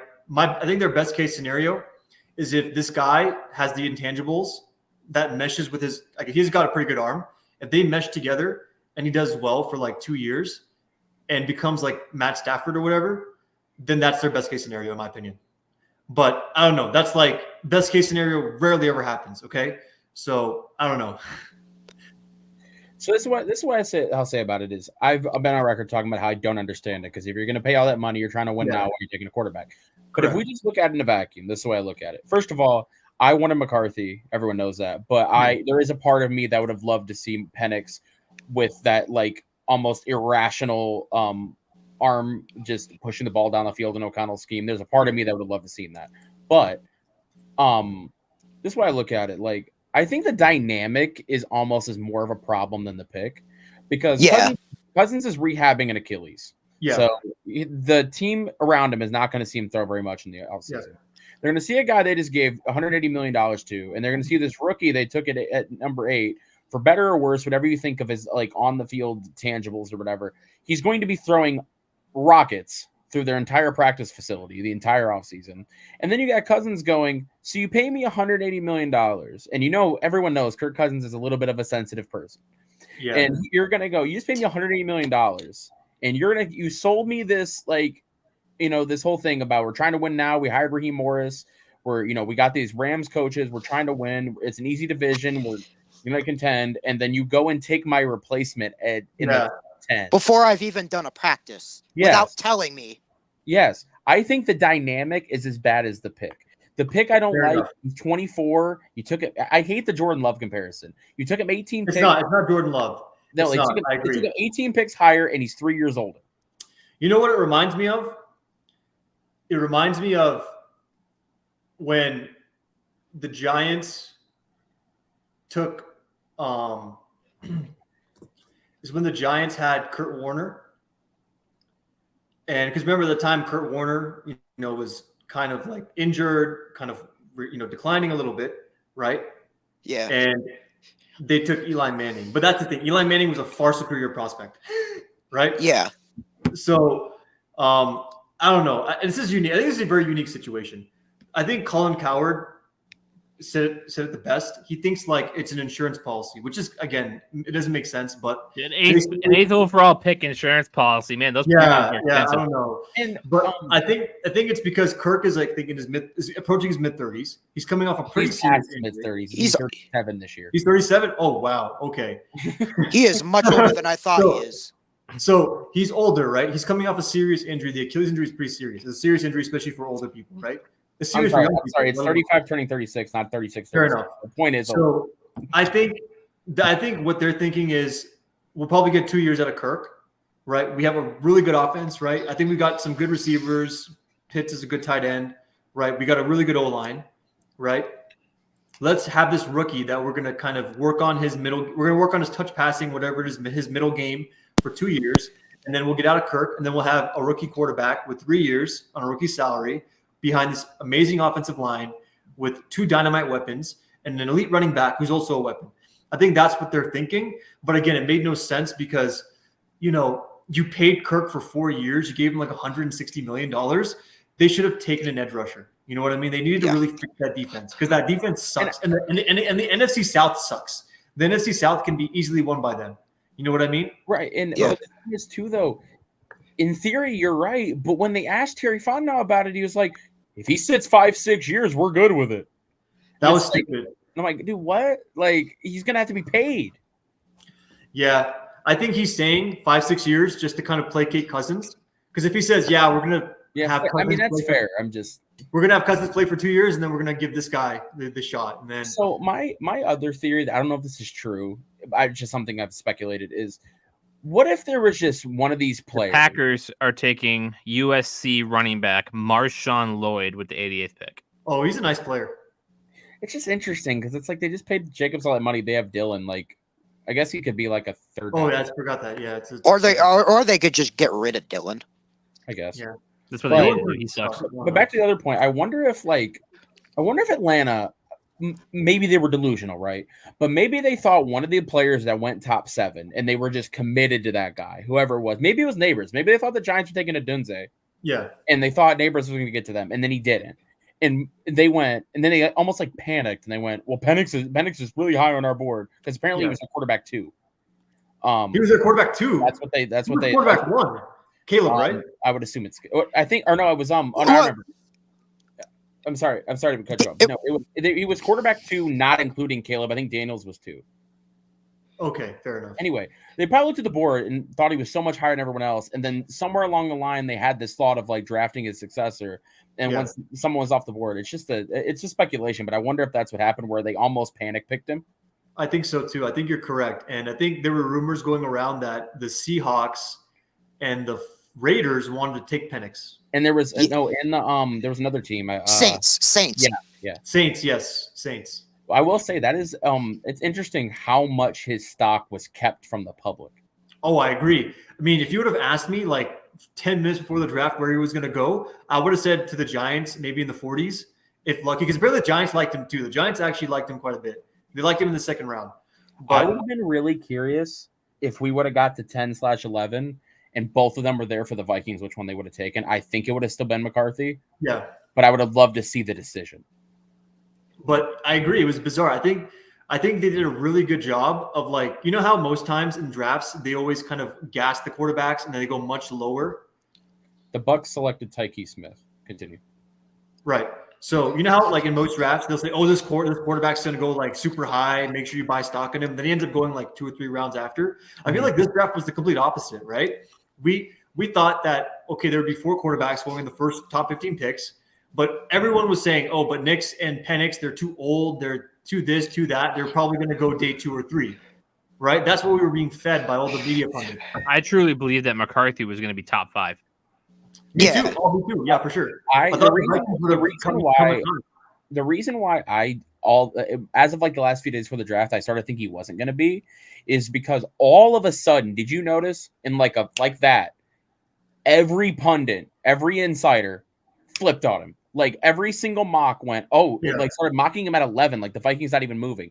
It started being like Jeremiah said it, Schrager said it, and I'm like, they had to have gotten some kind of intel for all of them to go from he's going 4 or 5 to him to all being agreeing that he's going like 11.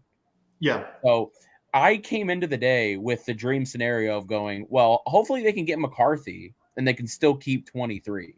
Yeah. Now, did I think they were going to get Dallas Turner too? No. But I was hoping they could get McCarthy without giving that pick up, and they did. And Turner's a really good pick. I know I gave it a B, but I think it's a really good pick. I just thought they should have gone a corner, but I think it's a good pick anyways. Here's why I'm okay with it. I think if Turner wasn't on the board, they would have stayed put and taken a corner. Yeah. But I think they saw Turner there, and they probably had him so high on their board. And with the Vikings, I know like the success hasn't quite been there yet. But between O'Connell and Brian Flores, personnel-wise, I trust them to just pick the better player. Yeah, for sure. I'll be honest. Like, I know we hired our GMs at the same time, right? You hired Kwesi, right? Kwesi? It's Kwesi, I believe. Kwesi. You hired Kwesi, and then we hired Shane at the same time, right? And then like everyone seems to like gas up Shane, like he's a genius, he's that. I think it's because we're comparing him to Gettleman, and everyone looks better compared to Gettleman, right? So if you look at his 2022 draft, right, and you can see how many picks he wasted, it's just disgusting. You know what I mean? We had I think 12, 13 picks. To be fair, Kwesi's 2022 draft was rough too. But. Right. But I thought he did a pretty good job in 2023. And to be fair, his last two drafts were great. His first last two drafts were really good. But I think Shane's 2023 draft looks okay. Looks pretty good. There's a lot of potential, but it's not had the star power, the immediate star power. I think they got potential, but the 2022 draft is horrible. It's looks really bad, you know. But to be fair, though, I think your GM, he inherited a much better situation than our GM. I think what's his name, Spielman got those 2 tackles, which is the really Cardinals good. are taking defensive back Elijah Jones. Oh, nice. Boston College. Nice player. He's a good player. But the Spielman thing, he left them in bad salary cap problems. Kwesi just got about that $100 million in the next 2 years, each.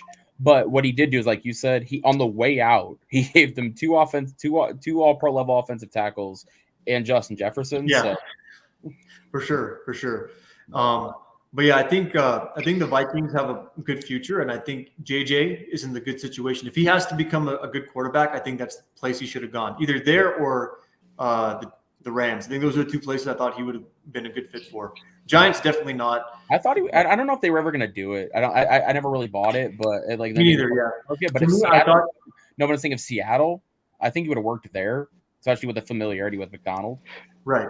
But I think what's it called? The Giants, they were always in on just I think 2 or 3 quarterbacks, the big 3, and if they weren't getting them, they were just going to take a receiver. And I think that's which is smart. There's no reason for them to force a guy into a situation that's not ready yet, that isn't that kind of blue chip talent that the top 3 were. Correct. And the way I look at it is that he's going to help our quarterback that we take next year, because Jones is done. Okay, he's coming off a bunch of injuries. He's not, at best, he's probably the 20th or 18th best quarterback in the league. And you can't obviously win with that. You can't go. I mean, the guy had Josh Allen, for God's sakes. Okay, he's not going to hitch his wagon to Jones. And he clearly implied that with the contract, right? The contract has an out next year. The Packers have selected linebacker Tyron Hopper. Oh, nice. Is he good? Missouri. Okay. I have no idea who that is. I don't have much on him, really. Yeah. Me neither. Missouri defense, pretty good, maybe. I don't know. I like their offense. I like that one receiver they have, Luther Burden or whatever. He's really good. He's going to go really high. He's going to go really high next year. It reminds me of Waddle. He's really good. He's a lot like Waddle. Yeah. Hopefully for their sake, none of those blue chip programs take Drinkwitz away from them. Yeah, and I think their quarterback is interesting, Brady Cook. He's kind of old, but he's pretty good. Well, next year, as bad as the class is, I mean, if he impresses some people. I can't believe I totally missed this. An edge like Turner hopefully masks some of our second. Yes, true, very true. I think that's really good. Here's what I'll say about that. I know that they don't really have that alpha number 1 corner. Yeah. But Flores, I just don't. If Flores is in love with them, I don't think they would take him. And also, the emergence of Cam Bynum has been really nice. Nice, yeah, for sure. He's been really good. So I mean, and I think Flores is going to break his own record in blitz percentage this year. Yeah. So between him, really good stunt, because Alabama runs those stunts, right? Like Georgia runs those stunts. And he's perfect for that. We got him. They paid Grenard and they paid Van Ginkel. That trio of pass rushers is going to be really good. That's actually really good. I agree. I just feel like Flores, if his defense is very back end oriented, right? He builds back to front. So I'm like, well, why isn't he getting his number 1 corner? Which is interesting, but it makes sense. Well, to be fair, the corners fell far. Pretty much every corner in the draft went later than we thought they were going to. So maybe the league just wasn't as high on this class as a lot of us were. True. Makes sense. But I'm really pissed off that the Eagles got Mitchell. So yeah, well, and then they got the Gene too. People keep letting Howie do this. Howie's, I don't know, man. Howie's got some connections somewhere. I don't want to say because I don't want your stream to get in trouble, but he's got connections. It's the mafia. Sure, we'll go with that. But yeah, I think we've all got some mixed opinions of the draft. BR, I'm very happy you guys took Bo Nix, because next year when we need a quarterback, you guys are going to take one. Man, if they're good, which Shadur Sanders Giants jersey should I get? You know what's interesting? I'm not as high on Shadur as other people. Well, I mean, I'm very high on him, but I'm also extremely biased in my opinion. Biased, Should not true. be trusted. I'm not the biggest Shadur fan either, but then again, it's really hard to say year out. He could make a big old leap in the. Oh, yeah. Plus, for you know, I think also it's going to help that he has actually a half competent offensive line.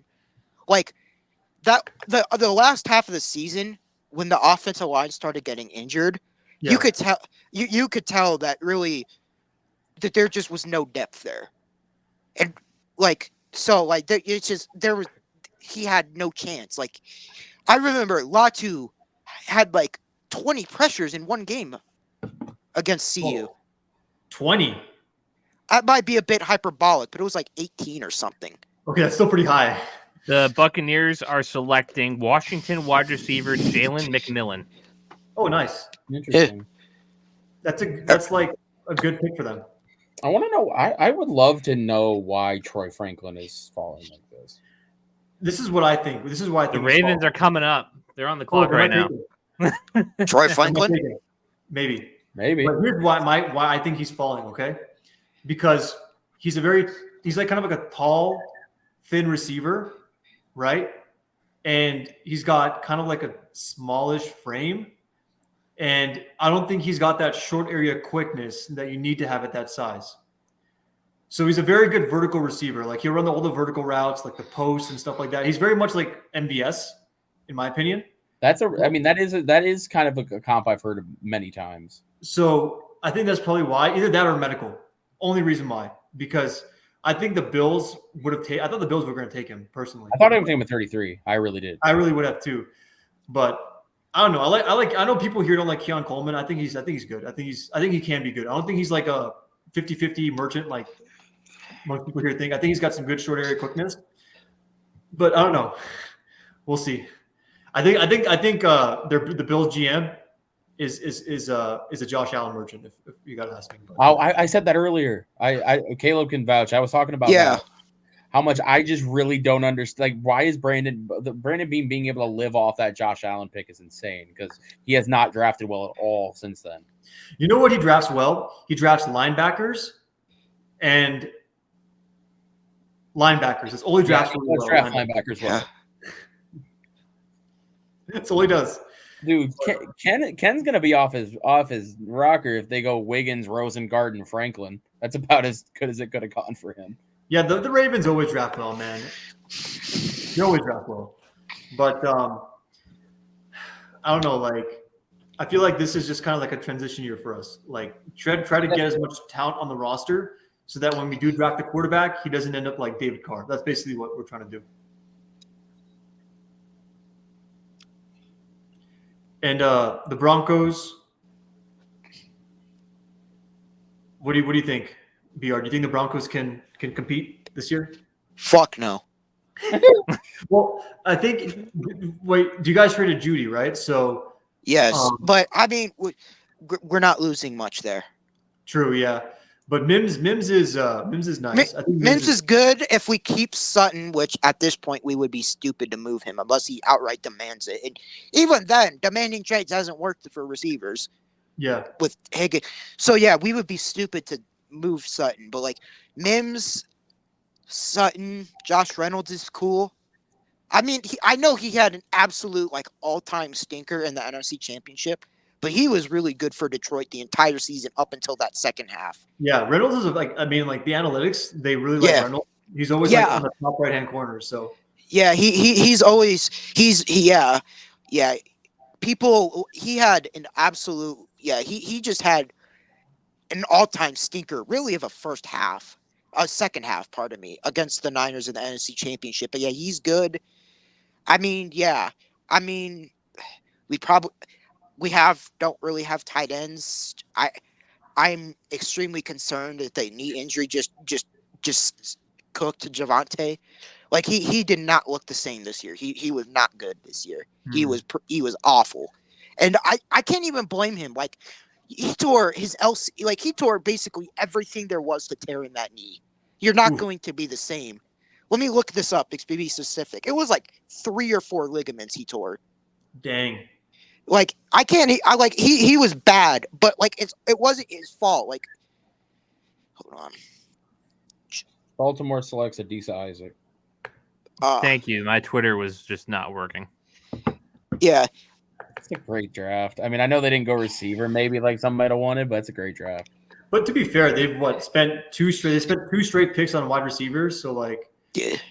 I mean, anyways, Am I howdy. Hey Ken, what's up? What's up, brother? Anyways, Bateman. Oh right, yeah. I told you I knew I was blanking. Bateman, right? I knew I was blanking. I just couldn't come to it. Yeah. Javonte. He tore his ACL, LCL, and posterior corner. Oh, that's not good. Yeah, so his explosiveness was just his power, his speed. It was just gone. Which I mean, I obviously hoped to be different, but I also am not shocked because especially even with today's technology for a running back, that's just a brutal injury to overcome. Oh, Javonte. Talking about you, dude. Oh yeah. Javonte Williams. Yeah, Javonte. Kenny, if you're in the comments, let us know what you think about the Ravens draft. With 3 picks they've made. But yeah, no, I mean, we need a running back, we need a tight end. Like honestly, I know we gave up a lot of sacks last year, but other than McGlinchey, our line was good. Russell Wilson made them look a lot worse than they actually was. And I think that one thing that Bo Nix will help us with is he's good at avoiding sacks. That is one thing he is good at. Pardon me, he is good at, and I think he will do well. As I think the last season, despite what sack numbers there were, was the best offensive line we had since the year we won the Super Bowl. Yeah, like and a lot of Bowles was good, Powers was good, Cushionberry was very good, Miners is very, very good in general. McGlinchey was, I'll be generous and say inconsistent. Okay. Well, I'll say with Nix, like all of you know, like I am like a shit post meme hater of Bo Nix, but like one thing that he won't do that is going to be a difference than Russell Wilson and is going to help the guys around him is he is really good at not creating the catastrophic error. Like he's really good at not running into sacks. He's really good at not throwing the ball into harm's way. Like. He's really good at being a stable quarterback. Now, obviously, I don't think there's much upside there. I mean, even Abby alluded to it, like he's kind of capped out. But like he's not going to, for a team that's lacking in a lot of different areas, he's not going to be an active detriment a lot of the time. Yeah, which is a big thing. Like the Texans game, I remember. Yeah. Me too, man. Me too. I love that. He got paid a lot of money by the Titans, which was well deserved, but we did not have the facilities to pay him that. So the center will be worse this year. The Eagles are taking Houston Christian defensive end Jalix Hunt. Okay. It's such a funny name, but yes, he's another upside. There's a lot of upside edges in this area. Like from about 90 to about 130, there's a lot of high upside edge rushers. Yep. Yeah. There's him. There's Javon Solomon. There's Muhammad Kamara. Yeah, Muhammad Kamara is really good. Kamara is a dog, man. He tore CU to shreds that game. I remember him like specifically, but yeah, no. I guess the Eagles traded for this pick. I don't know when or where. Yeah. Or no, they were. I think that was the they traded with Houston. I think this was Houston's pick. Is that right? On the screen it says Niners pick. Niners. Oh, then never mind. So, Cam, I know you love your DBs. You love scouting them, right? I do. So let me give you some names of some of the DBs that we drafted. Okay. Cordero Flott, Dane Belton, Deontay Banks, Trey Hawkins, Javarius Owens, Tyler Nubin, Andrew Phillips. Who was the second one you said? Dane Belton. Oh. Well, I was a huge Deontay Banks fan. I'll start there. Me too. When they took Jordan Addison, when the Vikings did, I was completely. If they had to take Deontay Banks, I'd be just as happy. Yeah. Oh, yeah. I agree. I love Banks. Banks was my guy. But I feel like those are some pretty underwhelming names. I feel like you got a lot of guys who run fast. I'm big on Newman though. I think he's the only I safety. think Newman's good too. I think he's the only safety in this class that I kind of like, plant my flag on as being like a very good safety in the league. I do too. I compared him to McKinney. But what's interesting is that he's the one low RAS score guy that we took at DB. Because if you look at every DB that I listed, they're all like 8.5 RAS or higher. So Shane likes drafting these athletes that we can maybe coach up. So getting Newman was very interesting, a very change of pace, which I enjoy. But Bills took I don't know. The hit rate doesn't look very good. Bills took who? Dwayne Carter, the defensive tackle. Okay. Alrighty. Lads, my back has given everything that it has, so I think I'm gonna dip. Listen, you stuck around for 4 man, hours, dude. 4 Round of hours, applause man. for BR, everybody. And we're 20 picks past the Broncos pick, so all respect. You stuck around a lot longer than you really could have, so we appreciate You're it. a trooper. You're a trooper, my friend. Thank you, lads. Well, I will see y'all later. All right, man. See Take ya. care, brother. See ya. No, Dwayne Carter's a guy I was really liking. He was a guy I would love for the Vikings to take at 108 at their next pick. But So two guys that I really want. So the two guys I really want are Christian Haynes and Zach Zinter, right? yeah, then I forget where did Haynes go again? Seattle. So Zach Zinter. Well, didn't Zach Zinter get drafted too? Yeah, Cleveland. Oh well. I was just blanking on where Haynes went, but yeah. Yes, we love you, BR. But no. Yes, we love drafting Gophers, my friend. We do. Yes, Travis. No, it's 105 picks in this round, so is that Just what 100? Oh, it's just 100 this year? A lot of times We got a couple more. As I just close out my list. That's awesome. We're almost done. Only 5 more picks. It's been a long shift. This was longer than the first round, to tell you the truth. Yeah, but it's also way more picks. Yeah, but run through it at the end, and we'll be set. No, I want to wait for the Vikings. I'm just hoping for I'm really hoping for defensive tackle, but corner's fine too. Well, rephrase, not nose tackle, like 3-4 defensive end type defensive tackle. Apparently, the Giants might trade back into the third round. For what? Yeah, Don't know. They're saying that all our beat guys are saying that he's looking to maybe trade back into the third round. So maybe we get a running back, maybe hopefully a guard. I know this class is deep, and I know like it wouldn't apply to the Giants, but there are still so many good receivers on the board. Oh yeah, for sure. I think I'm happy with our receiver group. I think we got a lot of speed, a lot of fast twitch, a lot of guys that can win in different ways, and one guy that can win in all the ways. In Neighbors. Neighbors is great. No, Neighbors is awesome. I didn't really have him graded out much like that far off Marvin. Yeah, and I think Odunze is very good too. I would have been happy with either of them. I think they're both studs. My one thing is that who's going to get them the ball consistently? Hopefully Jones, has his Baker Mayfield year from last year, but we'll see. Spencer Rattler's not been drafted yet either, so I wonder if he's going to get taken. Yeah, I bet you did, LCO. I bet you did. I don't think there's really a quarterback team left in this round, but then again, we're getting to a point where you don't have to be a quarterback team. So Caleb, how do you feel about the Pats O-line? God, that's a loaded question. So we re-signed Mike Onwenu. Great, probably the best offensive player we had to this point on that team. You have Cole Strange, we took in the first round a couple years ago, sucks and blows. David Andrews, not getting any younger with his blood clots and everything. I don't remember who we're playing at the other guard spot. No idea.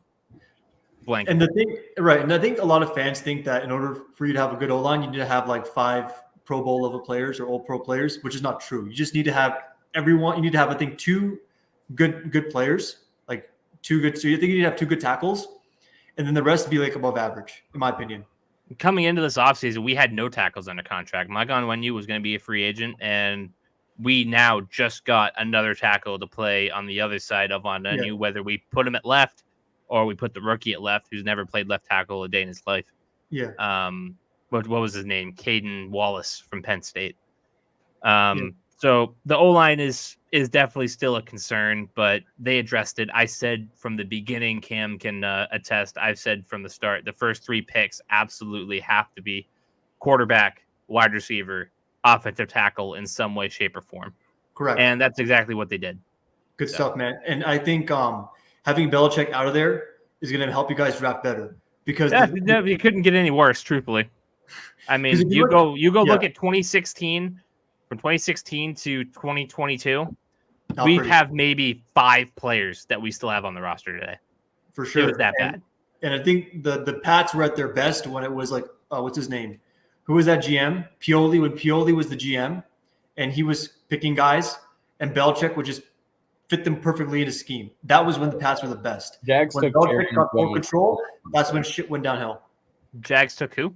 Jerry and Jones, the corner out of Florida State. Okay. Yeah, and I think that's the next Patriots need right there. Another corner. I was so scared you guys were going to take corner in the 3rd round, but it didn't matter because they didn't take the corner that I wanted. So Nick texted me, "Yeah, you guys want a corner?" I'm like, "Yeah," and he's like, "Well, no, you don't." I'm like, "Well, we're taking a tackle, so what do I care?" Yeah. I mean, wait, do you guys like have an actual group chat, like a WhatsApp or whatever? Who? Do you guys like have what's it called, like a WhatsApp? I mean, I have WhatsApp, but not for this thing. No, okay. no. SFS is like the standard. Like that's where. Yeah. And then me and Nick text between numbers. So. I think there's still 2 corners on the board that I had borderline R2 grades on, plus or minus. I mean, there's still Tampa and Kyrie Jackson. I had late 2/ early 3s on both those guys. So apparently, who's that? You know that Packers guy, that franchise, whatever his name is, franchise guy. What's his name? Yeah, I watched his mock draft the other day. He apparently likes the Kentucky corner picks. So whatever. I guess that's good. Fine. Yeah. Cool. Cam, I'll leave this to you once again. Yeah, it's 3rd time's a charm talking about Jalen Polk. I mean, my opinion on it is just I like the fact that he's kind of that type of guy where he's not really elite at anything, but he's good at everything. And for a team with no weapons, being a 6'2" guy that can probably play anywhere along the line, like the line of scrimmage as a receiver, like I like that about it. Would he have been my choice there? Maybe not, but with his college wide receiver coach being in New England, it makes a lot of sense. Also, Bengals went McKinley Jackson out of A&M. Picks kind of going quick now. But 2 more picks away. That's a guy I would have liked in Minnesota too. So it better not be a run on DTs, asshole. And I'll remind everybody again, I am not doing anything for the last, 3 rounds? 4 rounds? 4 rounds. Yeah, I am not sitting here and live streaming for 4 rounds. Not doing it. I will update the picks as they come. Lucky if I get up early. I'm going to be on a flight to Canada, so I'm probably not going to watch the draft. A flight to Canada? Yep. Going home for the week and then getting back to work. He's from Canada. Yeah, I was raised in Canada. I'm from New York, raised in Canada. So gotcha. Yeah. Gotcha.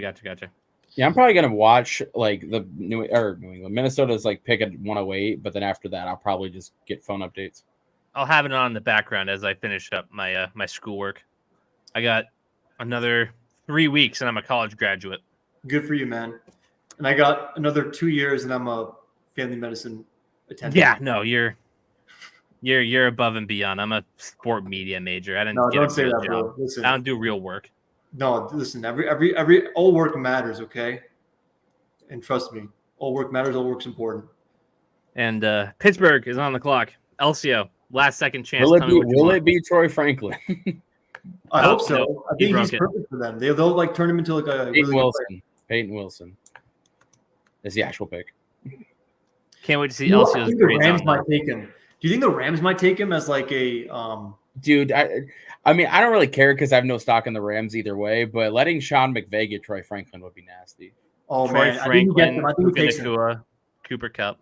But Peyton Wilson's a good grit here, value-wise. It's just people I like concerns about, like him giving a shit about football. I'll be playing a shit ton of drinking games, waiting to see the last few players that I had tracked get picked. I can't drink, but have an extra for me, okay, man? Fonz put together this like elaborate spreadsheet tracking like so hundreds here's a of genuine mock drafts. Fonz, I know Troy Franklin is one. Who are the others? I don't know if anybody had Tampa going first round in any of them. I don't think so. I mean, I might have very early in the process. Yeah, it's your fault. Yeah, it might be. I don't know. We got 98, or we got 99 and 100. We're at the last two picks here, and then we'll recap. I'll give a brief Patriots grade, I guess, for day 2. And we'll call it there because my voice is gone. I live streamed 4 hours yesterday. We're going to be pretty close to 4.5 hours by the time this is done. Oh, hell, there's no problem. 15 players left. Throw that in.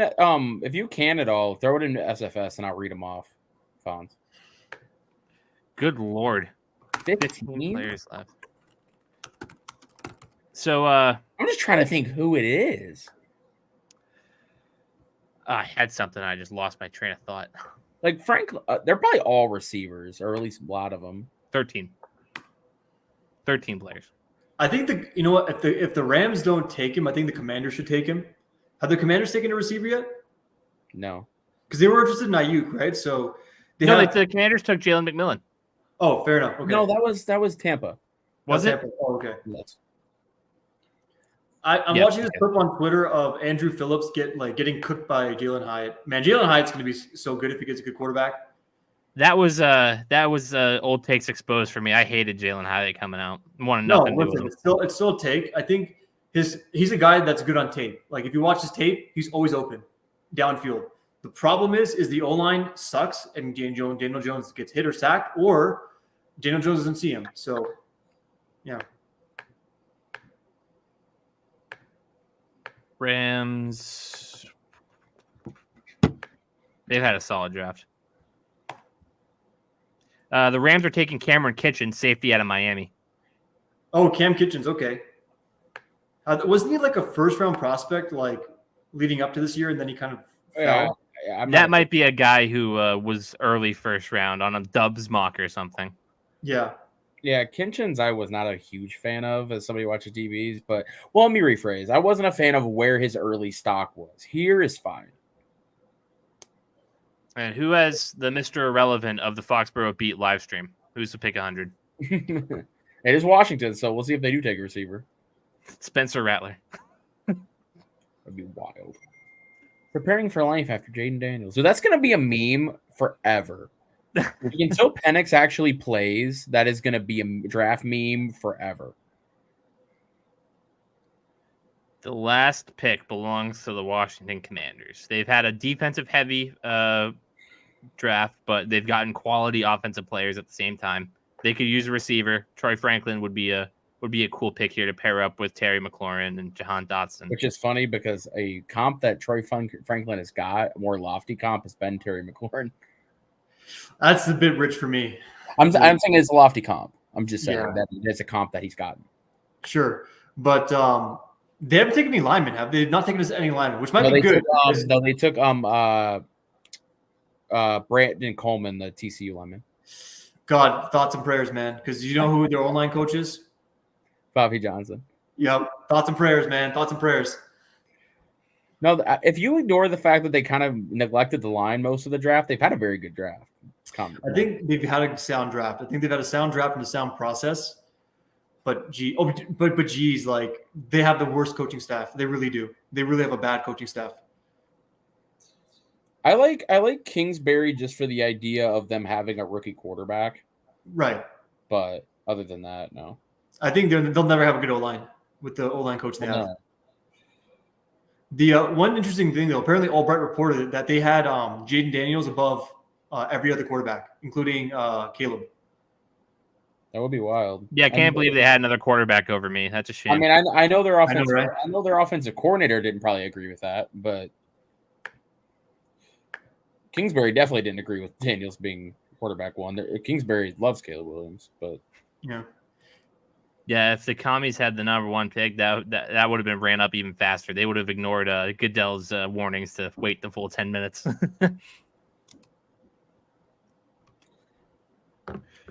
We are getting close to the end here, fellas. It is 11:20 p.m. Eastern. We started live streaming at about 7.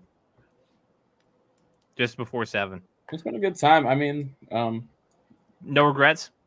no. I mean, I was gonna be sitting here watching the draft anyway. Might as well talk about it while I do it. And now my Twitter's broken, so somebody's gonna have the commies pick before me.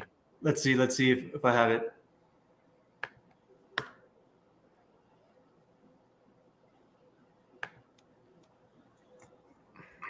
For all 7 people in here, thank you for watching with us. We maxed out at about 14 around when the Patriots first picked, when they traded down and they got Jalen Polk there at Okay. 37. So these are all the players that were on Fonz's list. Braylon Allen, Mhm. crazy. Brandon Dorless, Kalen Carson, Cam Hart, Devontae Walker, Jatavion Sanders, Jeremiah Trotter, TJ Tumalau, which must be an early-ass mock because he didn't even declare. Cameron Kinchins, Leonard Taylor, Marcellus Dial, Cedric Van Pran, and Troy Franklin and TJ Tampa. So all players that he charted as, because he only takes first rounds. Yeah. I just want to know whose mocks some of these were. They must have been really early. Yeah. Because The Commanders are taking Rice wide receiver Luke McCaffrey. Oh, dude, Troy Franklin's got something going on with homie. Brother. Like That's All a right. bad pick. What the that's hell? a really bad pick. That's a bad pick. Oh my god. Might as well draft Luke Skywalker instead, man. Holy crap. That's a really bad pick, Oh, man. that's terrible. Okay, awesome that they just showed his quarterback highlights is the first thing they showed. Awesome.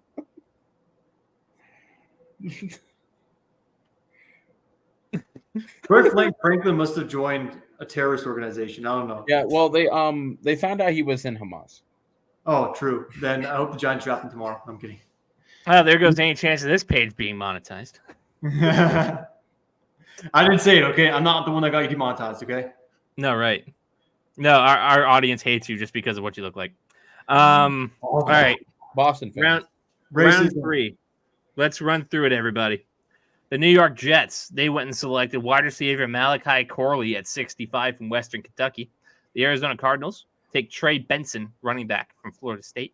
The Washington Commanders select Brandon Coleman, guard TCU. The New England Patriots at 68. They stick and pick. They take Caden Wallace, OT from Penn State. The Los Angeles Chargers, Jim Harbaugh gets his Michigan man and Junior Colson, the linebacker. The New York Giants select Andrew Phillips, the DB from Kentucky. Dallas Cowboys select Cooper Beebe, offensive lineman, Kansas State. Braylon Trice, the edge from Washington. He goes to the Atlanta Falcons. Chicago Bears take the blood from Yale, the offensive tackle. I'm not pronouncing that name. Jonah Ellis, edge from Utah. The Raiders, Delmar Glaze, OT from Maryland. Houston Texans, Kalen Bullock, the safety from USC. Matt Gonzalez. I like saying Gonzalez a little better, even though there's no E in there. The OT from Pittsburgh goes to the Colts. Jermaine Burton, the wide receiver from Alabama, goes to the Cincinnati Bengals. Christian Haynes, the offensive guard from UConn, noted football school.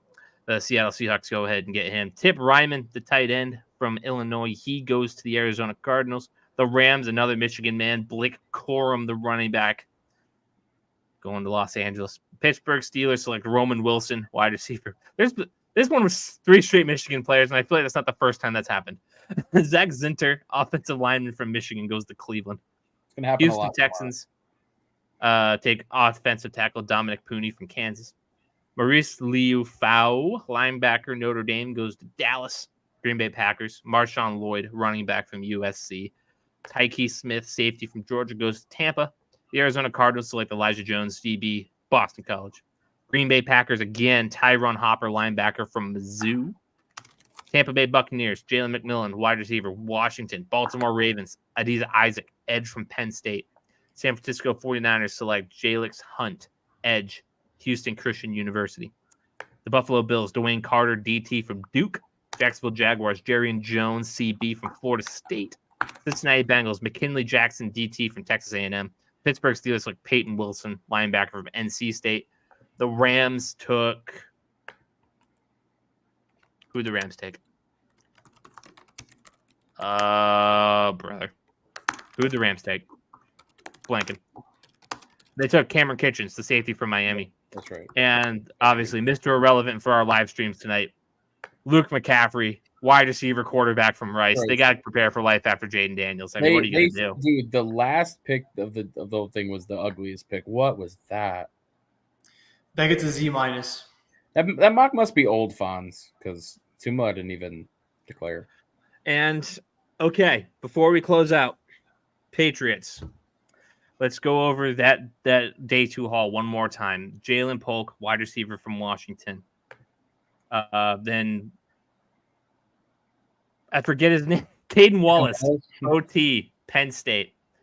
I said from the start, quarterback, wide receiver, offensive tackle, some way, shape, or form. They went and did it. Therefore, it's a good draft. Caden Wallace, maybe not the most inspiring player of all of them. A lot of experts say he's a little slow on his feet. He's a big dude, but not a lot of balance. But hopefully it works out. And Drake May gets some protection. He gets a new toy. We'll see what happens in round 4. The New England Patriots in round 4 will select. Let me get the next Patriots picks just real quick. And I hate to hold you guys for this long. You're good. New England Patriots picks. Let's see. They have 103, 121, 180, 193, and 231. So 1, 2, 3, 4, 5 picks tomorrow. They got 5 picks tomorrow. And they're probably going to create more because Elliot Wolf says he wants more picks. So, all that in mind, thank you all for watching with us. Make sure you like and subscribe on YouTube. Cam, you were a soldier. 4.5 hours for you. Jesus hey man, like Christ. I said, I was here to watch draft anyway, so I might as well just chop it up and talk about it while I do. We'll bring you back anytime you want. Abby, it's great to see you. First time on the show, sort of. Thanks for having me. We'll bring you back for the next Giant show whenever we do it. We'll bring Nick back. We'll bring Fonz back. Bring me and Fonz back when we draft Carson Beck next year, first overall. Okay. I will. I'll keep that in mind. LCO was here from the start. He was here all day yesterday, pulled through it. Fonz was here for the back half of yesterday. Travis's comments here and there. And obviously, you, the viewer, thank you all for watching. This has been a fun stream. Keep up with the picks tomorrow. Have a great night.